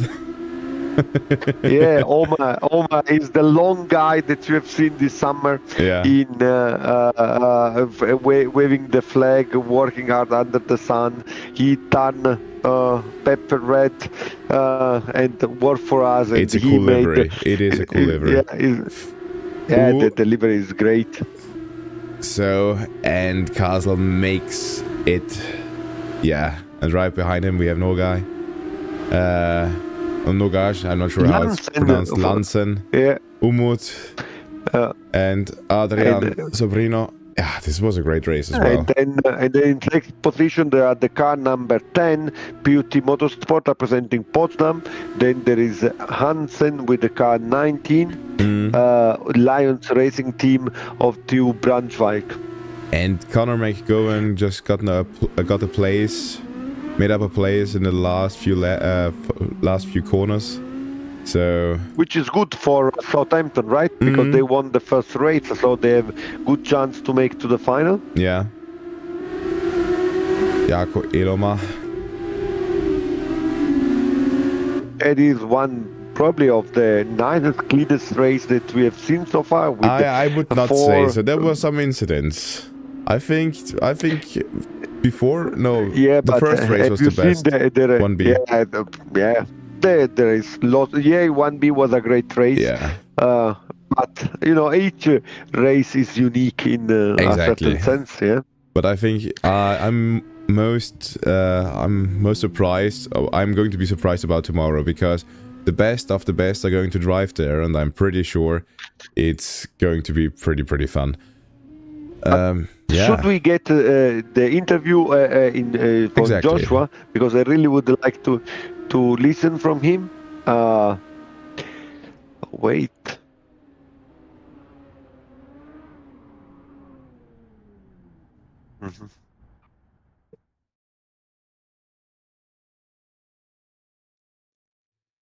Yeah, but I really feel it that I'm getting tired, or like my speaking itself is not as clear anymore as it was before, and I'm making a lot of mistakes, but yeah, but you need to bear with worry.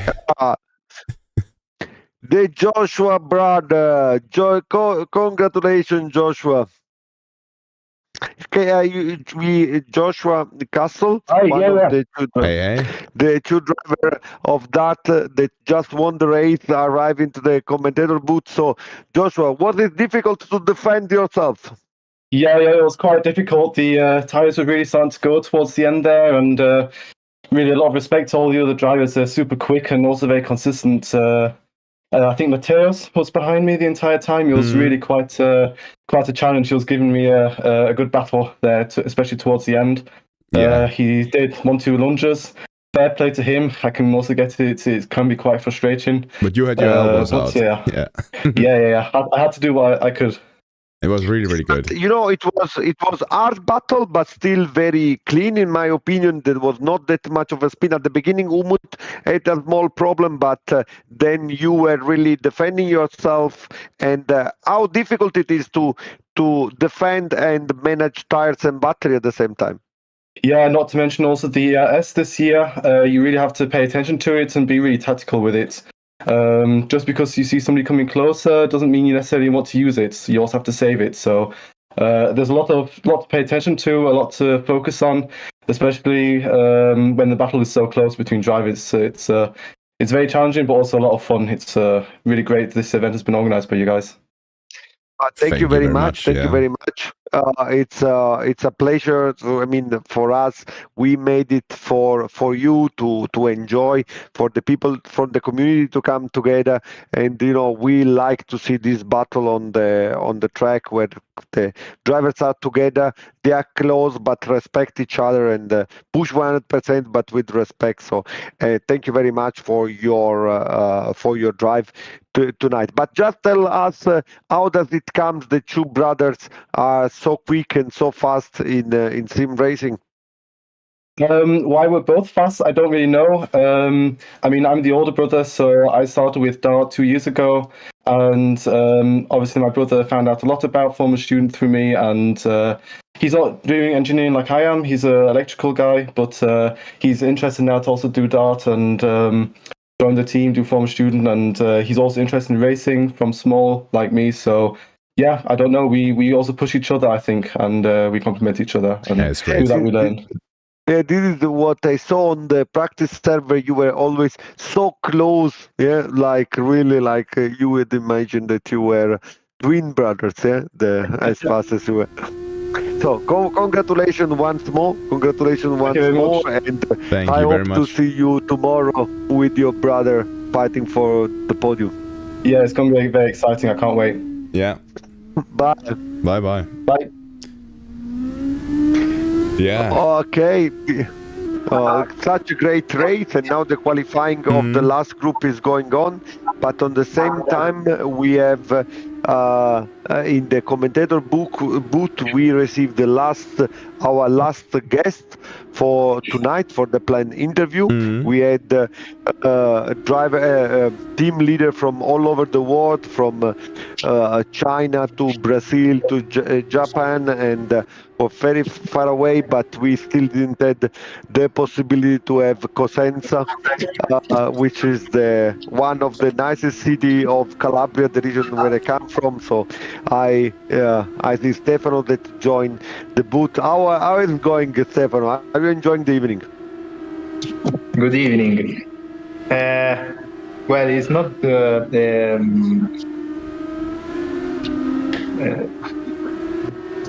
planet race. Vado io. Okay. Hello. Hey. We just had some little connectivity issues. Let's say that. Yeah. It is not the planet evening was not the best race, of course, but everything makes experience. We just gain a lot of experience, and we have to say it was pretty fun to practice some new way of racing, of sim racing in this case. So we are very enjoyed. We have a good humor, even if the result is not one of the best results than someone hopes. But apart of that, we absolutely had fun, and this is the most important thing. And it has been a challenge and will be a challenge. We really hope more often than once a year. This one we will see, but tell us about your Odyssea. You know, Odyssea is the name of the first Calabrian electrical car that you with your friends developed this year. Speak about. Can you tell us about this journey that you made? Federico will tell about that. Well, it has been a really long journey. Of course, Odyssea means a long trip to the results, but we are very proud that we have been able to realize this car mostly in this contest. As you, Vincenzo, know, in Calabria isn't really easy to build a car, and more an electric car. I imagine, but tell something about car. What do you like the more? If we have people from 6 continents, yeah. If you want to convince these people to visit Calabria, tell what is wonderful about that.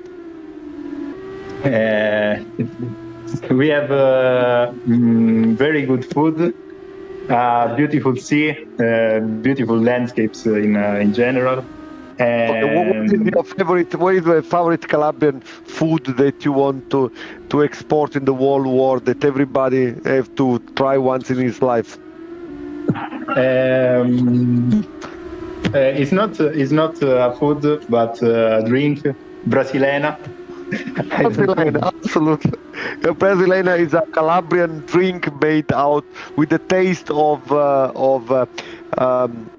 coffee, with a Brazilian girl on it, and it's something great, that one of the excellence from Calabria.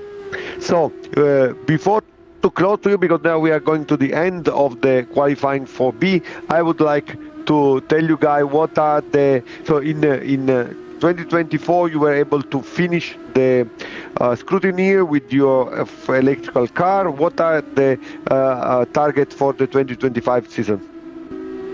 For the 2025, we hope we'll be able to finish the endurance, of course, and all the dynamic tests.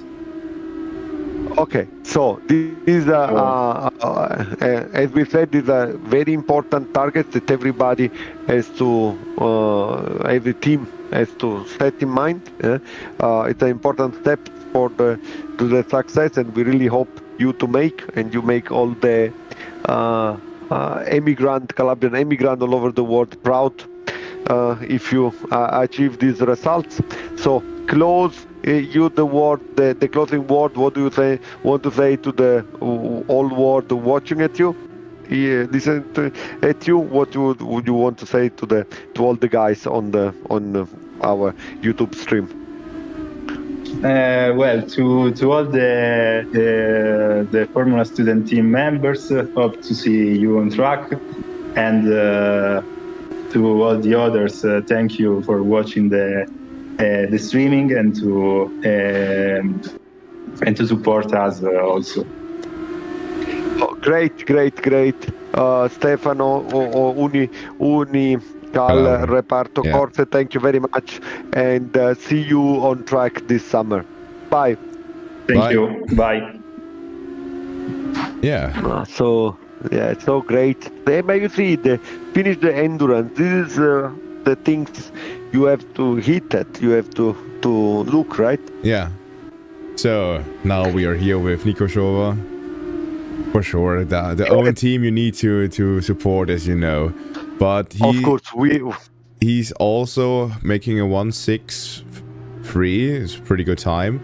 But let's see if he can improve. But otherwise, I still have a lot of hope that he's really going to show his skill while driving in the race itself. For the very few in the world that don't know Nico Schober, he's the driver of the newest driver of TU Graz, that take the, let's say, the heritage of the great Moroder, and he was the first driver at the endurance at FSAA Alpe Adria 2024. He had the best time, building a great lead that allow TU Graz to win then the competition, and we hope lots from him. Also after the great performance of Corrado, with the expectations from Nico are very high. But in the first position we have El Fati. Was one guy that is extremely fast, and he worked also a lot during these days with the car number 57 or the Animets. In the second position we have the Trio Brno team, another of the team that we like very much, that they are famous for the tie that they use, very elegant tie that they use at the engineering design. And in third position we have the L'Alamo with the number 17 car, UPM Racing, representing TU Madrid, Sergio del Alamo. I hope to pronounce it correctly. And in fourth position we have Tim Albertsson with the car 95 from Sweden, with a very, very nice livery. He just spun. Ooh, this is going to be a good time. 169.8. Oh, and he got first place. Oh, Jimenez Moreno. Great. Yeah, 169.8 Racing, or UP UPCEEBE. Don't know exactly where it is. This team come from, somewhere in Spain. We have lots of Spanish university actually. Then there is DEC 326. Yeah, Marcus Deck. Where are all the Marcus Deck fans in the chat? Because as I remember last week at the testing, yeah, they are already Marcus. They are already writing. Yeah. And wow, Nico, the talented nice. Austrian guy taking the P4. Great, it's always an emotion to see. Don't worry, that was only the outlap. Now he's going to do the fast. I mean, to make 1.6 in the outlap, 1.6, 1.68, the outlap would have been really. Yeah. But we have a really great. Nico had to learn from the best, from Pleschenberg, from Moroder. So he's continuing the tradition of the great Graz driver. But let's see if he can improve. I'm not sure about that. It looks like the tires are a little bit too hot, and he took the snail a little bit too wide. But yeah, let's see. He's 3 seconds up. He's not. Will not be the time. So I think. But Deck is the great improved. Deck, he makes 4th position from race. Racing. Yeah, where are all the racing fanboys? Yeah, they even called themselves in the chat, racing fanboy. Markus Rühl. We have here some groupies. From Theo Brno is also, the car at some years ago it was called Dragon, and I think the car is still called Dragon, but it's the turbocharger with the big flame. Günel. Yeah, Strom und Söhne. Yeah, they are also. Günel was he made a very good performance in the test drive. So we have absolutely. So the starting grid will be Jimenez, Moreno, Medi, El Fati, Christian Pikowski, Markus Deck, Nico Schober from TU Graz, Sergio Dell'Alamo, Tim Albertson from Sweden, Daniel Göhn, and then Fabrizio Mengoli and Tommaso Prandin. I hope that is correct, but it sounds very Venetian guy, so I suppose he's from Padua. So let's look the start.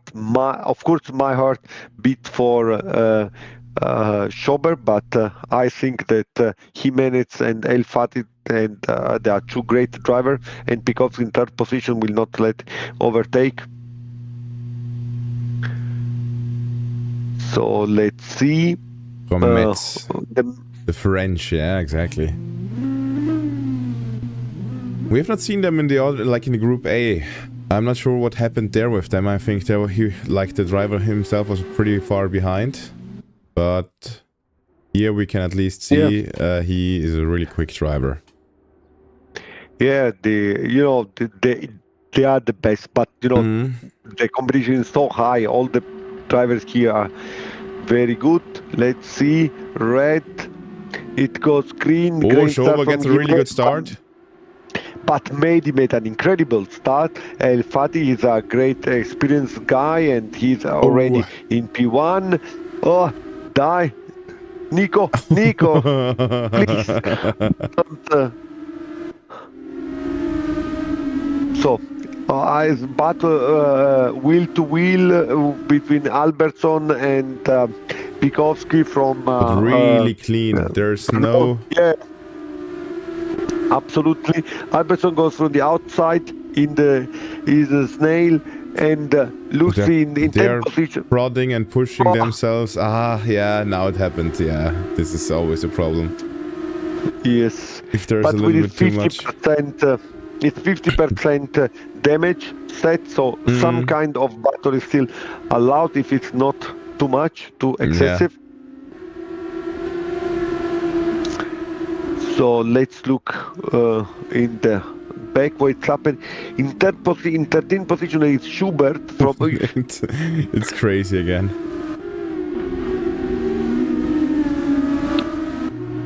So let's go. There are a lot of crashes in the back.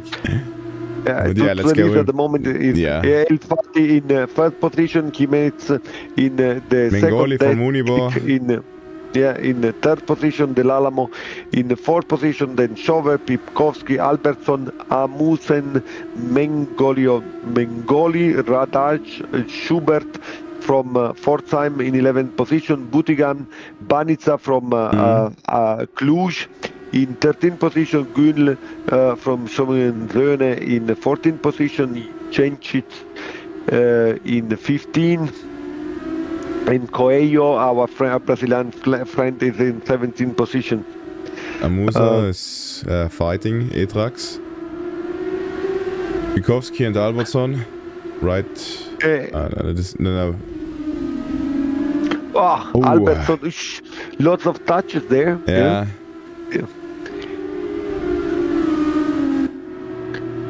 Yes, the battle for P5. Where and if you look at the deck, he's already P3. The racing fanboys are completely going mad in chat.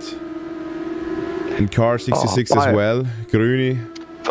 Then let's make a lap on the car together with Marcus Deck, if the people will like him so much. Yeah. Okay, here the line inside, outside, braking very tight. Actually, I see a 53 here as well. This is how it should be. Yeah, exactly. Tigrat Racing. That's what I want to see.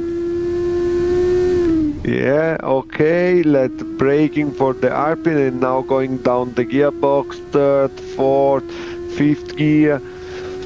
And now here the braking here, you have to make in third or second, really depending nice. from the driver. Here, the car is the rear tires maybe are very very unstable. He danced over the carbs, taking more of the left and the right carbs. This tech is very aggressive drive style, but it's nice to watch at him. Also here, a bit of understeer coming into the corner. Everything is under control. But I'm pretty sure that his tires are really cooking already. It looks like the front tires actually. The impression that the front tires are getting loose because he had some understeer in a couple of corners. But let's see. Oh, the car is unstable. Maybe the tires are not that in the right temperature window. But what happened with Budigan?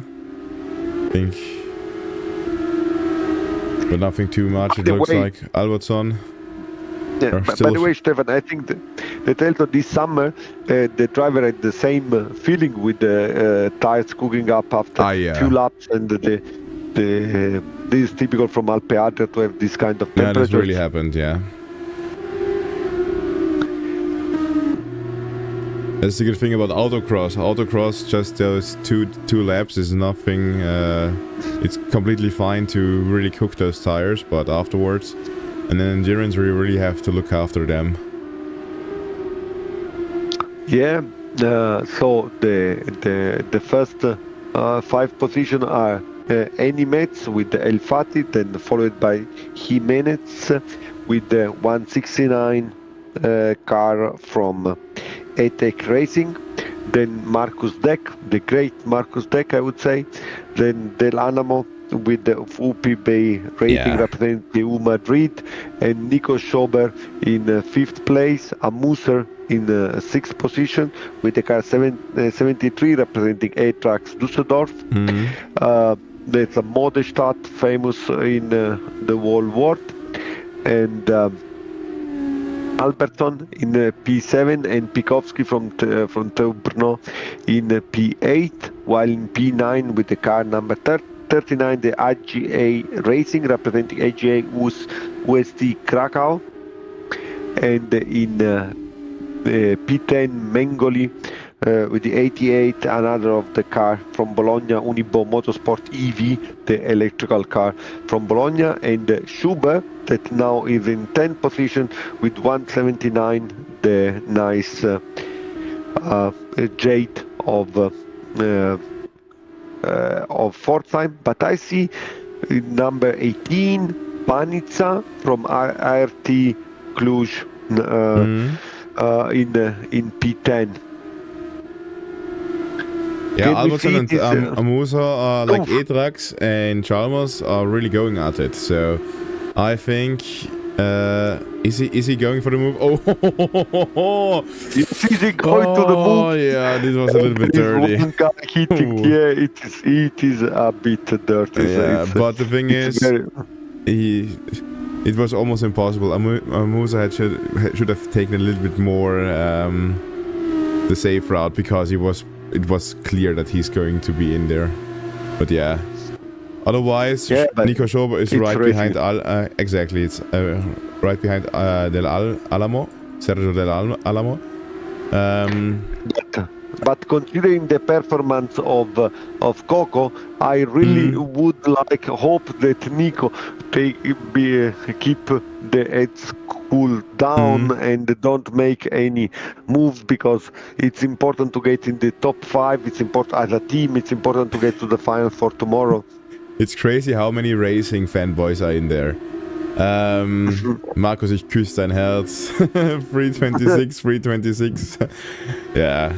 Come on, guys. Spam the hearts or spam something. I want to see how much you love Markus. But it looks like he felt this push, because he arrived in the back of Jimenez, and he is really pushing. It's just 4 tenths away from Jimenez, so probably 1.73.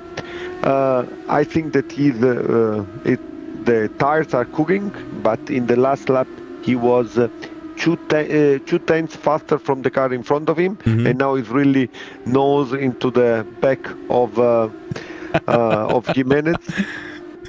Yeah, the chat is going wild. I want to tell to the media team of racing, please make a video how you all go bonkers when we are mentioning Markus Deck, or while he's driving. I want to see something on Instagram. Add Formula Student Alpe Adria and Vincenzo, and it's going to get reposted for sure. So come on. yeah, absolutely. But Markus Deck, he's a really good driver. Yeah. Committed. I'm sure that he will be a tight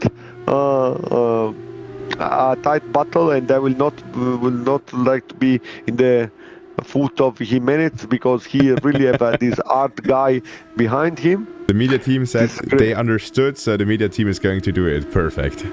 Okay, great. Go to there was a bit of oversteering there. Come on, Grüni as well. Grüni, there are a lot of Grüni fans as well, and Strom und Söhne is performing, but let's see what is going to happen. Mengoli and Brandin, between 2 Italians. Yeah, this is going to be difficult, but I think he can do it. Yes, it's good. This is the battle. 66 Strom und Söhne is the battle for the P12. Actually, when at the moment this Tommaso Brandi from Race Up, that is Markus Deck having pizza. Is Markus Deck make the move? Not yet, but he's trying. He's trying really hard.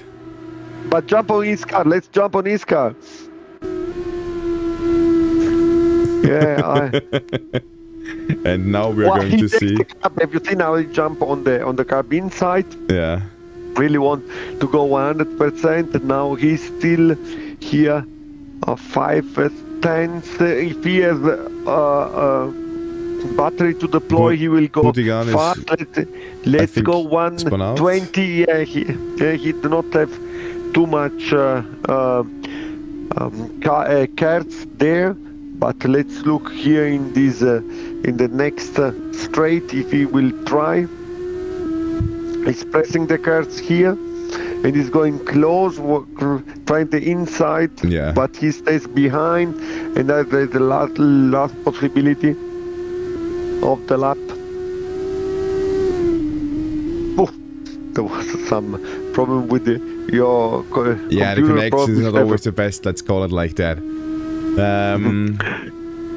Too many people watching it. I'm not sure that is the reason. I think my computer is just dying right now. As I said, we need to get the sponsoring from Intel or from Nvidia or AMD, and then we're getting set up with new broadcasting equipment. Really. This is something we need. But now Marcus Dank is really behind. He's deploying all the battery. Everything is going to be. Isn't he? Yeah, he takes the inside. He takes the inside line. No, what happened? What happened there? What happened there? What happened? He lost 3 positions in a corner. I have no idea. What's happening there. And Schober? Schober is P4. It may have a problem with the fuel. It's possible that Dank has a problem with the fuel. That could be. No, but then he wouldn't have been. He's back there again. But they want to see cockpit of 66. Yeah, I know. Because of what's written on there, for sure. What's written? Yeah. Just read it. We cannot say it in stream. Because I got told this is a family-friendly stream, and I'm only allowed to say 1-2 swear words every 2-3 hours. So I really cannot say all of those words. But yeah, you can read yourself.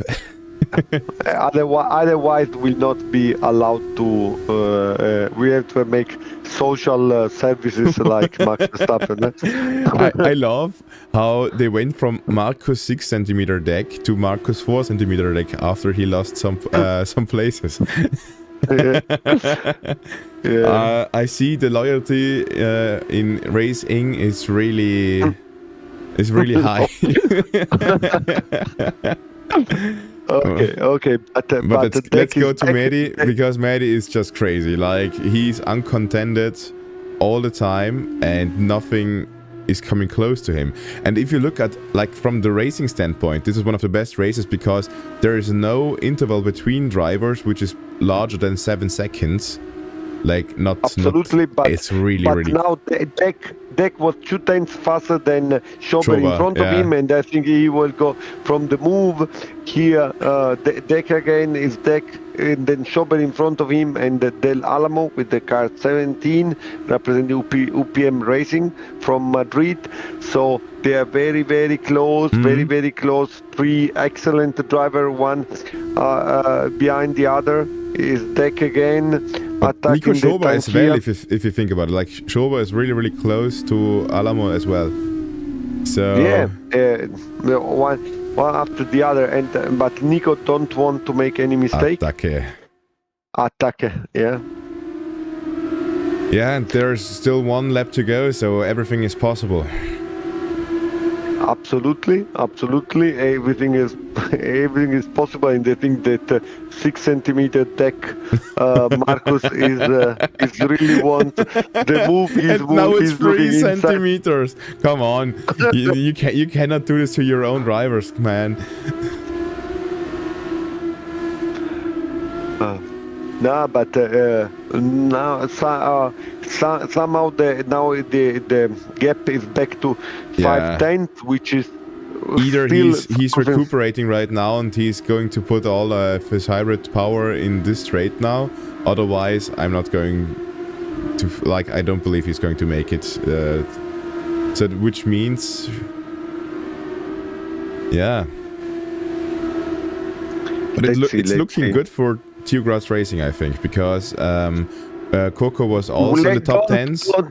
Don't say nothing until the end. Yeah, you never know, but the thing is, no one knows the standing right now. There are some provisional standings, there are some pretty clear outcomes. For example, but let's see. I think he's trying. Nico is trying. He will go for the move with on the last chicane, but he's not breaking enough to pass there. Not breaking, but he's very close. Really close, but sadly. Yeah. But really good race, guys. There's also Banitza or Banica is also really giving his all. It's there. Jonut could try to overtake him, but sadly it doesn't work out. But P10 is still really good. Porsche engineering in the background. I'm not sure if they're sponsored by it. Yeah, they are sponsored. Ah, but nice. That's they were very, very big. This is nice. For Janu, one thing that I want to say is that Mehdi El Fatih, he from Eni, he was like Max Verstappen style. You know, he was For real, yeah. in the front from the first to the last lap. Without being able to he didn't was even shown in TV as fast he was. Maybe let's look if we can have the possibility to chat with Madi. Wait.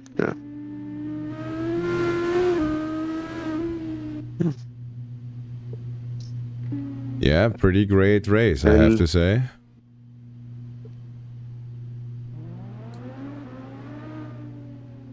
Madi.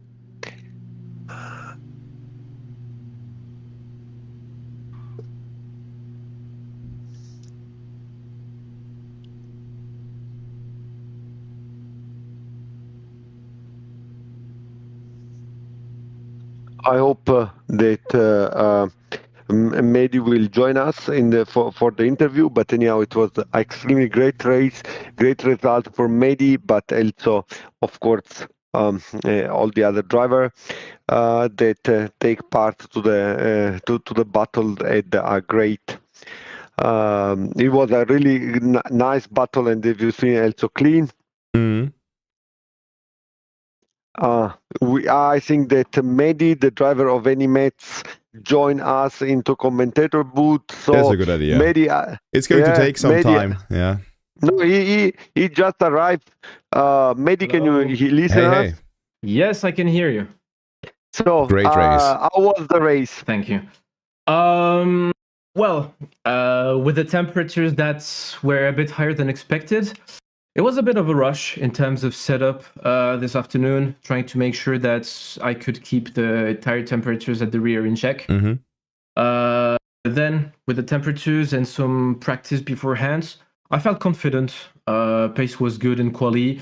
I know I had the pace to be in top 5, so when quali went up, I was P1 for a while, and then I dropped down to P2, so yeah, props to Paul. And yeah, start of the race, I didn't expect to have such a good start with the clutch.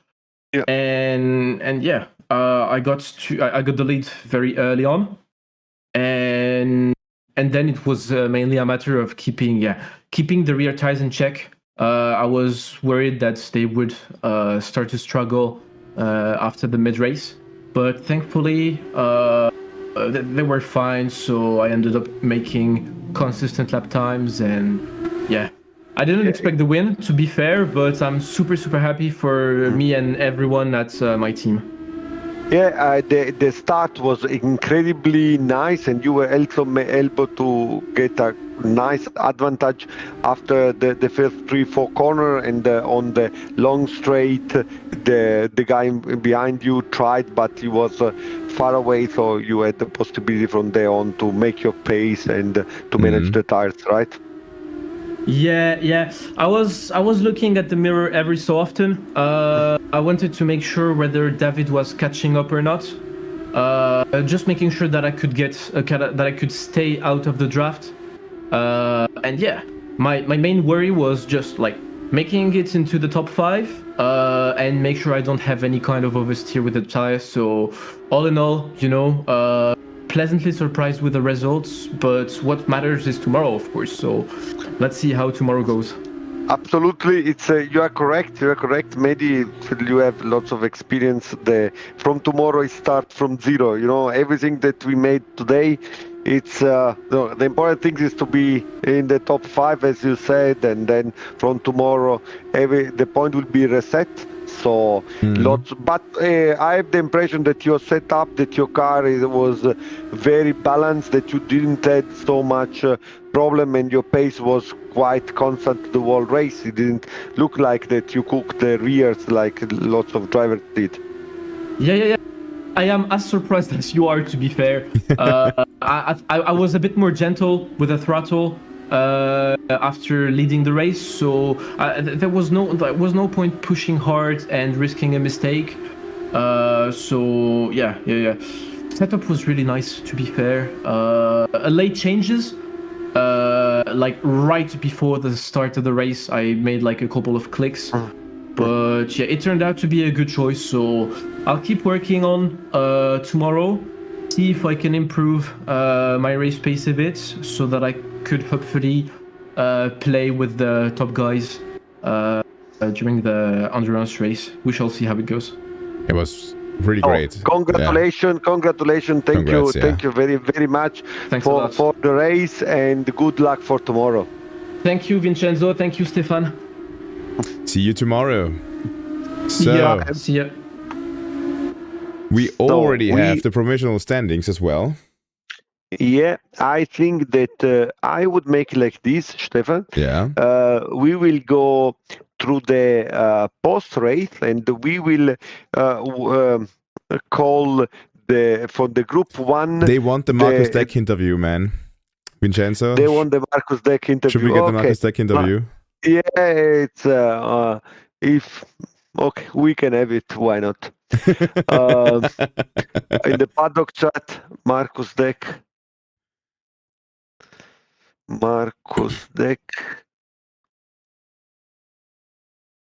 Yeah, we will give the people what they want. Yeah.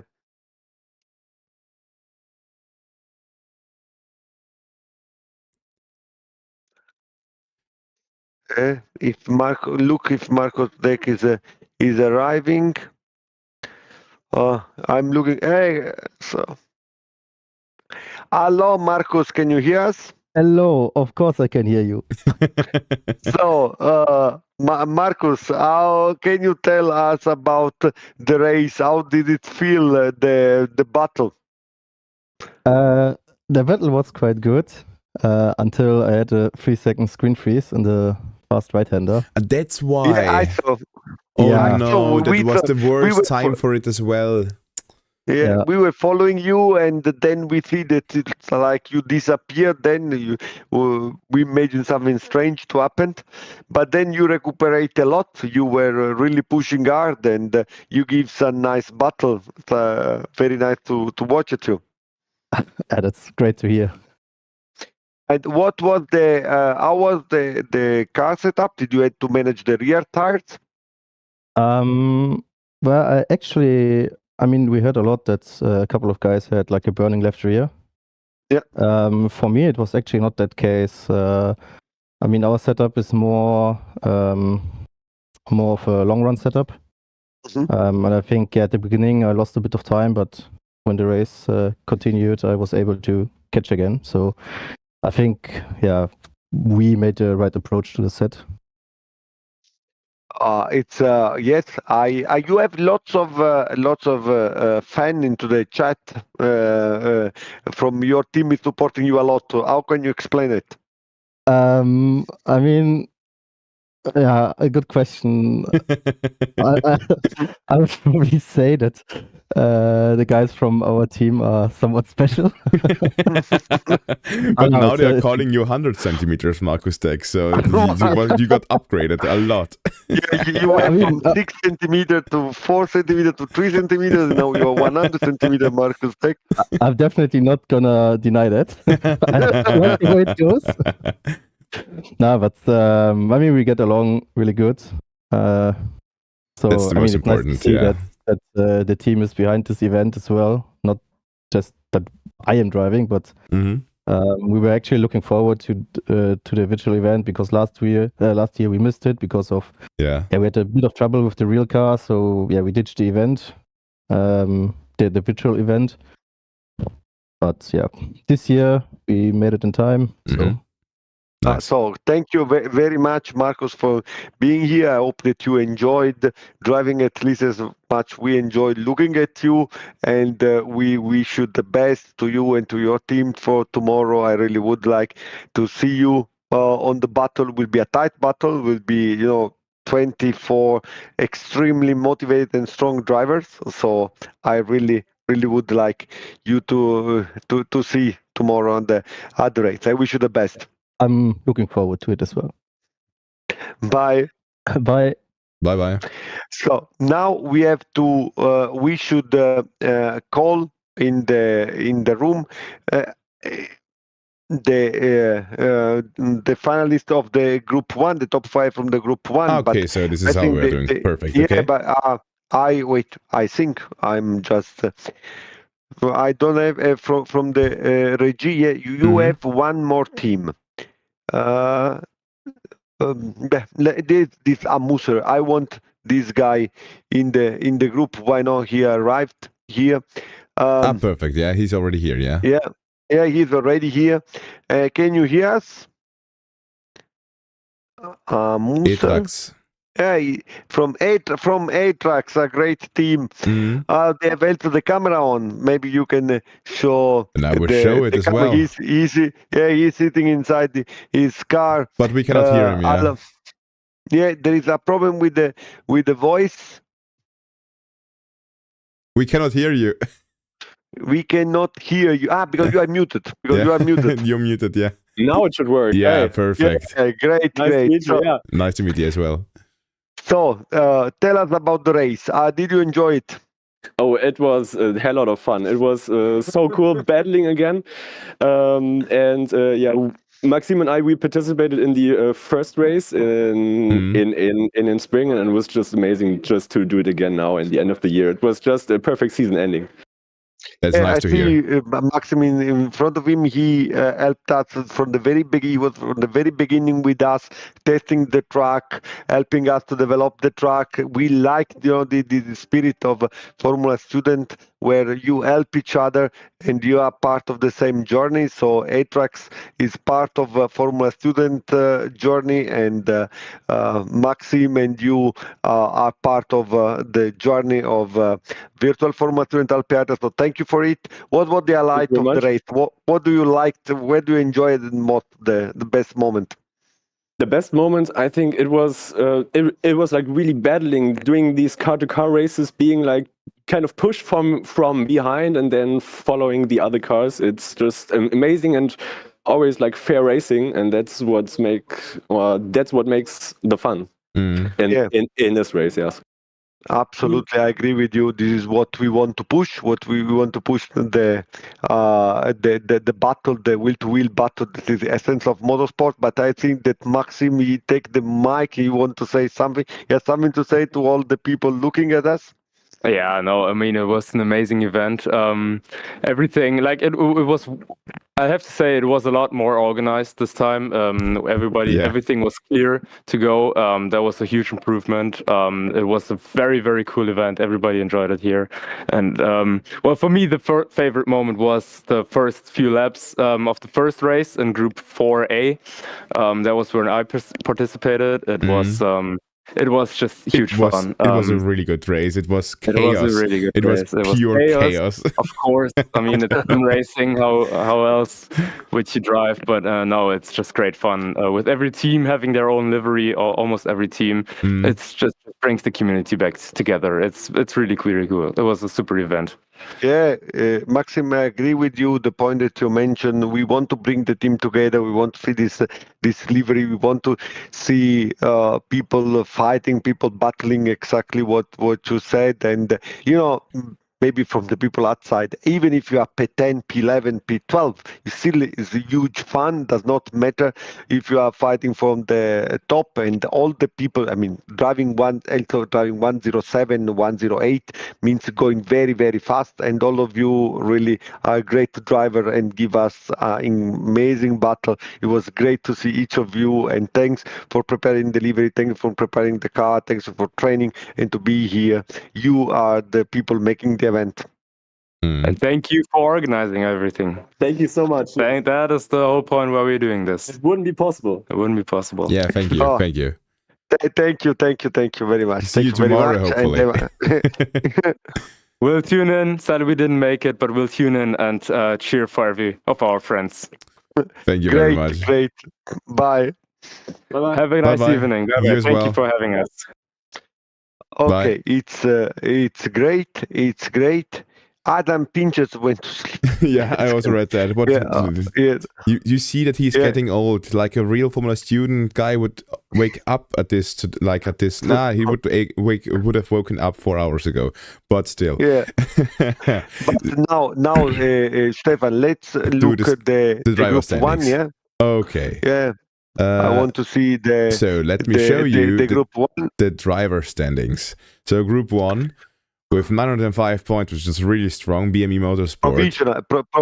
Provisional. Yeah. Starting from the back, in the 24th position, there is the Formula 20 UTM from Chisinau, Moldova. Then 23 from Romania, Blue Streamline. 11 is Bengvand FS. Team UNS and NWA from Japan in position 21, FASB for Racing in position 20, 19 Aristotle, 18 VUT Racing from China, 17 Ignition Hamburg, 16 Blue Flash Mobility Concept with 121 points, then one position up Otsu Racing from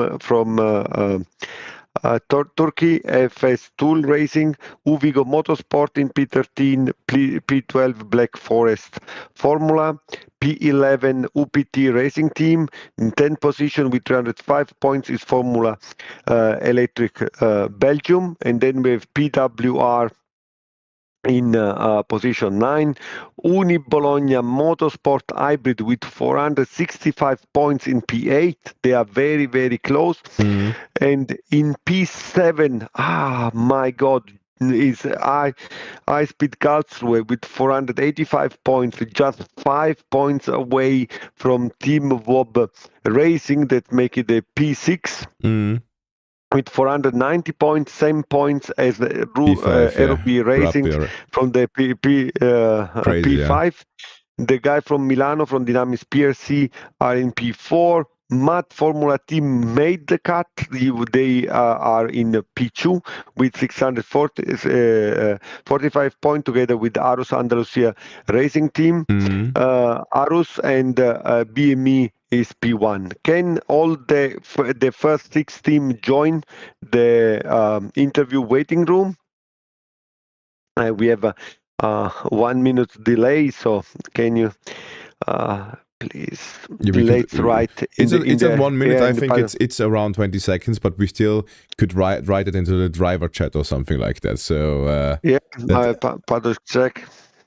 Because I'm pretty sure the provisional standings, the drivers should already have the thing as well.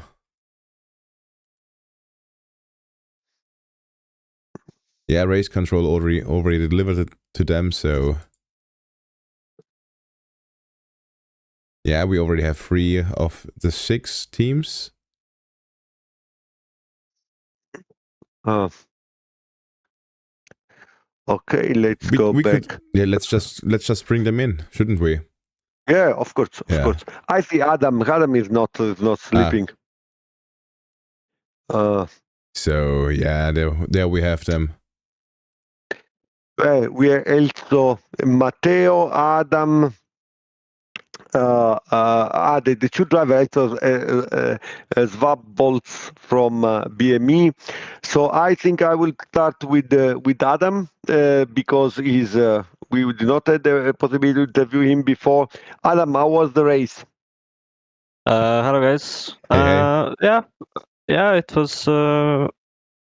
I was fighting with Torres basically the whole race, so he was really pushing me to be my best. I did one mistake actually, but fortunately enough, I had enough gap to keep the position. I mean, at the end of the race, there were few lapped cars who made all life a bit hard, but nevertheless, it was really good, and I was able to do the job I had to do with the maximum point, and yeah, it was really good. Yeah, absolutely, was a great performance. Did you have problem with the rear tires? Yeah. Especially the rear left, but I guess that's for everyone with 42 degrees track temperature. But I mean, overall, it was quite manageable. Of course, I had to look out for it because with the one mistake I did, it was actually because of the tire were overheating, and there was a snap oversteer, and I hit the wall a bit with the rear. But yeah, I mean, I'm looking forward for tomorrow, how it will be, especially now that we will not have any tire warmer, so it will be definitely interesting at the start. Yeah, great, and congratulations once more for the performance. Is Wabbolz the second driver? How is to learn from Adam? Sorry, could you repeat it? How is to have the possibility to learn from Adam? It is a very special opportunity to say. Yeah, I had the opportunity to do some testing for him since he did not have that much time on the sim. But yeah, he's just basically faster. But this was the first time I raced like this online, so it was just very interesting for me too. Yeah, I'm also looking forward to tomorrow. I'm hoping for the best. Yeah, absolutely. Thank you very much. And BME, you are the defending champion. So good luck for tomorrow. From the first group, do we have someone from Arus in the group? I don't think that we don't have. From MID, it's no one from MID. Then, but from Dynamis PRC, from Milano, we see Matteo. Matteo, can you hear us? Yes. So tell us how are you feeling after these first days of competition? Yeah, it was very funny, all the race, having the opportunity to compete with all the top teams in Formula Student and in both the virtual world and the real one. It was very funny. We were inside our university by night. It was quite romantic for us. Did you expect to get to the final? Yeah, because we compete and we always want to win and to be in the top teams, both in the real competition and the virtual one. But yeah, we are so happy that we achieved this goal, and we are ready for tomorrow. Okay, are you scared? I understand that your target is to win, but are you scared of Adam or Adrian, or do you think that your driver will manage the overall victory? We know that these drivers are very, very good, but I think we can do it. Okay, great. I wish you the best. I really hope the best. And as an Italian, of course, I'm very proud and happy to see Italian team in the top. So it's very nice to have you here. Thank you for also for. I'm sure that your driver trained a lot. Does not come from. It's not just. It's not a simple coincidence to be in the top 6. So congratulations and see you tomorrow. So do we have someone from Arus or MID that joined the chat? RUB Motorsport or Team Vob Racing? So from the group 1, did someone? I cannot see them. I don't see people from the first group, so maybe should we start with the second group? Yeah, we can go to the second group. So the second group, if we go back from below on place 24 with number 777, NU Motorsports with 50 points, Wute Racing with 65. On place 22, YTU Racing with 95. Then we have 2 teams, TU Yasi Racing and FS Onpo with 100 points. 2 teams, Electric Racing, Miskolc and Uni Maribor with 130 on place 18 and 19. Electric Racing.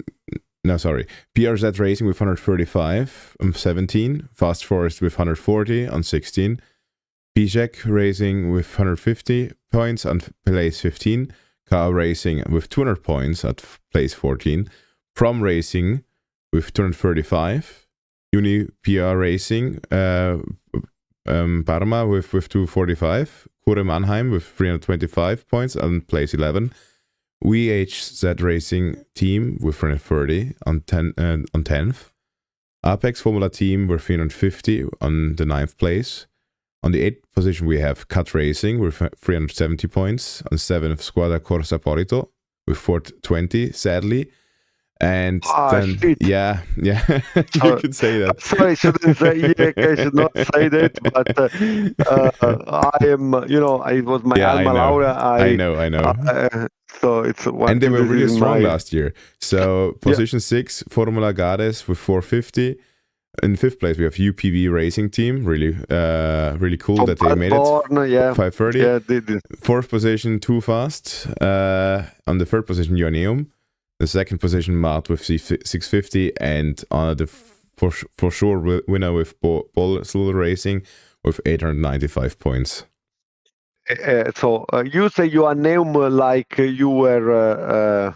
Why you didn't like it? I mean, Ioneum is a great team. And, I said it with every single team. No, you say not bad way. But I have great respect of Ioneum. It's a great team. It's a Formula Student Alpe Adria winner. Is a team that we love, and we are so happy that we also made to the final. But here we have the two driver of Paul SL Racing. Adrian and Simon. So let's start with Adrian, with the team captain. How do you feel now? Hi, I think it went quite good today. We had a couple of issues, mainly with the back markers, but it happens in this type of races when you don't have the pre-qualifications, so everyone can join. But it's the same for everyone. I mean, so we still made it to the top 5, even won our group. So yeah, it's nice. Yeah, really great results as always. Yeah, absolutely. You had, but it was also a team performance. It was not just you we expected from you, but also Simon made a great performance. Simon, what is your feeling after the race? Hello, I'm very happy and proud of us. I was a little bit stressed because that was my debut. And what I can say, I'm very happy and I'm waiting for tomorrow. What is the target for tomorrow? Of course, white card. Yeah, I mean, it will not. I tell you, will not be easy. Tomorrow there will be 24 very strong driver. So will be difficult. Be concentrated. How was the setup today? Was it okay? Or do you had lots of consumption or tire consumption at the end? I mean, there will be a couple of things that I will change during the night, but overall, I felt very very nice on the setup. The tires were pretty good considering the temps. Of course, the rear left was red all the time, but yeah. Hello, but yeah, I felt pretty confident during the race. I didn't have to push because someone behind me made a mistake, and I had a comfortable lead. But yeah, then the incident with the blue flag driver came, and then was on some. I was on for some recovery drive. Yeah, it was great, but tomorrow you will all start from 0 point. Yeah. So the race will start again. Do we have someone from Mart? Maybe was the second driver that was extremely fast, or Johan Neum? too fast? No? UPB Racing from Paderborn. Do you have someone from UPB Racing on the chat? Wait, there we have lots of people here. Okay, let's UPM try Racing again. There we have a lot of people joining. Yes. Mart, from Malaga. Do you have someone from Malaga? Does not look like it. No. From you are Neum Weasel. Do we have any Weasel on the chat? As well. And Teo Fast Racing? As well, not. Lots of people joined, but I don't know from which and team. We also don't have anyone from UPB Racing here, so I think we will just go to the next. The Jan Corps did not join. Really impressed me. Who just joined? Yeah. Who were the last people to join? Okay. Let's he's the same. Let's go to the next. So this is the group 2, and now let's go to group 3. So Vincenzo. Okay, I will you start can do this, from the last position. Flores from Dresden, the team that we love from what they do this summer on Alpe Adria. Then we have in position 22 Nova Racing Team, position 21 Reparto Corsa from Cosenza, 20 they are the Lions of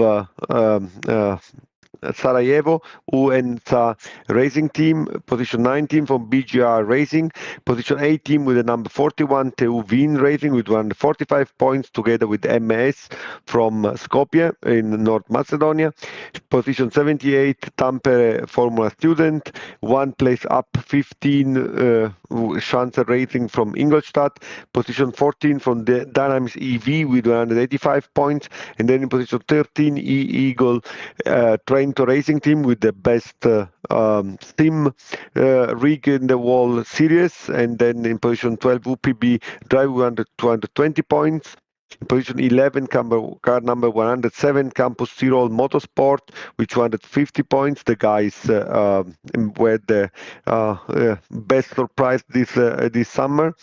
And in position 10, top 10, congratulations to Lions Racing Team EV with 285 points. Position 9, the Running Snail Racing Team with 295. Position 8, PUT Racing Team. And now arrived to the hot position. In position number 7, car 320 YTU Racing E. Yeah, sadly. With 410 points. Yeah, I'm very sad to see them in not in the top 10. For position 6, we have Ugent Racing, actually from Belgium, with 475 points. It's someone car number 50. It's someone from Ugent Racing in the chat. Yes. Hello. Hello, Ebbe Sube. How do you feel to be P6? It was really nice because it's almost nothing of my contribution as the other driver that did the most part. But it's really nice. Okay, but did you enjoy the race? Yes, it was very chaotic, but I did enjoy it. Okay, so congratulations and see you tomorrow. Position 5, we have Arabona Racing Team ART powered by Assetto Engine. That a team that is very connected to Alpe Adria last year. We saw them last year, this summer, in front of the car with the last combustion car of Arabona. Is someone from Arabona in the chat? I don't see them. It's very unfortunate. If you join, really would be nice to have a chat with you. In position number 4 from Southampton Uni FS team, our English friends that with 615 points made it to the final. Is someone from Southampton in the chat? I also don't see them. Or are they? Yeah. They are not here. and in third position, the team from Oviedo, Ovi Tech Racing with 650 points. Is someone from Oviedo in the chat? Yes, hello. Yeah, hello, Adrian. Alonso, what is your impression after the race? Yeah, it was quite chaotic at the start, but we managed to avoid damage, and my teammate did an awesome job in P2, so I just had to finish the job, and with P5 it was enough. So it was really exciting as well. Yeah, but do you? It's strange to see English team in Europe. Usually, you have your own competition. Did you like the people that you met tonight? Yeah, they were quite nice. We had a few incidents in track, but at the end of the day, we're all friends. So yeah. Okay. Great. Thank you very much for joining, and congratulations for tomorrow. Yeah, we were now in the second position, 888 PGR Racing Team. Also, our friend that make an incredible performance is someone from PGR on the chat. Yes, I am. Hello. Hi. Hello, Jan. So, how do you feel? I'm feeling very nice. We were quite confident coming to the event. I managed to get a P5, and my friend Mati Nogai scored second place. So we had a lot of points, and we are quite satisfied with our result. Oh yes. Did you had some problem with your setup, or do you think that the setup can still be improved for tomorrow? For me, the setup of the races and qualifyings was very nice without any issues. Also, my race as well as Mateusz' race was quite clean up front, so we didn't have any issues this time. Yeah. So last year you made to the overall podium, right? Yes, we managed to get a P3 last year. Yeah. And what is the target for this year? We would love to secure another podium, but we know this time it will be much harder, so we are practicing as much as we can. So congratulations and thank you very much for all the effort, the commitment that you put for the team, and good luck for tomorrow. Thank you very much. Vincenzo, before you go to the first place, Connor, let's wait a moment. Mick Gowen just joined us from Southampton, so I think if we make him first and then afterwards we do dart racing, it would be perfect. Of course. Connor, are you here with us? Yeah, hello.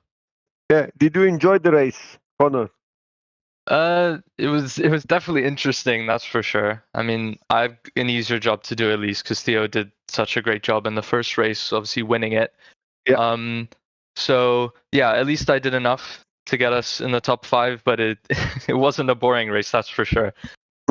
Absolutely not. Was not boring, and so it is.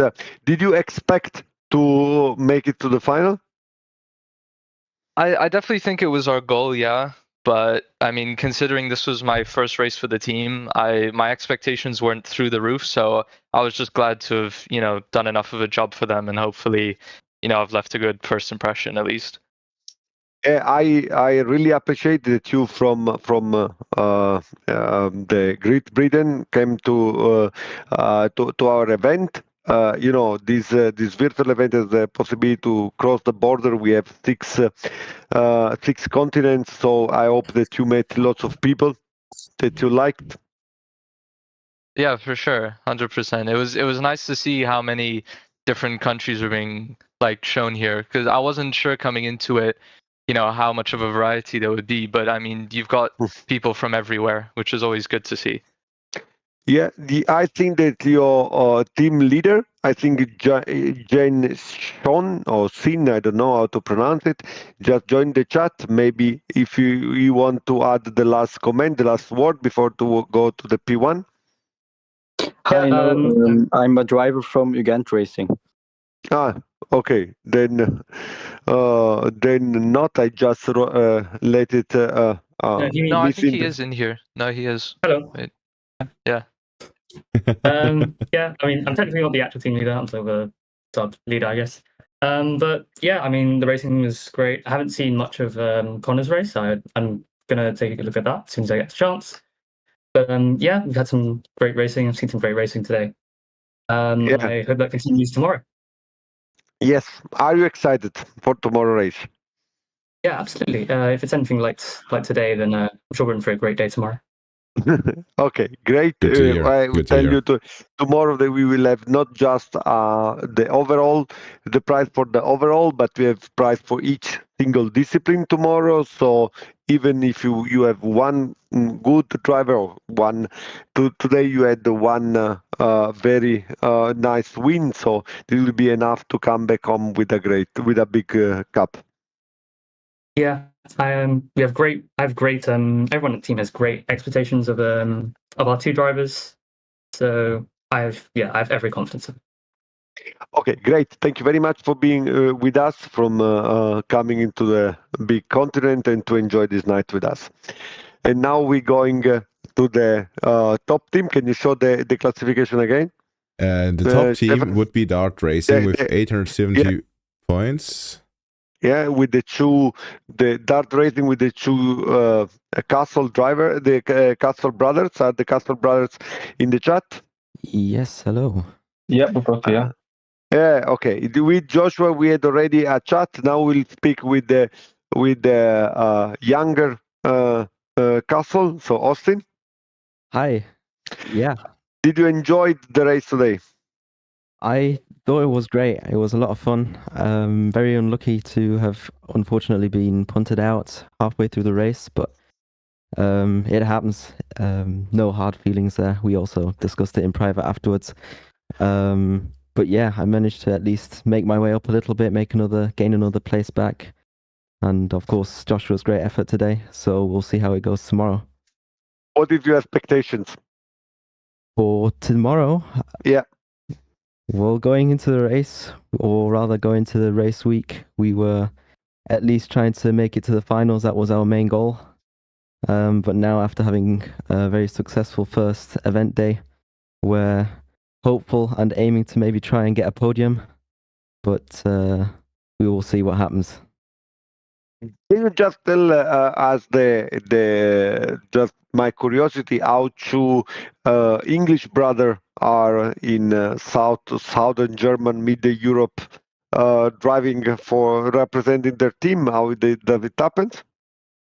Yeah, that's a good question. Our parents moved here quite a few years ago, and they enjoyed it in the place that we live in currently. So since then, we've been living here and grew up here, and now we're at the German university and racing for a German team. Okay, great. Nice to see you. You gave a nice performance, and you were also was very nice to see you both. And I wish the best to you and all the other teams. Of course, you were P1 today, but tomorrow we'll start everyone from 0 point, and we will start again. And what you did today is past, and you have to start from the beginning again. Exactly. Yeah. We thank you very much for the event. We look forward to seeing what happens tomorrow. Congrats to the good races. Yeah. Good. Great. Shall we go to Group 3? This was Group 3. Now we are going to Group 4. So we're starting on the last place. Go. You can go. Exactly. Yep. So on last place we have ESL Formula Student with 75 points. And Fasta Racing right next in front of them with 90 points. On position 20 and 21 we have Assetto Corsa and V8 Racing, both with 95 points. On place 19 we have FSB Racing Team with 105 points. That's sad to see that a Croatian team. I think Alpe Adria is sweeping, but I'm for sure we are going to do going to do a good job nonetheless. Then on position 18 we have Seagulls Lübeck with 125 points, Superior Engineering on place 17 with 135, FSRTU with 170 points at position 16. Unibo Motorsport, 220 points on place 15, and as well, ArtTU got also 220 points, but yeah, it's also on position 14. On position 13, we have 235 points for AGH Racing. We talked before with Etrax Düsseldorf. Sadly, they only got 255 points, as we talked about it, and they did not get into the top 6 positions. But they still made it to position 12. Then on position 11, Race Up Electric Padova with 260 points. Place 10, TU Bruno Racing with 355 points. On position 8 and 9, we have Strom und Söhne and Rennschmiede Pforzheim, both with 355 points. And yeah, as you said, the hot seat, position 7 for Obuda University Racing Team, 395. Sad to see. And now, the people who are going to race as well tomorrow, position 6, Chalmers Formula Student with 425 points. On the 5th position, Dugras Racing Team with 535 points. After them, we have E-Tech Racing. Wait. We speak. Do we have someone from Chalmers to speak with in the chat? I don't think we have them right here in with us, but it could be that they're going to join us. If you can, yeah. Then we have E-Tech Racing Team with 560 points, UPM Racing with 670 points on position 3, Race Ing with 755 points, and Eni Metz with 755 points, which means that this is it's the closest group of all of them, because normally with all the other groups, there were at least, the first one had always 850 points, 890, something like this. So this was the closest one of all of them. Yeah. Okay, so let's start from the P6 Chalmers. If there's no one speaking with them, then we go to the P5, TU Graz Racing Team. I don't see, unfortunately, no one from Graz. But it's Stefan from the TU Racing. How did you expect to be into the final? Yeah, it's the thing is, like the last event, we were not this good, and this time it looked like the guys prepared pretty well. And I know Corrado and I know Schober, and I know both of them will perform really, really well. So Nico and Coco, they are really good real life drivers. So I expected a lot of them, and they performed.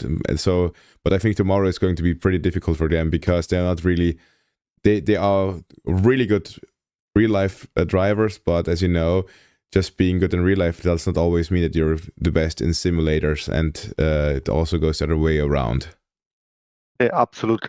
It's okay. I'm very happy that Teuge made. Of course, before all we said, they are provisional standings. It's not the official date. Will be published later on in the night. But I mean, we have is what we have. Then we have A-Tech Racing in P4. That's the one from A-Tech join the chat. I think David Jimenez. Yeah. Hello. Hello. So, what is your feeling after the race today? Well, it's been a tough race. Not gonna lie. I don't know how it's gonna be tomorrow. I hope we can be battling for that P5 or that P3. I don't know, but we're gonna be there for sure. Well, you know, the important, the nice things of motorsport is to fight, to give 100%, and then the position depends from the others, right? If you you do the best, your best, and if once you do it, then you can be satisfied. Yeah, I mean, I'm satisfied. I'm also super happy for the race that my teammate has done, because he has received a lot of contact from another teams. And I think he still managed to finish in a P13 or P12, something like that. And I don't know. I don't know what I want to say about me, but okay. But are you happy? Did you have fun? Yeah. I had a lot of fun, and I hope tomorrow will be funnier than today. Yeah, this was our target. So thank you very much and congratulations from your results and good luck for tomorrow. It was great having you. Thank you. And also, I wanted to say thanks for that racing to the first one and to Marcus Deck also. To Marcus Deck, yes. Marcus Deck is become our idol after this night. Our so mascot, thank you, you could Marcus say. Deck. Yeah. Now, thank you very much. Let's go to P4, to the P3 actually, to the UPM Racing from Madrid. Do we have someone from UPM Racing? Hello, guys. Can you hear me? Yeah. Yes. Okay. Sergio del Alamo. Indeed. Yeah. So, how is the feeling after this first day of racing? Yeah, first of all, guys, I want to thank you for the event. It's been an amazing race. I enjoyed a lot, all those hard-fought battles. First of all, our setup was a little bit tough, a little bit rough with tires. I think everyone was struggling on the rear. So, yeah, and on that side, it was like a balance between defending and taking care of the tires and all that.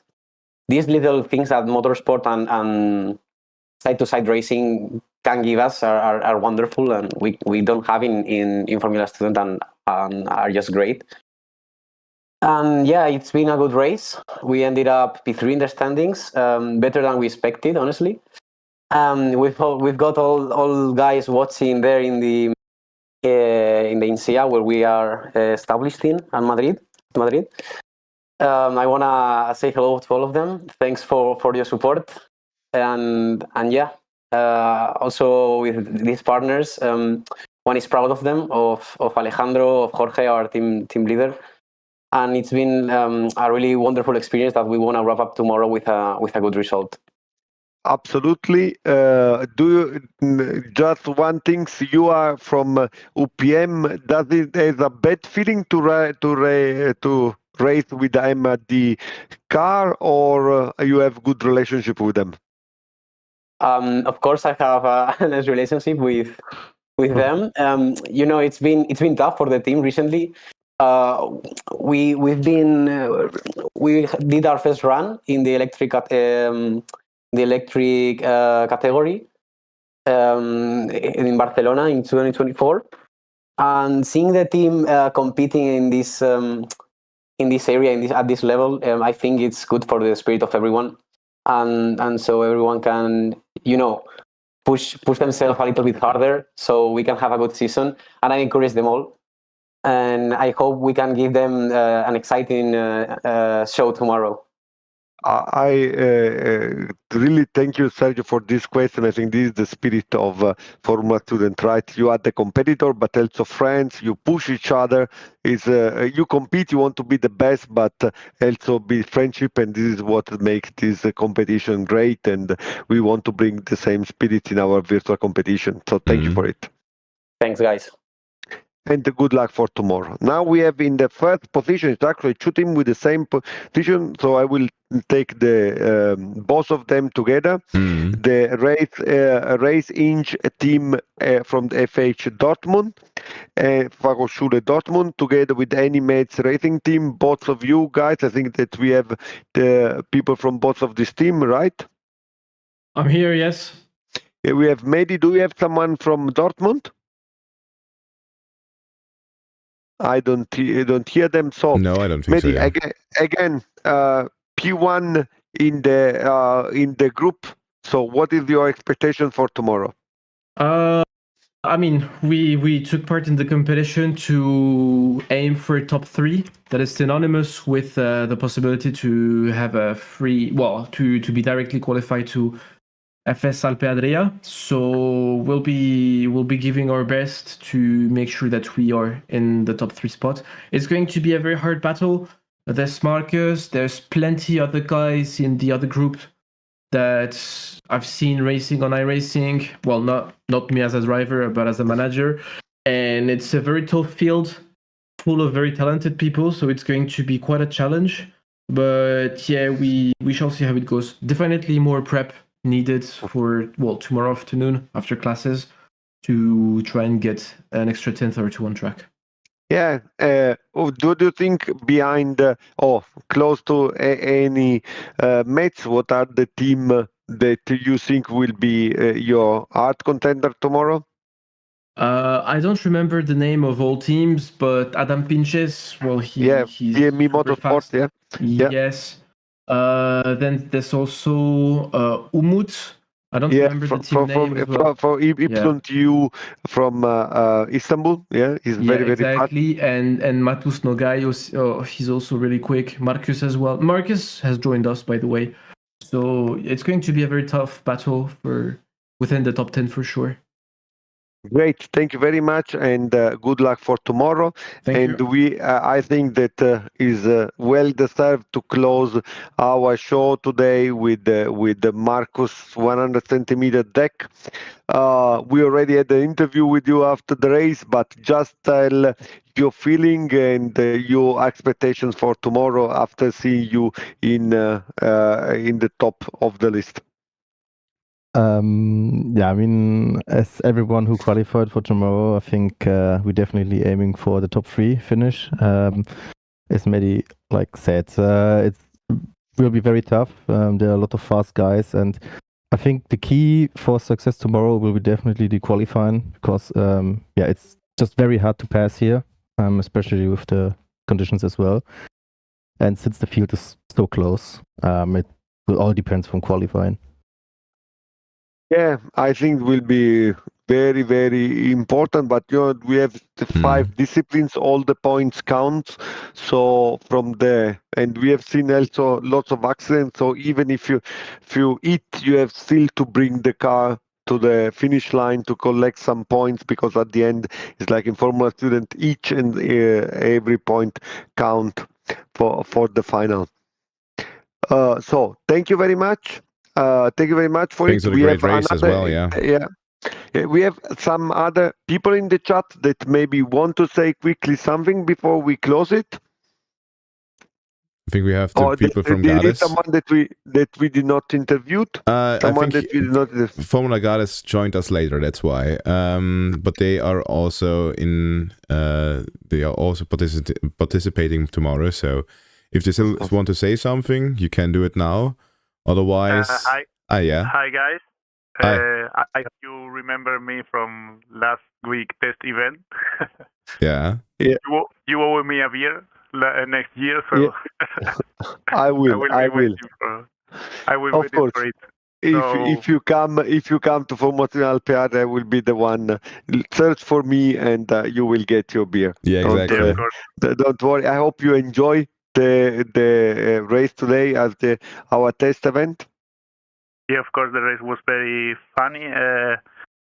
From the outset, maybe it could be like I have been all the time alone, but we will be like fighting all the time for the P5. The guy behind me was like pushing me a lot, and at the end he pushed me for real. But he gave me the position back on the last straight, so that was no problem. But anyway, we lost P5, but very, very happy with our race pace, and also the qualifying went quite good, and also my colleague Paco Francisco has done it very, very well. So very happy with the day. So thank you very much. It's nice. Yeah. Congratulations for your race. It's nice to hear you, and thank you for everyone listening to us. We didn't met exactly with the time. We thought that we would have finished before midnight. Was not really. We not completely hit this target, but we prioritize to spend some time with you to close this wonderful night. I hope that you have nice emotion, and see you tomorrow at the final of Virtual Formula Student Alpe Adria 2. So from Vincenzo Bevilacqua and Stefan Gufler is everything from tonight. Yeah. I wish you as well a good evening. Sleep a lot, so that you're really ready for tomorrow, because tomorrow we will get all the action. Then, bye. Bye.